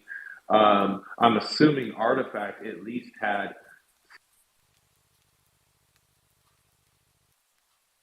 Like, I'm curious to know, does anybody know how many actual artists, even if they weren't Takashi or Clegg, how many artists actually touched? It's a good question. Because I've worked plenty in 3D animation, doing high quality animation that was Pixar quality for sure, and CloneX quality. I have characters that I haven't released yet, and that I've done. These are my own IPs, and I know that like it took whole teams to create those characters. It wasn't just like one person. And the concern that I had, getting to the point I'm making, is that the founders up there talking about, I only had, Kav's up here. You can answer that question, hopefully. But anyways, the founders up there talking about, oh yeah, the art is amazing. The art is amazing. It had 2 artists. And I'm like, hold on. 2 artists pumped out generative 3D art for a 10,000 collection? Like, that don't sit right with me. Not knowing that I, created, 7 characters for a short film animation for a Pixar short, and that took a whole fucking team. Like, because another thing is too is like there's literally people. I mean, those who know 3D art, I'm saying this, but you already know, and I don't even do it. Like, I'm not the hand person. I just produce it. But there's modelers, there's texturers, there's lighters, there's riggers, there's like each different person does a different thing. Like, no one just necessarily creates a whole thing. They can, absolutely, people can. But I'm just curious how many people, maybe Kaz, can you answer that question, or approximately? Yeah, there's definitely like a few dozen people who worked on the CloneX traits and all of the content coming up to it. Some things, like I think a few longer form videos might have been commissioned out to like agencies and stuff like that, but even some of the traits were designed by community members. I think there was like 13 or so that were done. Like I think Zade's some of my favorite. He has like 3 different traits within the collection, with like the Zade vision and the bucket hats and a few other things. But yeah, I agree with you. That was definitely a red flag for me on some things I've seen where people are saying that they got like games coming out, but there's no game engineers on staff. It's always just a little bit of a question. Yeah, thank you for answering that, Kaz. I was always curious about that. But yeah, that makes sense. See, a few dozen or even a couple dozen, that's 24 people. Like, that seems that is in the realm of production to produce a high quality, 20,000 PFP collection. And again, when and I'm really not just trying to throw shade at them, but it was just, I literally was just listening to them, like the server is fudding them. That was basically the server shilled us. And then I'm listening to Spaces and the excuse me, the founders writing about, oh, we got these 2 artists and they're amazing and they did all the artwork and let's celebrate these 2 artists. And I'm like, yeah, let's celebrate them, but hold on, 2 artists doing this whole thing? I don't know. But again, we learn.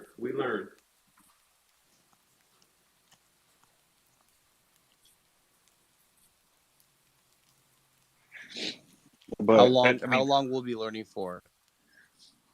Is the question. Forever.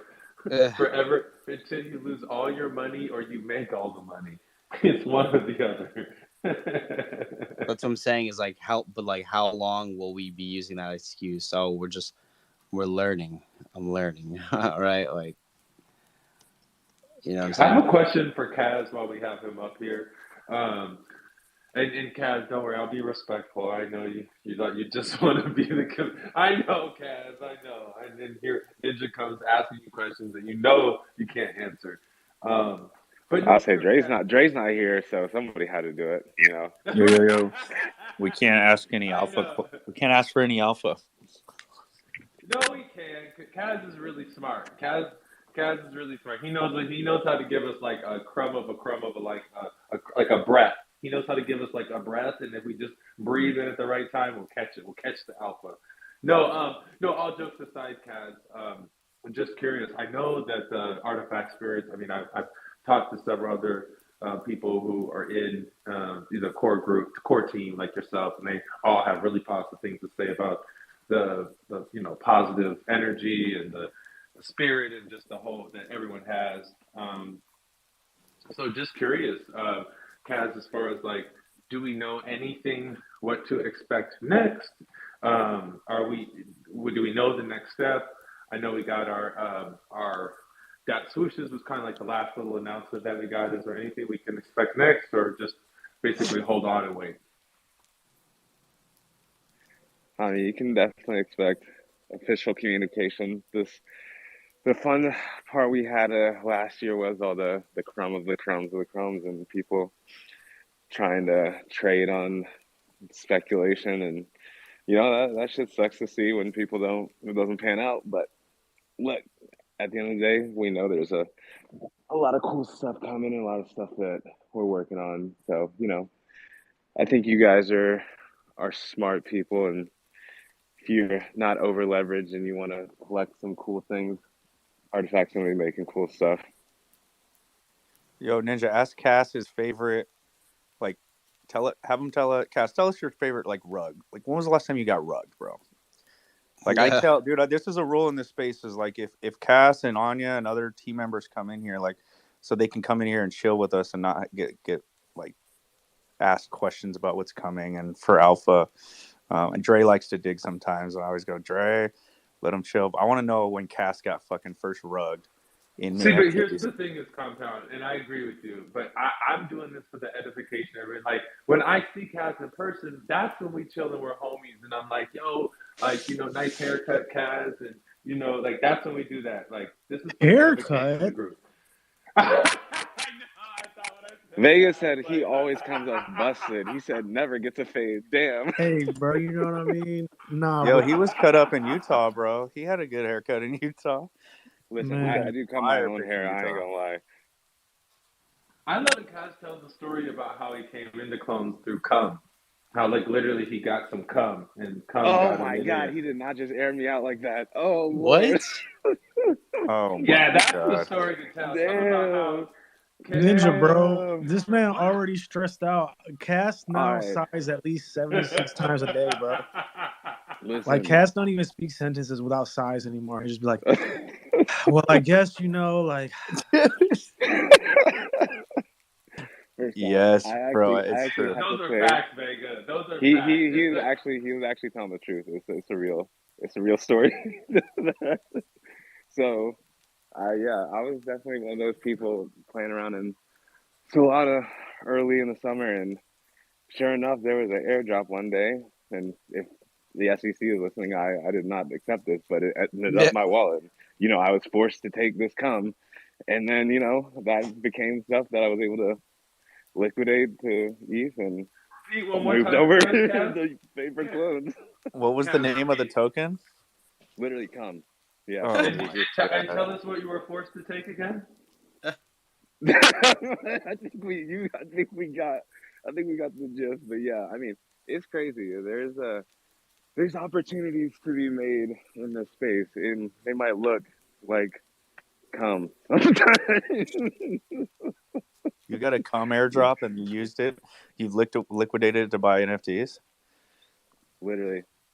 That's a fucking legend right there. Listen, Cass, this is strike 2 for you, bro. You got one more strike, bro, because this is the second time you told me some sus This ass is my shit. digital identity, bro. What do you want me to say? This is how we got here. I don't know what. The first one that was that he met his wife by flirting with a dude, and now we're talking about.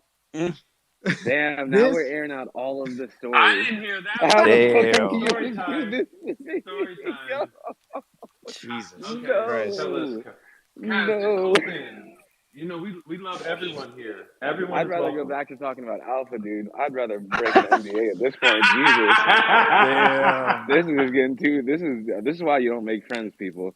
This is why you stay at home on the internet. It worked out. He got married to the woman of his dreams. And hey, whatever type of riz you got is whatever type of riz you got. If you got to flirt with a dude to get wifey, bro, fuck it. Whoa! It was. How do you think he got cum token then? Alright, damn. Listen, Dude, I tried to stop the alpha, and you guys made it so much worse that now he wants alpha questions. Like, yeah, ask me what's coming. Stop with this bullshit. This is the worst shit. I should have just gone to sleep. Dude, look, I'm surprised. I mean, look, I'm surprised no one is, pay attention to this D-Gods alpha that just dropped. So, yeah, bro, I don't know. You're the one that fucking works at HLZ or whatever. You tell us the alpha. And why didn't we hear about it earlier? Like, why are you? Yeah, you tell. Yeah. Listen, drop it. Why do you have so much character that you couldn't give us alpha beforehand? Damn you! I don't want to get fired from my job. I respect it.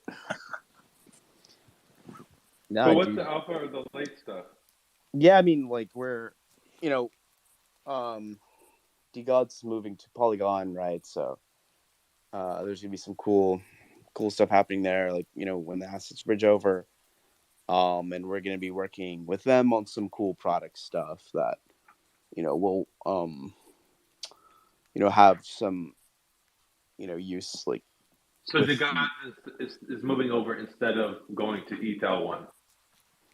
Well, Well, no, I mean they said that they. I mean, I'm asking because I know that Utes was moving over, and then the Gods was supposed to go over to ETL 1, but he changed his mind again.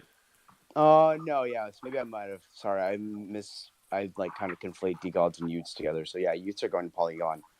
As far as the D-Gods like Genesis collection goes, I don't know, to be honest. Like, it could be ETL 1. I don't remember, but I'm more working on like the like we're kind of building like a product that uses like the dust token in a pretty cool way. So yeah, that's kind of like my focus. I'm not too sure about. Is it a game? No, it's not a game. Not like a game in the like traditional sense.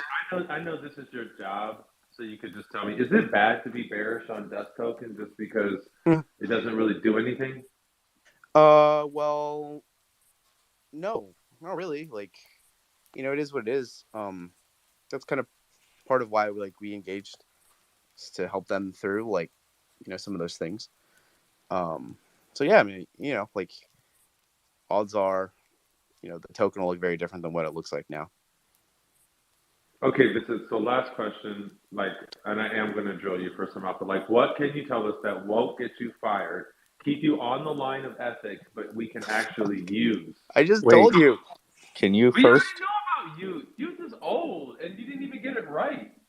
Can you guys first tell me why you call it D-Gods and not D-Gods? Like, I call it can D-Gods. I get the alpha on that?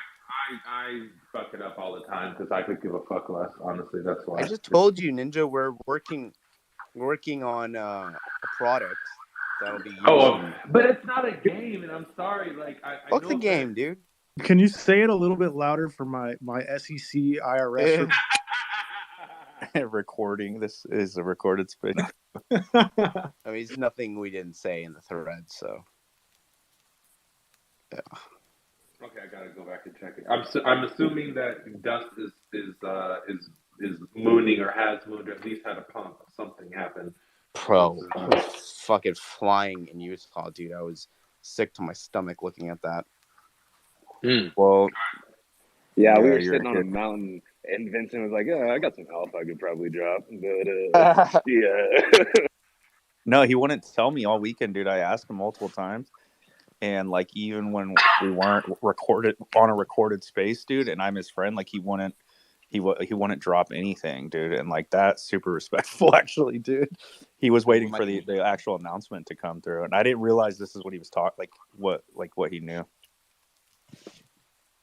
So respect to you, Vince, fucking your character and not giving me any fucking alpha when I asked for it. Just call me Crypto Jesus. Oh God! All right, we're pushing it now. How about Crypto Judas? Crypto Judas. I could, dude. That's what actually my mom calls me. Mom called me Judas. I could see that, Vincent. I could definitely see that. She does. She's like, "You're Judas, man. You're Judas." So Ninja, why are you asking for a game, man? Any project that tells me they're starting to build a game, like for real, instant bearish on it, dude. I don't. Because I know what you're saying, but I'm gonna answer your question very directly because I see that the games are really true sinks for tokens. Like what the fuck else? Like listen, I've been in crypto for how fucking long? There's nothing worth sinking these tokens into. It's gonna be like cool. But gaming, like all the time, think about all the little games you play that have all the little trinkets and all the little things and you whether they're real tokens in real life or are crypto tokens or whether they're made up tokens in a closed ecosystem, they're sinks for these coins, for these treasures, for these rubies, for these gems, for these whatevers. And that's why I said that like it became very evident to me once I played Dookie Dash that, this is the real use case to sink your money, your token into something. I've been in DeFi. I've been held Bitcoin. I've been held Ethereum. Ethereum's another one. It's like once Ethereum came around and like we had NFTs, let me clarify. Once NFTs came around for Ethereum, it's like, this is a reason for Ethereum because now it's the currency to buy NFTs. And so it's like there's so many tokens out there that have literally no use case, nothing to put them to use for. It's like, well, what the fuck is the thing? And I'm a gamer, so when he said, well, we're coming up with ways for the token. Well, I'm like, well, is it a game? Because I want to be able to use the token to play something. Yeah, but you don't like, you don't want to just launch a game for a game's sake, right? Like it's pretty expensive and time consuming to launch a game. So what? I can fuck with it a little bit, bro. I'm not going to lie to you guys. I'm not allowed to have games on my phone because every time I get a game on my phone, I will spend $100 on it. And it doesn't matter, dude. It doesn't matter, bro. You know what I mean? It could be like Clash of Clans. I'm not waiting that 24 hours on my game, and we're speeding it up. So like, yeah, I am a toddler. Fuck it. Damn, I won't fucking spend anything. I'm so stubborn, dude. Like if the game is like micropayments and it's trying to get me to pay anything, I remove it, dude. I can't stand it. So we're so different. Yeah, bro, that's crazy.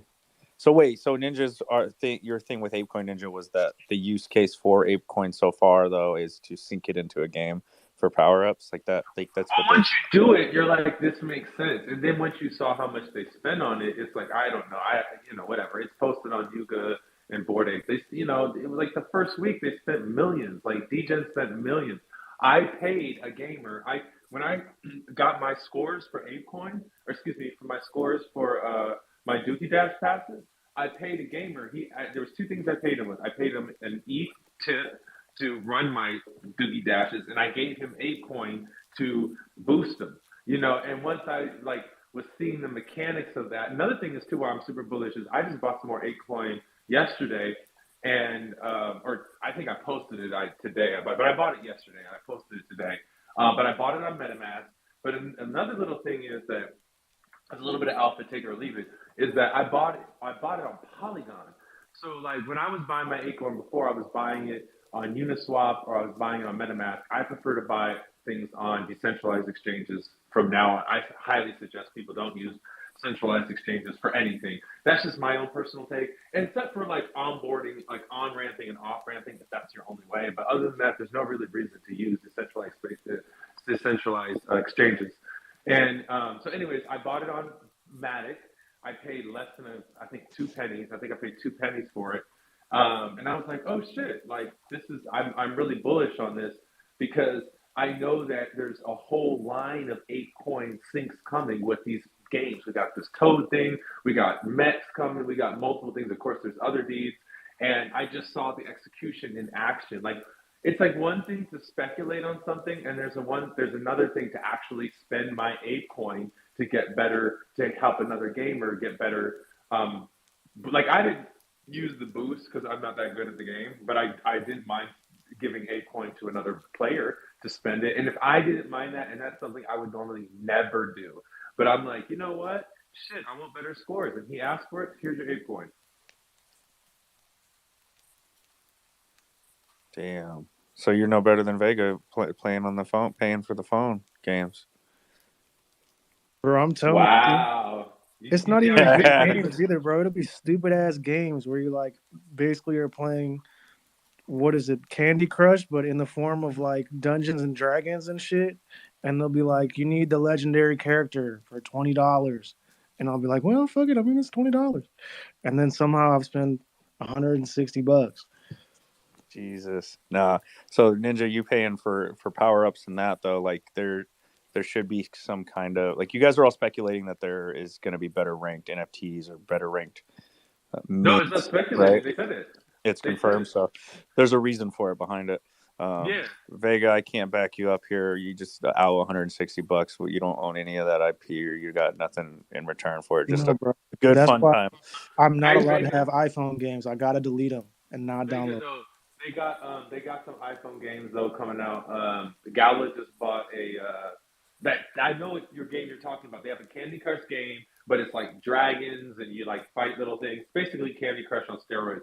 But Gala bought some gaming company. I forgot what the fuck they're called, but the game is called. Hold on, I got it on my phone. The game is called Dragon Strike, and there's another one like a cat one. But basically, those games that you're playing on your phone, Vega, right now that you pay money for, they're about to turn over to crypto, where you can earn crypto. It's just a matter of time. Gala Games just bought a studio that owns like 160 of those mobile games, basically like the Zynga of games.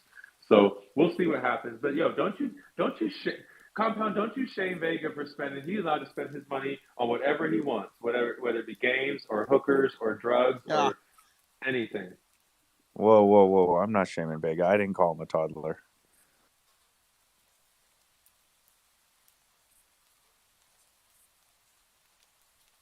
Those are my two issues that I have personally is iPhone games and candy.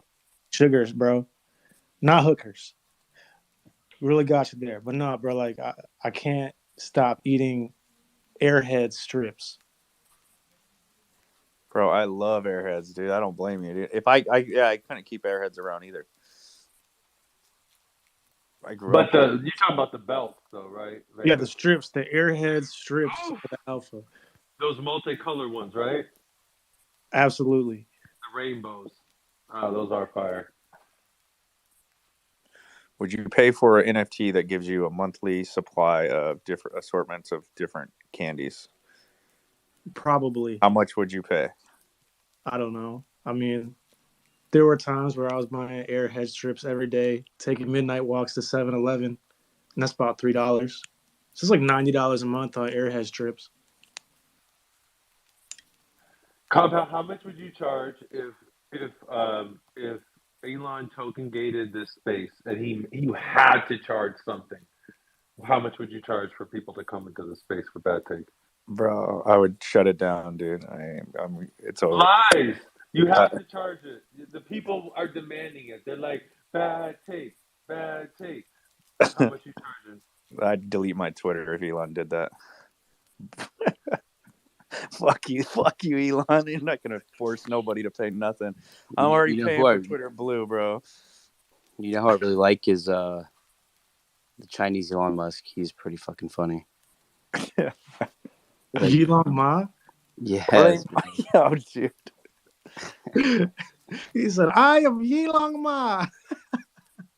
Dude, yeah, that's funny, like bro. he kind of nods to like crypto and stuff. Like he likes Dogecoin and like the apes and stuff. It's just it's hilarious what this guy's doing. Oh, you follow him on Twitter or what? Like Instagram. I don't even follow him. I just see his shit just pops up from like multiple different accounts. So. Oh, bro, I got my blue check mark back after paying $11 I changed my PFP and they took it away from me. Would you look at that? You taking my money, man. Taking the check. Have you guys noticed a difference? I think engagement has just been shit no matter what, dude. But also, like, my tweets might be shit too, so. Yeah, low key, that might be the problem. No, yeah, I think that's the problem. I think it's been high key. That's the problem. Yeah. Yo, no, but actually, the Twitter's engagement's been terrible. I think that NFT people are just straight up pigeonholed. Like, we're not. Our tweets aren't getting out to nobody else. They've got us in a little bucket, and we just Probably sting each for the other. best. No, I would say it's more like a thimble. I think a bucket's a little generous. Yeah, like yeah, bro. I know one of our biggest problems is that we use the same words frequently, whether it is NFT or crypto or community or whatever the fuck else, and Twitter deems that as bot activity if you're constantly talking about the same thing, so you won't get put anywhere. Like GM Web3. Yeah, bro. If you say GM every day, you might as well be a bot. GM fam. No, dude, Go ahead. I joined the GM cult for like a week because I wanted to see what the engagement was like. Dude, those dudes get mad engagement. I'm not saying it's like good engagement, but they definitely get engagement. But it's all the same. It's the cult that's GMing each other, right? GM, say it back, baby. You know what I mean? And it did help kind of boost the algorithm. But ever since I stopped the GM cult, like engagement's been dead. So what does that tell you, Compound? Dude, they're doing it right. The GM cult, they know what they're doing. Reach was up, engagement was up, but then also I don't know if it just like Twitter overall has just gotten bad. Ninja, you went private for a while. I couldn't retweet your stuff. I couldn't share anything you were posting. You're not private anymore, or did it work out for you? No, it was just fun to test it out. I will say this: when you go private, I noticed that I was getting higher quality engagement. Like the people who are engaging with me, or people who actually want to engage with me. Even when going private, I noticed my timeline changed, as in what I was seeing was better as well. All of a sudden, I started to see more people who I wanted to see. But yeah, I think I was private for like a few days. The engagement was, I would say it was up. It was for sure up a little, but it also wasn't anybody new. So it doesn't get out. So I don't know. It was kind of pointless, honestly. Yeah, no, it was annoying. I kept trying to retweet you, and you weren't able to. Did you notice your retweets were down because nobody could retweet you? Well, yeah, nobody could retweet you, but the people who engaged and the people who left comments were way more intentional. That's what I did notice. And I also liked. I don't know. I kind of like that people. I've never been private on any of my social media. I kind of like that. I could say shit and people wouldn't know outside of the world. Dude, I'm gonna go back and find all the shit you tweeted. Yeah. I'm going back. So what's up, Vega? There's a couple people up here who haven't told us about the rugs that kind of led them in the beginning. That kind of led them to Artifact. Were you rugged before you found Artifact? Tell us. No, I've only been involved in really, I feel like, one rug. And that was only because I felt bad that I couldn't afford Mizuki. So I bought basically a budget Azuki, which was called, I don't even know what the fuck it was called. It was cool looking, but yeah, it was a huge rug. Other than that, I feel like I've never really been in like the financial position to be like making risks that I can't make work for myself. Like it didn't matter what Artifact or CloneX was priced at because I was always going to do something myself with it. So I haven't really bought into a bunch of things, and I haven't been rugged yet. Yeah, But you're due. yeah, man. Yeah, I can't remember what the name of it was, but like it basically just looked like a cyberpunk version of an Azuki, and then it came to like release date. Are you talking about Everai? No. I'll look it up. But it came to release date, and the artist never released the art file layers to the team for the collection. And he said, "Yo, these projects are making bank. I'm not giving you this art unless you give me like 70 or 80% of like the project's profit or something like that. It was crazy. And so they were like, no. And then they spent like 3 days rushing, trying to like make new art with a new artist. So there was only like 90 properties and everybody's shit was gold and shiny and rare looking. So it didn't work out. Damn. We worked actually with a project that the artist, held the art hostage. It never came off the ground. It was a weird situation for sure. Okay, I just looked it up. It's called Project Shura, like Shura. Yeah, budget cyberpunk Azuki. What is wrong with us that we think that like buying derivatives was the move? Like, my first rug was a derivative, bro. Like, it was the Little Baby Ape Club. It was like all the Bored Apes, but like in little baby versions. And the artist that were working together. One of them split off and launched the project a day before the actual launch was supposed to go. He launched the art without the rest of the team, and everybody was expecting this launch, so they just thought it was like legit. They just saw it trending on OpenSea. They made a whole Discord for the fake project, and it pumped, bro, past like it was pumping towards 1 ETH. I bought at like a half ETH, and it went near 1 ETH, and turns out the art was stolen from the actual project, and they got it taken off OpenSea. Dude, it was bad. But I don't know why in the first place, like, I wanted to buy a derivative. I don't know. Maybe I was just new. But it seems like that's a lot of people's first rug is some derivative. My first rug was technically everything that I bought on Solana, because all of it, looking back now, is like at zero. So like I have a whole wallet of dead NFTs. Yo, so yesterday Vince was saying that Solana people are just like a little different. So now that like we found out that Cass is a Solana people, Vince, what do you think? Yeah, Cass is definitely different. I'll say that. Look, there's just a lot of people trading fast, especially early on, and I bought like this Mooncats project, and I knew it was going to be terrible. There was like 15 people in this Discord. I don't know why, but it was one of those projects that you just like could randomly buy and people would end up liking, and it was silly degen bull market euphoria stuff. So just know, if you think like this random no nonsense like $5 purchase is going to turn you into a millionaire, like, yeah, it's bull markets are back. Bro, You being from Georgia over there, did you have any towns where it was like really painfully like low class redneck people? I mean, yeah, bro. What? So that's what I'm saying. Like, we had a town like that near us in Michigan. It was called Burton, and there was this rapper it was just a dude that wanted to be a rapper. He was from Burton. Like, you can't be from Burton and be a rapper, bro. You're in a double wide trailer. Like, that's the facts. And he got mad because like I was popular. Hey, Eminem lived in a trailer. Hold up. That's what but he wasn't from Burton, okay? So he got mad because I was like popular in the area with music. So he made a diss track about me, and it's like the worst thing I've ever heard in my life.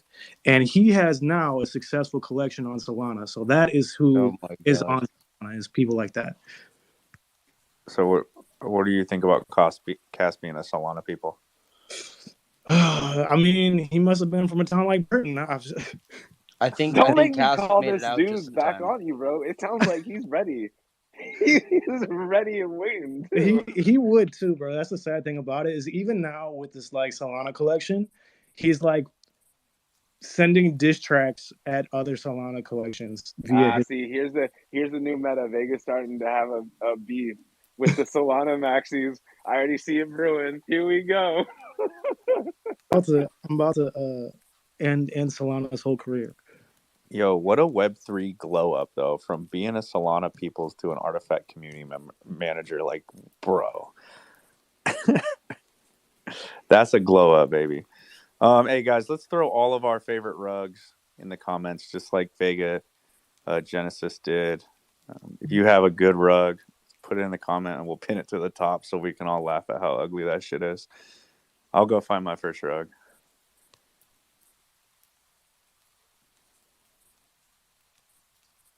I don't think we've heard Ninja's first rug, man. I'm gonna post a big picture of a Bitcoin on top. Ninja, did you send 1 Bitcoin to the YouTube guy in return for 2 Bitcoins? No, worse.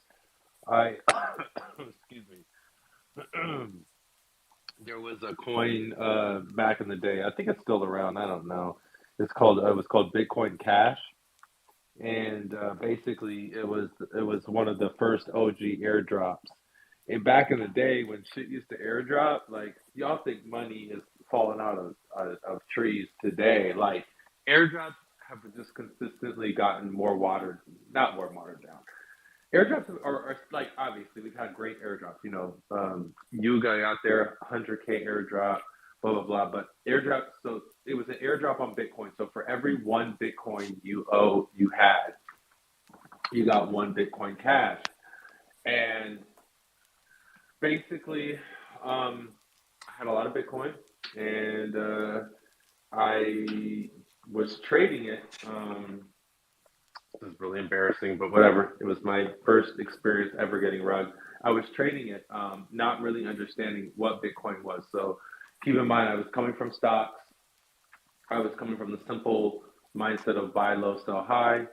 I was flipping Bitcoin from anywhere from $300, sell it for $700. It would drop back down to $400. I buy it for $4, then sell it for $8. Then it would drop down to $5, and then I would sell it for $1,000. I was doing this for almost a year as it ran up, and then at a certain point, Bitcoin got to like, I don't know, $6,000, and I was like, okay, there's something. I've been buying this stuff since $300, and there's something up, and so there was a Bitcoin Cash airdrop, and I didn't know this because I was just trading it, flipping it. I really wasn't understanding what it was. Basically, there was a snapshot that was going to be taken on the Bitcoin network, and you're going to get these tokens for Bitcoin Cash. I got sucked in. I Googled it like a dummy. It was like, how do you get your Bitcoin airdrop? Of course, the first thing that came up was like, here, and enter your seed phrase here. Right, I know. Like the dummiest of dumb. And keep in mind, I want to be super clear. I had a Trezor back in the day. It was even, I don't say it's even worse than a Ledger, as in Ledger isn't good, but it was an inferior Ledger, and I didn't even realize, like I didn't even know this how noob I was because I was trading it, but I really wasn't understanding the technology, which was a lesson learned.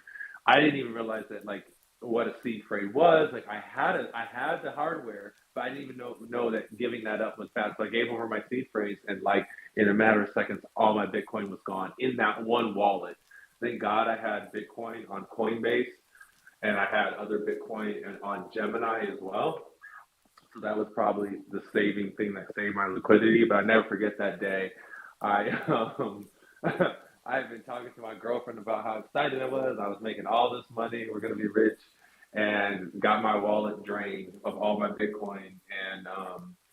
And then I walked across the street, bought some Airhead, Sour Patch, whatever, Rainbow Belts, and a bottle of wine.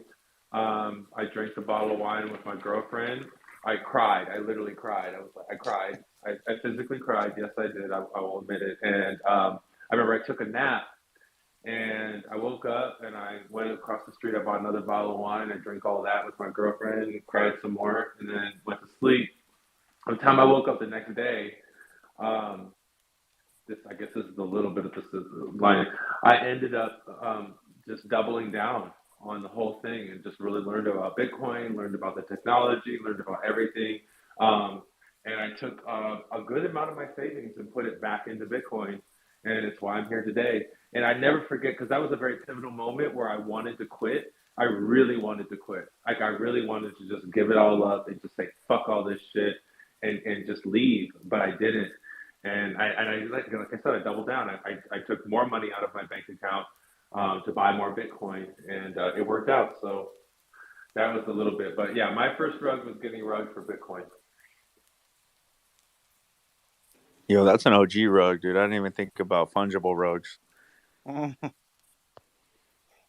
For real. Yeah, I really haven't gotten rugged on NFTs, and it's definitely not a brag. It's just that, you know, when you've gotten rugged for, you know, essentially what I lost in Bitcoin back then is worth hundreds of thousands of dollars.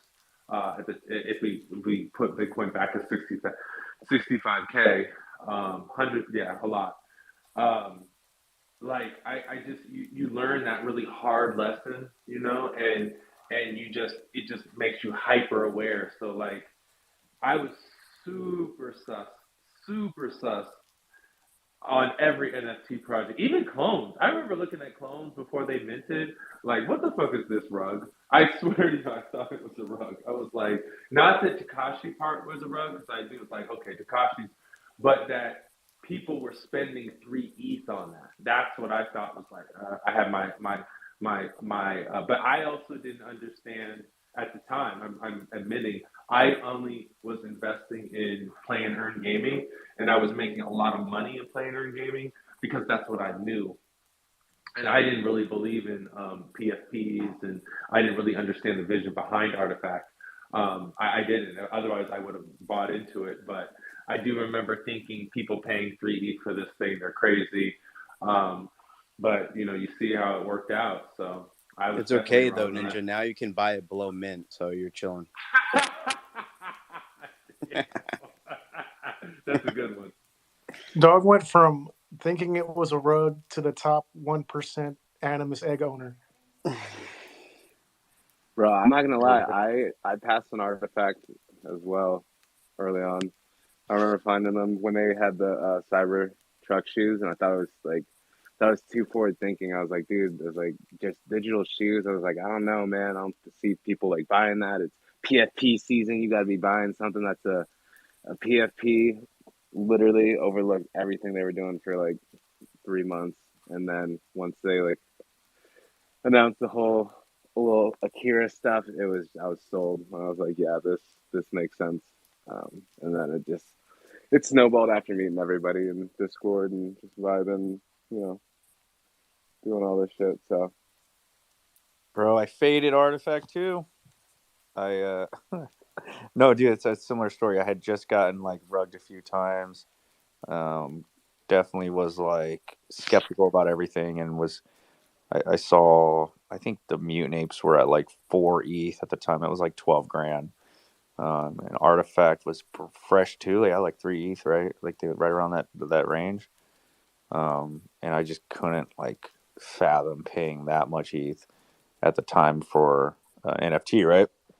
So I faded them, and they both started to run, and I ended up buying after they ran. Once I understood it more, right? I think it just came down to like understanding what it was, and it wasn't just a JPEG. It wasn't just an NFT, like a picture.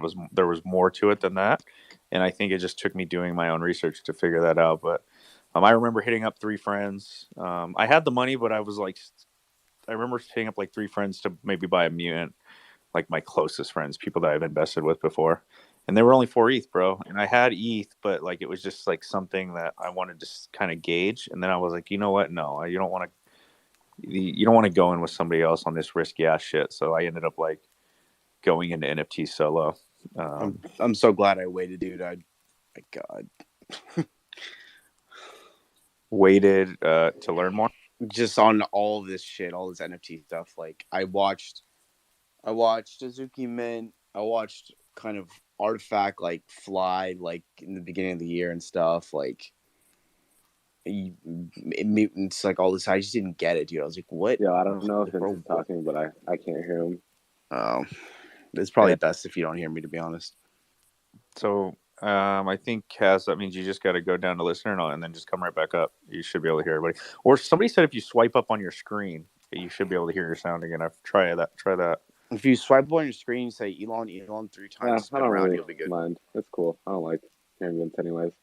Yeah, he's basically shitting on us because he faded the whole bull market and didn't get rugged on Sounds anything, sensible. and then waited for things to come back down before he purchased. That's what he's saying. Yeah, because he's a legend. He's super cool. I love it. All right. Yeah, I wish I'm I gonna could say the rug same about myself. Cass, but Actually, you know, I he gotta smells. do some stuff. But I will catch you guys on the next one. There's a lot of spaces tomorrow as well, so I'm sure some of y'all will be through on those. Yeah, bro, I'm gonna come tomorrow on your stage and just ask off the wall questions and just see if everybody that you're hosting will can answer. Ninja's gonna be there too. He's got off the wall questions all the time. I Just also hound him for alpha. We're just gonna come to all your spaces tomorrow to hound you for alpha since it's not allowed in Bad Tick. Well, hey, look, these are more supporting some clones in the community, and we're definitely gonna start doing more spaces like that where talking about artists doing cool shit or creators putting themselves out there. You know, a lot of fun ways we can try to highlight each other and create a platform and whatnot. No, bro, I think it's a dope idea. Boring. Dope to go. You can't hear me. bring back CXTV. Oh man, we do need to revive that bad boy. What is CXTV? Damn, that was basically that. There's a Twitter account out there where we were working on ways to bring clones together to make like a TV channel, basically. You know, very much the Rick and Morty vibes. If you've seen the interdimensional cable, that's the fun that we're trying to bring to it. Had a lot of cool people who jumped in, did a lot of different things. But yeah, we can definitely bring things back, keep working on stuff. But there's so many fun things to do, so many things to come. I know we got some we got some fun stuff in the works. Like there's a lot of cool people in this community making cool stuff. I'm excited to see where we go. Yeah, no, I agree, man. I'm glad that you're doing a space with some of the creators, dude. That's cool. I'll be there tomorrow, man. I got reminders set. All right. Well, you guys don't stay up till fucking 3 a.m. All right. No, bro. We're gonna be all right. We're gonna be all right, right, Vega? Vega's a night owl, bro. He literally pops in when we're about 3 hours in every night. Facts. How late you stay up, Vega? I would say my average sleep time is between like 3 and 3:30. Yeah, bro, that's a little late. I mean, I've done that before, but it's just a little late for me. You know what I mean? I don't really stay up that late unless these spaces go for 8 hours. And then sometimes I go into Chop Shop after that if Stecky and Kuro is running Chop Shop. Kuro, did you guys stop running Chop Shop, dude? Everybody say Kuro. Kuro. Kuro. Kuro. He's in the metaverse.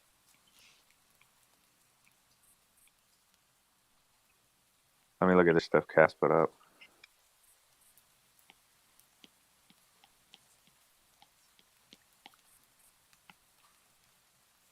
Oh, yo, it's got the OGs in there, man.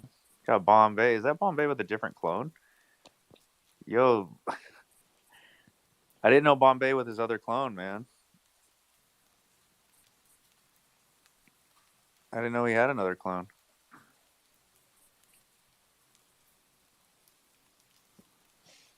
So what's up? What's up, Vince? What else is new in this market? Interesting. What happened? No, I just remember seeing this. You remember watching it? I mean, just seeing it. I didn't watch it. Dude, that was only in October, too. I think there were episodes before that, too.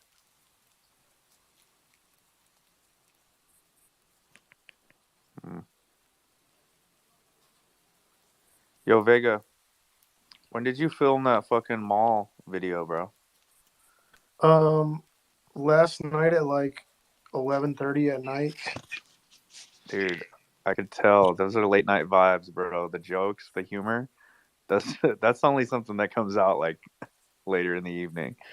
Yeah, I think my circadian rhythm has my maximum brain function because I don't till like 3:30. Like anytime between like 9 and like 12:30 is when my brain is really working. Dude, that's how I am too. And that's actually when my humor gets like the driest or like most sarcastic as well. It's later in the evening, bro. What's up, Cass? Welcome back up, man. Can you hear Vincent now?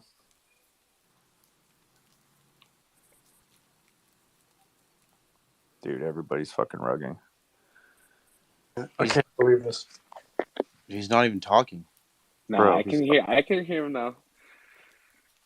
Oh, what up? Vincent gets more sassy on Spaces. I feel like it's way more chill IRL. dude, bro, when he was like snowboarding all day and then he was at the party and he was just so ready to go home, I was laughing, like actually laughing, and I wasn't laughing at him. I thought it was fucking hilarious, bro. He's drained, dude. His eyes were toasted. Dude was dead. Just that Captain Morgan dude on the mountain. That was not count. You drink Crown Royal, bro, or whatever it is. In the ski lift. Whatever, dude. Whatever it was, man. Fuck me up. Did anybody eat shit? No, thankfully I did not, bro. Cass, did you? I mean, not enough for any like serious injuries, but you take a little tumble every now and then. I smacked my head the second day pretty badly, actually, towards the end on the floor, and that was my last run. I was like, all right, I think it's over. You were working up there, that's for sure. Dude, I had this man so was much a fun. madman. I had so much fun, man. Yeah, dude, I'm amazed you made that second day. Because you were dead the night before and we stayed out late. It was tough, dude. I was like, you know what? Fuck it. Like, let me just go. Like, I'm just going to do it. And you had to Uber it, right? Like, yeah. Uber is where I just call it, dude. I just go, nope, not doing nothing. Yeah. I called the Uber, but I got to the mountain around 10 a.m. because I slept in until about 9, and then I was like, all right, like, I'm just going to fucking go. And it was only like a 30-minute ride, so it wasn't that bad. I'm surprised, dude. We dodged a bullet, like with how packed it is. I bet this week is packed up the ass over there. But they're getting better snow, so probably, decent trade-off. But we got so lucky with just the lack of attendance there during that weekend. I'm going to be honest, dude. I really liked the snow. I liked the sun. We got really fucking lucky on the attendance for sure. Mm-hmm. I don't think, I mean, they may have fun this weekend, but if the forecast is like it is here, it's supposed to dump throughout the weekend, dude, and it really does suck. Oh, yeah. It's sideways snow just smacking you in the face. Like, I was stoked with the snow that was there. That first day, like, us rolling down that long-ass run, I mean, it was ice, like, not, it was like kind of icy snow, but it was good, bro. Yeah, I'll be honest, I'm never going back to snowboard, though. Yo, snowbird looked way better than Park City. No, Ooh, dude, not even. Dude, not snowbird even. was rough. Snowbird was trash, dude. Dude, Park City looked boring as fuck, bro. It was like no greenery, just desolate. It just looked like trashy, dude. Snowbird was nice, bro. He said desolate, and there was like a whole like mini mall. Yeah, sitting I know, right? No, I'm like talking about a mountain, bro. It didn't look good. It was delicious. I mean, the problem with Snowbird is that it was like legit hard work. Like that was like we had a 2-mile run, the first one, and I was like, dude, I did not work out enough for this. Yeah. At least Park City was like, we could hit like a blue run pretty quickly and go back up. And it was still, solid. Vince went on a few longer ones, and he was gone for like a solid couple hours. And I know he was working because he was sweating by the time he got back. Those vibes, dude, just vibes all around. We got to do it again. Dude, I think I got to go to Mammoth soon. Yeah, dude. Yeah, I have a day pass for Mammoth, like already paid for from when like my day got canceled the last time I was there. So yeah, I need to go back, and I'm gonna plan it. I'll let you guys know. But Mammoth, dude, I've had such bad luck. Each time I go, there's just raining or too much snow, like too much of a storm, and the mountain gets shut down, dude. Like Mammoth is Really? volatile. Yeah, it's not like Bear. It's like I've yet to have a good weekend at Mammoth. Like it's dope. It's a huge mountain, but the weather is just so finicky, dude. What's it called? Just Mammoth Mountain? Yeah, Mammoth Mountain. And then the day that I did go snowboarding at June Mountain, which is in that same area, I broke my rib, right? So like my experiences there have just been negative. So I really need to cap it off with like a good time out there and like a proper day, no cancellations, no mountain closures, no broken ribs, like that. That's what we need. Oh, dude, that's like right by Yosemite, huh? Yeah, dude, but you're gonna have to take the route that goes around Yosemite because that pass Yeah. is closed. You can't go through it, so you actually got to take the long route around. But it's still not too crazy. How many hours out from you, dude? That sounds like a cent and a half. Oh, bro, it is. It's like 8 hours from me. What the fuck? But isn't there a mountain in SoCal, dude? yeah, there's Bear. There's a bunch of them, dude. There's Baldy. There's Snow Valley. There's a bunch of mountains. But we go to Mammoth because it's nice. It's big. I tow the RV out there, like the trailer, and like we said, we stay I've at. been to Mammoth, dude. Yeah, because I have family in Modesto. It's a nice mountain, man. Which is like right in between San Francisco and Mammoth. We'll plan it. But guys, does anybody have any final words for the night? I'm gonna rug it. I want to give everybody a chance to say anything final. Any recaps of what happened tonight? Anything you took away from the space? Anything you learned? Stay away from the metaverse. Stay away from the metaverse. Stay away from projects promoting metaverses. I love it. I'll say one thing. In the last hour, Baron has changed his PFP 3 times. Baron changes his PFP. He's all over the board. We love that. So he went from the weird googly eye back to the afro and then back to the googly eye. Yeah, bro. He's all over it. Every time it's like a different picture. Anybody else learn anything tonight? Or learn anything in the Web3 in this week? I learned big things are coming with DeGods. So.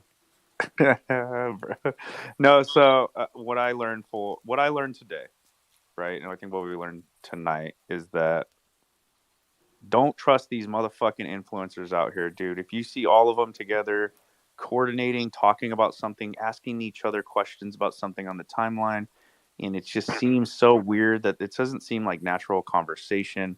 They're all like talking about a specific topic or a project that's coming. They have a group chat, bro. This shit's pre-planned. They've been thrown mint funds. Like these whales and these projects will give fucking ETH to them to mint, so it looks organic on the blockchain. I've seen it. I've seen this shit happen, dude. I've traced wallets. They're all in group chats. They're coordinating their talks. They're doing this shit, and start to really narrow down who the fuck you trust in this space. Like as these royalties die down and projects start to die, or like projects just start rugging, remember who shilled them to you. Remember who was talking about it. Remember who had like really poor judgment, and remember who has poor judgment back to back to back. And there's only so many times that you can like say like, oh, this is, my bad. I fucked up. It's like, how many times do you get to fuck up on poor judgment before your fucking influence and like before your ability to like freely shill shit is pulled away from you? Like, it's just the excuses are getting old, right? So you're seeing the same people and it happening within the same kind of cabal or the same group multiple times. I guess that's my rant for the night. Just like keep the honest and good people in your circle like near, and like reach out to them and ask them how they feel about something before you go and make a move, right? And just weed out the fucking people who are just shilling bullshit, man. and you'll be good to go. Bro, I agree with that so hard. And on top of that, not only will they do that, but then when they get called out for real, they'll gaslight the shit out of you, bro. And they'll be like, "What are you talking about, bro? I'm not dumping. I'm just, you know, getting some liquidity so that I can reinvest at a lower, like, bro, shut the fuck up." Or, bro, dude, I got rugged too, dude. I got finessed too. I was a part of, like, I'm a victim just like you are, bro. Like, I don't understand the issue. Like, yeah, bro, you have hundreds of thousands of followers. Like, you have more of a fucking responsibility to do your due diligence on this and not tie your name to these fucking projects and or like shill some shit that could potentially like really damage people financially. So I think just off the bat, like, and then that's again, let's recap our first whole conversation is take it upon yourself not to tie yourself and your name and your image, like really respect like what you're building with your name and everything, and don't tie yourself or put yourself at risk by taking a quick buck to shill like some project you did no due diligence on, right? There's good shit out here that you can work with. You don't have to take a quick buck to do some bullshit, bro. So I appreciate you guys. I love you all. Bombay, welcome back. We're rugging this bitch. Do you have anything to say before we do? You already know the vibes, bro. Rug it.